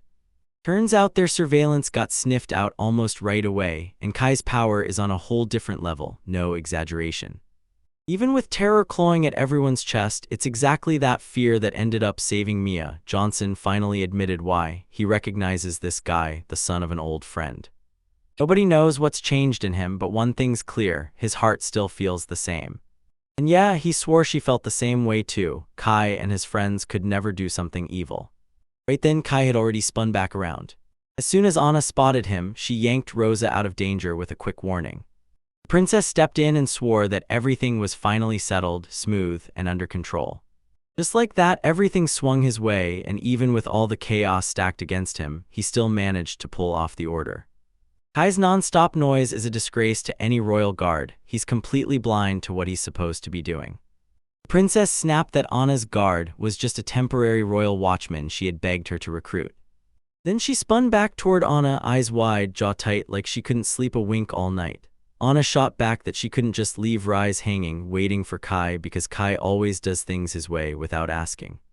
She can't stop thinking about him, worry chewing at her heart over his condition, period. The princess tells her straight, Anna's not in trouble at all, she's just wiped out, Dawn's here and now it's time for her to rest.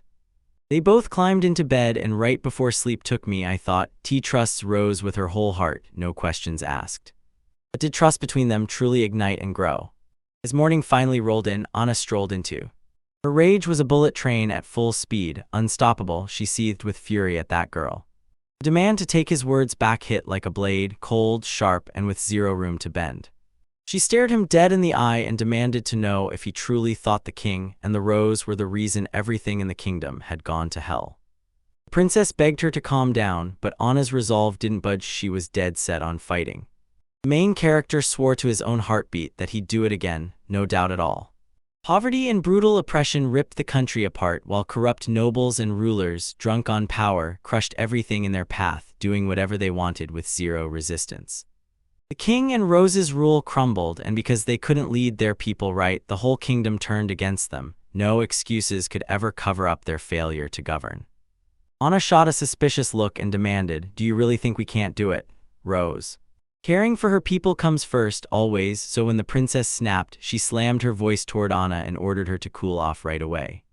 The plan collapsed and disappointment hit him like a punch. He couldn't hide it. After the dust settled, the princess bowed her head and apologized to the main character with real sincerity. Talk snapped into politics, and Kai slammed the brakes on it, telling them to back off and leave the girl alone. The princess clocked it instantly. When Anna was in a mood like that, the safest move was to back off, shut up, and let her be.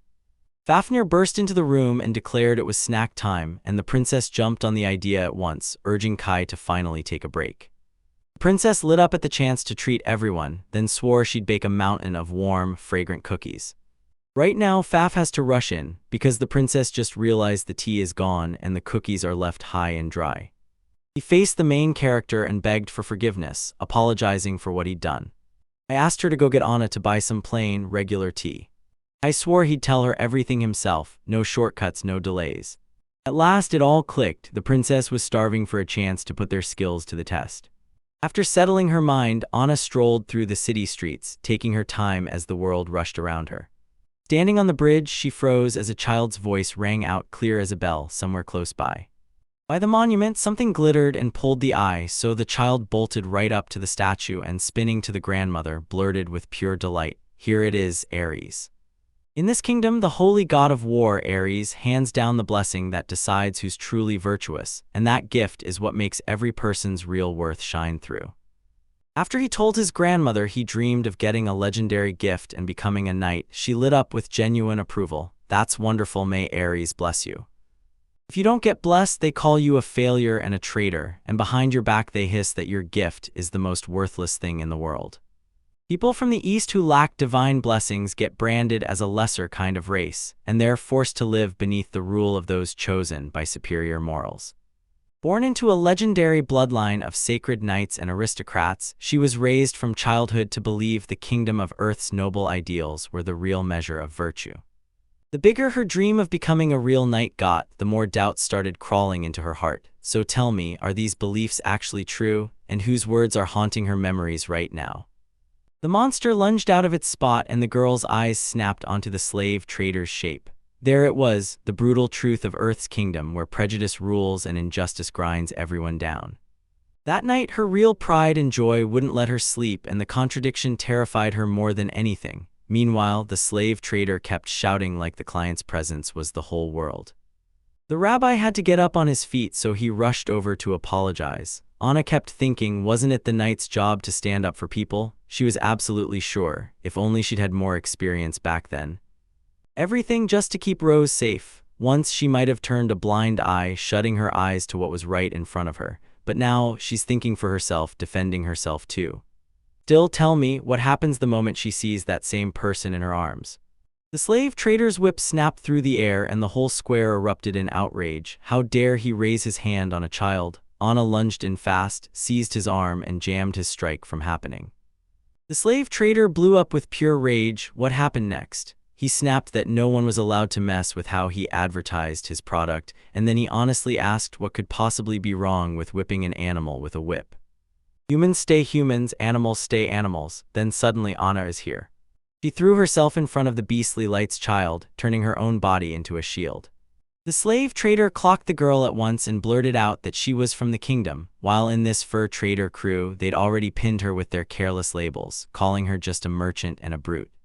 Who are they to judge, Anna seethed, when they're the ones who brewed the prejudice? Suddenly, Kai burst in and ordered the slave trader to hold on, while the main character scrambled to make sense of it all, explaining that Anna just didn't understand the brutal truth and he apologized for her. But inside Anna, pure rage was exploding. How could she not know how cruel life really is? He told them they're just getting in his way and throwing shade at his business. He's not here for drama, he's here to put his product front and center. Once the merchant got what the other guy was aiming for, he snatched out a pouch of cash and pushed, "Let's get down to business." The main character immediately answered, laying it out that he carried 80,000 florins. Slave trader's face lit up with pure joy, like they'd finally struck a deal. But 80,000. The slave trader stared at the slave's silky, one-of-a-kind hair and basically said, "I've never seen the kids of silver beasts among slaves before." Then he slammed the price down, 2 million ijals, and right after that the main character kept pushing, asking again and again.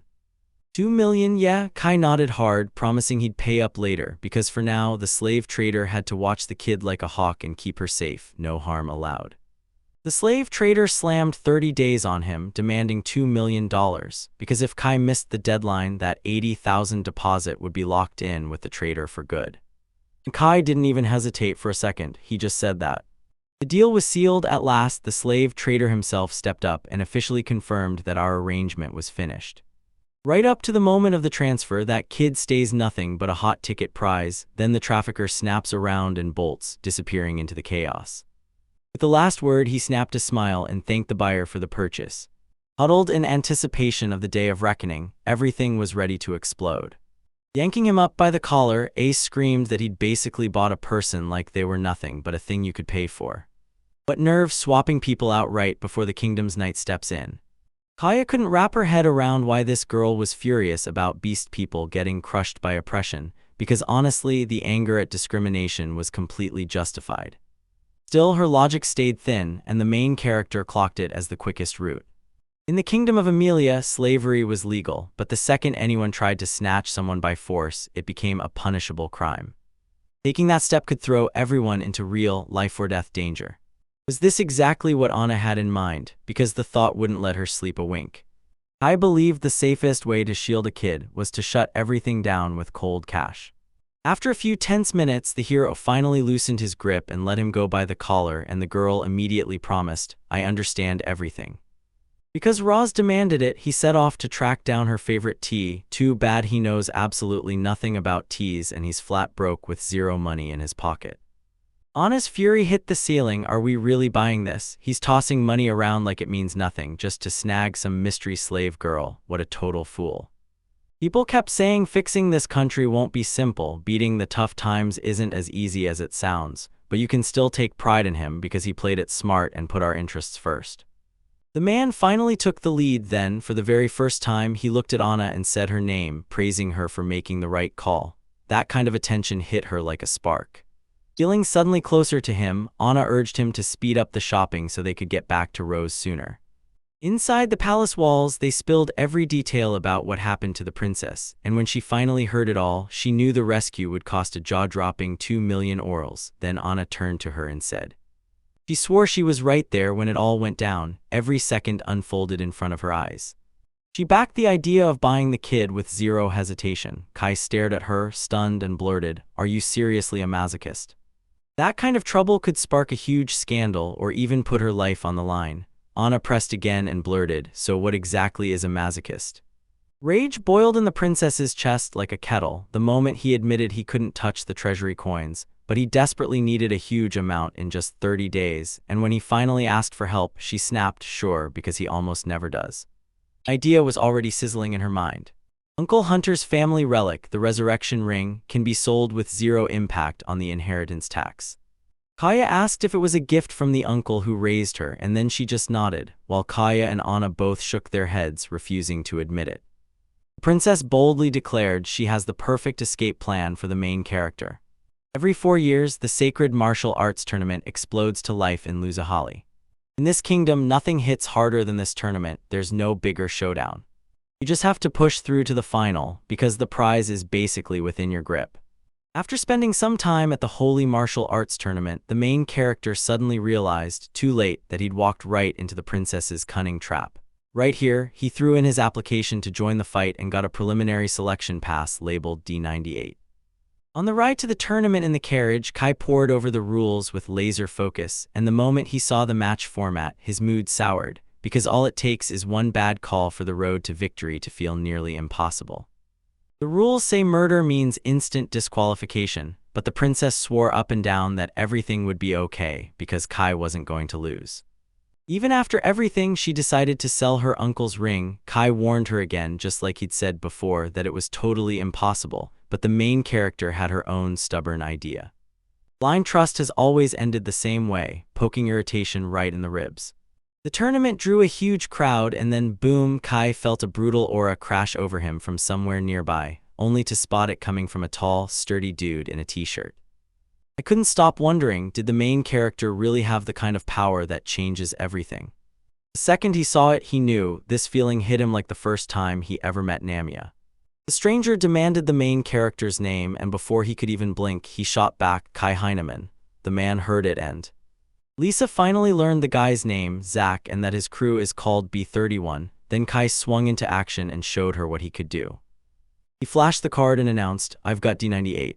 They shared a quick look, and someone tossed out their goodbye with confidence. "We'll meet again in the tournament final." The main character only smirked like he was praying it would actually happen. Zach says it only works if they both pass those exams. Kai realized this could blow up into the kind of adventure he'd never forget. In the ancient mansion of Lord Best Falls, tucked away among the abandoned houses of that haunted ghost town, Vainager reported that she'd finally dug up every detail about Kai Heinemann, while the Lord leaned over a heavy table, poring over documents with slow, dangerous focus. Honestly, she didn't get a single bit of it, and that left the master stunned, because didn't her ability to observe even help at all? The girl bristled, then snapped that he shouldn't call it observing. Right when Kai yanked off her glove, her weird long-distance vision suddenly went completely blank. But you can't deny it, he wiped out one of the 4 guilds all by himself. I watched the explosion tear the church apart right in front of my eyes, shattering it into 1,000 brutal pieces. The most worthless thing in the whole world, so what the heck did she actually see in there? She said with total confidence that she's watching over him the way she's meant to, and when the Lord burst into laughter, he figured Kai Gainman is probably on their side right now. A razor-bright blade flashes, 5 Kaiser kill moments from screaming in pain, because that knife is already in her hands, dangling disaster. With a bright smile, she swore she got it, no questions, no doubts, and yeah, sometimes life takes a real fortune to make it through. Making money is a perfect chance to turn opportunity into cash. It was the most valuable moment of his life, because deep down, he was desperate to finally feel real freedom. Their hunt kept roaring on, and the search did. He climbed into the carriage, sank into his thoughts, and then it hit him like a punch. The tournament could rake in serious money, but should he really delay his trip back to the capital for it? The princess told him Arnold was tied up right now, stuck dealing with everything that happened after the recent chaos, and he couldn't head back until he wasn't at his post. Without that guard, there was no way he'd ever make it back to the capital, and real shock hit him so hard he demanded answers. The real answer was right inside him. Rose leaned in and told me not to worry for a second. In the end, he didn't just save them, he rescued countless other lives too. The moment he arrived, dread hit him like a trap snapping shut because it felt way too perfectly planned, yet there was no other road that could have gotten him here this fast. Money, keep it low-key and don't draw attention. The good news, the registration's already done. Now it's time to link up with Rosa and her crew. Suddenly, a thunderous voice snapped, "Hey, loser, how the heck did you get in here?" Confusion churned in his head as three figures loomed before him and the leader strode forward, sneering, demanding how someone like him, a total failure, dared show up here. Kai's participant card got yanked by someone's sharp, watchful eyes, and the senior instructor was told about it right away. One of the students blurted out, asking if he'd join too, and the senior mentor snapped back that Kai showing up was a full-blown humiliation for their school. With a no-nonsense demand, he barked at the main character to get out of the tournament right now. Shega, the senior mentor of the Heinemann school, stood there with his own students, and the moment they learned about his gift, they spun on him, started despising him, and shut him out. The main character demanded if they were here to boost their school's name. Then Kai snapped back that he'd left the Heinemann clan ages ago. Their teaching rules were long gone, and there was no way he was going to let them call the shots. Seething with fury, Shega snapped that the main character's very presence was a stain on their school's honor. Rick, one of the students, marched up to the senior mentor and snapped that there was no sense wasting time on this loser, because a humiliating defeat was basically guaranteed. The students demanded, "Make him wait, our feats will prove to the whole world what the Heinemann school is made of." And at the same time, the senior inspector snapped with contempt, calling the main character incompetent and warning him not to soil Heinemann's good name. 2 days slipped by in the blink of an eye. Now, the long-awaited day of the Sacred Martial Arts Tournament's first qualifying round is finally here. They split everyone into squads of 100, and then the official rules kick in. First person whose bandages get ripped off is declared the loser. Right then, the judge demanded, "Are you all ready?" and a thunderous gong crashed through the air. The match is officially underway. The thunderous gong crashes down, screaming for everyone to begin.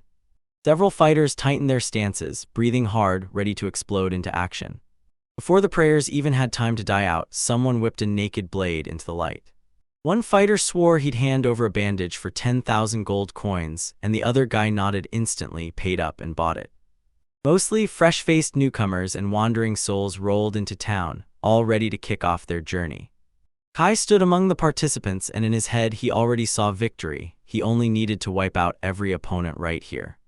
The only goal was forcing that next stage jump. Everything else was noise, and extra problems brought nothing but unwanted eyes on him, until voices suddenly erupted from behind. That boring, nothing special mediocrity. He used to be a student at the Heinemann school. Rumor said if you beat the loser, the senior instructor would praise you for sure, and now two girls couldn't stop arguing over who was going to knock the protagonist flat. Kai locked in on the 3 Heinemann school kids as the perfect squad, and they surged in fast, taking control of the whole area. The antagonists started snapping at each other, fighting over who'd found it first. Then their bickering flipped fast to the real question: who was the strongest? With zero fairness, he tried to grab all the glory for himself. Then Kai moved so smoothly and quietly that you barely even noticed as he peeled off the bandages. After a long, tense pause, they finally agreed, act as one and crush it together. Then, right when hope ignited, a whole city suddenly rose in front of their eyes. The heartless one was already gone, clutching bandages in his hand, sprinting away until he couldn't see them anymore, leaving the rest behind as they scattered. They had thrown. Exhaustion crushed the hero. Every ounce of strength vanished right when Kai strode up to the judge and demanded permission to enter the courtroom. If he pulled every last bandage together, could he just hand them over to everyone else? The judge froze mid-breath, stunned to realize only a single minute had passed since the start. Then she stared at the 3 bandages in her hand and gasped. With a shaky stammer, she apologized, then dove straight into the lists, Kai snapping his info out next. Group D98, number 632, Kai Janeman. He handed her the bandages and leaned in, asking if that was enough to get through the test. She nodded hard and said, "Yep, it passed." Only now did the three students notice the blindfolds were gone from their eyes, the exact ones Kai had ripped off, and the crowd around them erupted in shocked gasps. Potato growers stared in disbelief as everything unfolded in front of their eyes, and the tournament organizers kept a hawk eye on the whole mess, until one of them. Every gaze snaps to Lord Aaron, and someone demands, "Have you seen this young man?" The Lord leaned in, baffled by that strange movement, and couldn't stop asking, who was this stranger really? Lord Aaron didn't just run the tournament, he led the Kaian school too, and he was told that this Elma Gaineman's legendary grandson, standing on the shoulders of the Gaineman school, one of the kingdom's two most famous. Kai instantly pops into my head, and people swear he's got the talent of mediocrity, an insane lie because that can't possibly be true. Elma's grandson? Yep, it's Kai, even after all these changes, and the fact he's stepping into this is wild. And that skill he's showing, that's the kind of power only the chosen can reach. During his studies, the master heard that Kai Gaineman was thrown out of the family just for having that gift, so he couldn't stop asking, why would they do something like that? Even the Lord's assistant couldn't help hearing about Elm's unbelievable talent, but the big mystery was why Elm kept his powers hidden in the first place, leaving the Lord to wonder if this gift, that talentless image, was a perfect disguise to keep other organizations from snatching him up, and El never once suspected Kai would step into the tournament. I'm no longer enrolled at Heinemann School, so the Lord can smoothly move him to Kin's school, and with skills like that, he's basically destined for success. The royal card and the kingdom's elite warrior, Aaron's already stepping into the spotlight.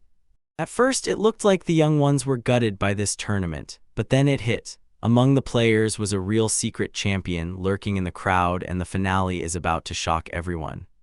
Then it got way more exciting, so the master's servant fully backed every word and couldn't stop thinking about it. That night in the dorm where all the participants had piled in, the air practically crackled with tension. Fury surged through the instructor's body, and that sharp indignation never once eased up. Rage surged through Alex as he snapped at Kai Heinemann, screaming that he'd make him pay for every last thing he did. The student slumped with guilt clawing at his chest, but the inspector kept moving, because it's honestly wild how this not-so-gifted kid even managed to pull off that stunt.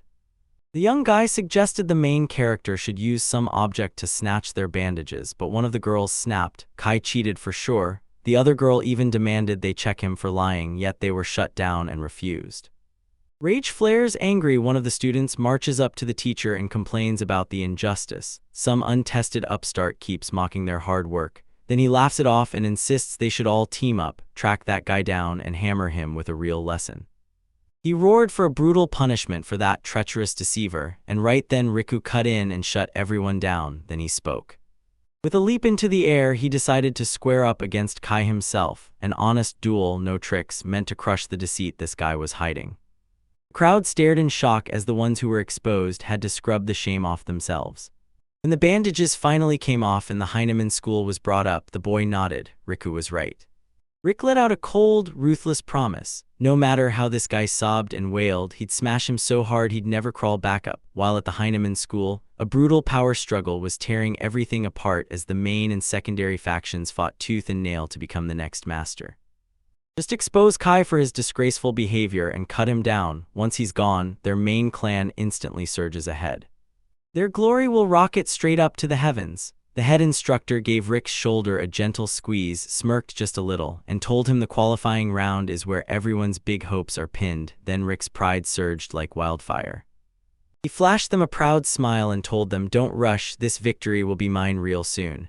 Meanwhile, in the chaos of a packed bar, a scream ripped through the air. Some random stranger was yelling at the top of his lungs, his words crashing through the crowd.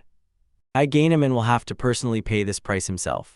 With a loud thud, he slammed the mug onto the table, and Ray Geister, Class D Hunter, exploded out a nasty choice curse, letting his emotions rip. He snapped that Kai was the most incompetent person in the whole world. The question that kept gnawing at me was this: what was so special about this Kai Heineman that Mia clocked it right away? After all, this was Guk, Riga's partner. He swore he was the perfect match for her, and lately they'd been glued together. Something dangerously special was forming between them, and then rage and pride swelled in his chest as he decided Kai couldn't touch him, like he was one step ahead in every single thing. He shot up from the table and barked at a passing stranger, asking what exactly had drawn his attention, and right away, the stranger broke it all down for him. "You'd better head home, sleep off what you drank, and don't you dare get disrespectful in here." A desperate call blared from Rieg as he sprang up and yelled for everyone to strike together, pure determination blazing in his eyes to cut down everyone in his path, until one of his friends, still sitting by him at the table, grabbed the brakes and told him to cool it before the fight spiraled out of control. Suddenly, he blurted apologies to everyone nearby, insisting Reigo only lost control because he'd gone way too hard on the alcohol. He spun toward Rigi and declared it was time to head home. No debate, no delay. "Today, quick heads up," Hack stormed out of the bar and Rega snatched up. An empty cup sat in front of him, and it was the only spark of hope he had, just enough to believe something, anything, might still show up. He strode up, poured the drink into his mug, and said he was way too rattled, so he needed a sip because that cup was his way back to calm. The stranger declared he was the one coming to help, then Raga swallowed hard and asked his name. The man smirked, "I'm Saul, and I." As soon as Salt hit bars, he wasted no time and asked if he could hop into the company. Riga kindly let him sit, and Saul shot him a sharp look. "Wait, is that really Register?" Then Sil leaned in and asked about it. People were buzzing that Riga was steering the most promising team in the whole bar, out of every master there. Reagan clocked that he was weirdly perceptive, and Salt leaned in and basically confirmed it. Slip into the ancient temple tucked deep inside the silk forest. Raga's jaw drops. "Wait, a real temple from ancient times right here? This is the place. Even Class A hunters won't step foot there." Salt says it's one of those brutal, untouched dungeons nobody's conquered yet, and now rumors are exploding. Untold treasures are buried in the dark. "If we pull this off, we split everything evenly, and honestly, that kind of gift is too perfect to pass up." Regab bristled at the truth. He was only rank D, and getting into that ancient temple demanded at least rank A, which meant this was basically suicide. The soldier quickly assured them, "Don't worry, everything's locked in and under control." He flaunted an exquisite amulet in front of him, swearing that with this tiny ornament in his hands, he could rise to S-class hunter. A few days rolled by and Fafnir was non-stop, loud grumbling that her master was ignoring her, so bored it practically drove her mad. The princess snapped back, pointing out that lately Kai had been totally swallowed up by the qualifying tournaments.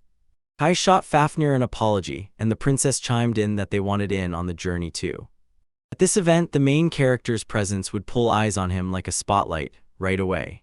Staring down the tournament standings, Anna grabbed her phone and dialed Mrs. Rose's number. The second qualifying round is already in the past, and tomorrow decides everything in the final third stage, because people are whispering that the winner gets a massive prize, 3 million eagles. Kai clenched his teeth, realizing this had blown past every expectation, yet a win in the third game could flip the whole future. Right around then, a brutal choice hits: snatch the prize money or throw the match on purpose and slink back to bars. The princess promised that every eye would lock onto him, and the crowd would erupt with excited shouts as they watched his result through the asterodermometer. Ernest inched toward Fafnir, softly scratched behind her head, and swore he'd handle his business fast and come back to play with her. The engineer beamed and swore she'd look after Roz's safety too, but the main character snapped back, saying he did. Anna Kofton fired up her courage and shouted, "Hang in there," and the princess shot back, making it crystal clear this story hinges on Anna because everything depends on her. Rose froze in shock. She'd always thought her and Kai had real friendship brewing for ages. Then Anna grabbed her aside and said, ice cold, that there was nothing between them at all. The day after the competition, the real deciding battle of the group selection kicked off, boom, right away. Ms. Odo finally showed up, rushed in to apologize for keeping everyone waiting, and just like that, the final group match was about to begin. In the qualifying round, they follow the same rules as before: pass out or step out of the arena, and it's an automatic loss. Only 4 can claw their way into the final, because if they don't, they're out for good. And now she's just announced it. 30 fighters from Group D will step onto the stage and represent the whole team. The air crackles with the promise of insane performances, and our main character clocks it right away. Out there, nobody looks truly dangerous, not in the real sense, but he still knows better than to get careless, because one wrong move could ruin someone for good. Even with the free fighting style, it's still a real competition. He remembered the rules like a warning: land a fatal hit and you're out, and for duels they even tell you to use wooden swords. Odo kept the story rolling, making it crystal clear that the Sigma crew has already owned the main stage, still the biggest favorites of this year's selection, hands down. Next.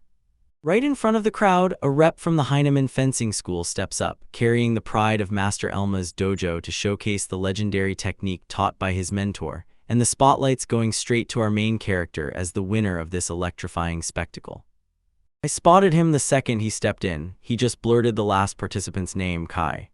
Inside the Shinkai fencing school's walls, he got an ability that looked completely worthless, yet somehow, that's exactly what hooked the main character. Wait, is that really true? When she heard his confirmation, her shock hit like lightning, and right then, Kai finally understood that.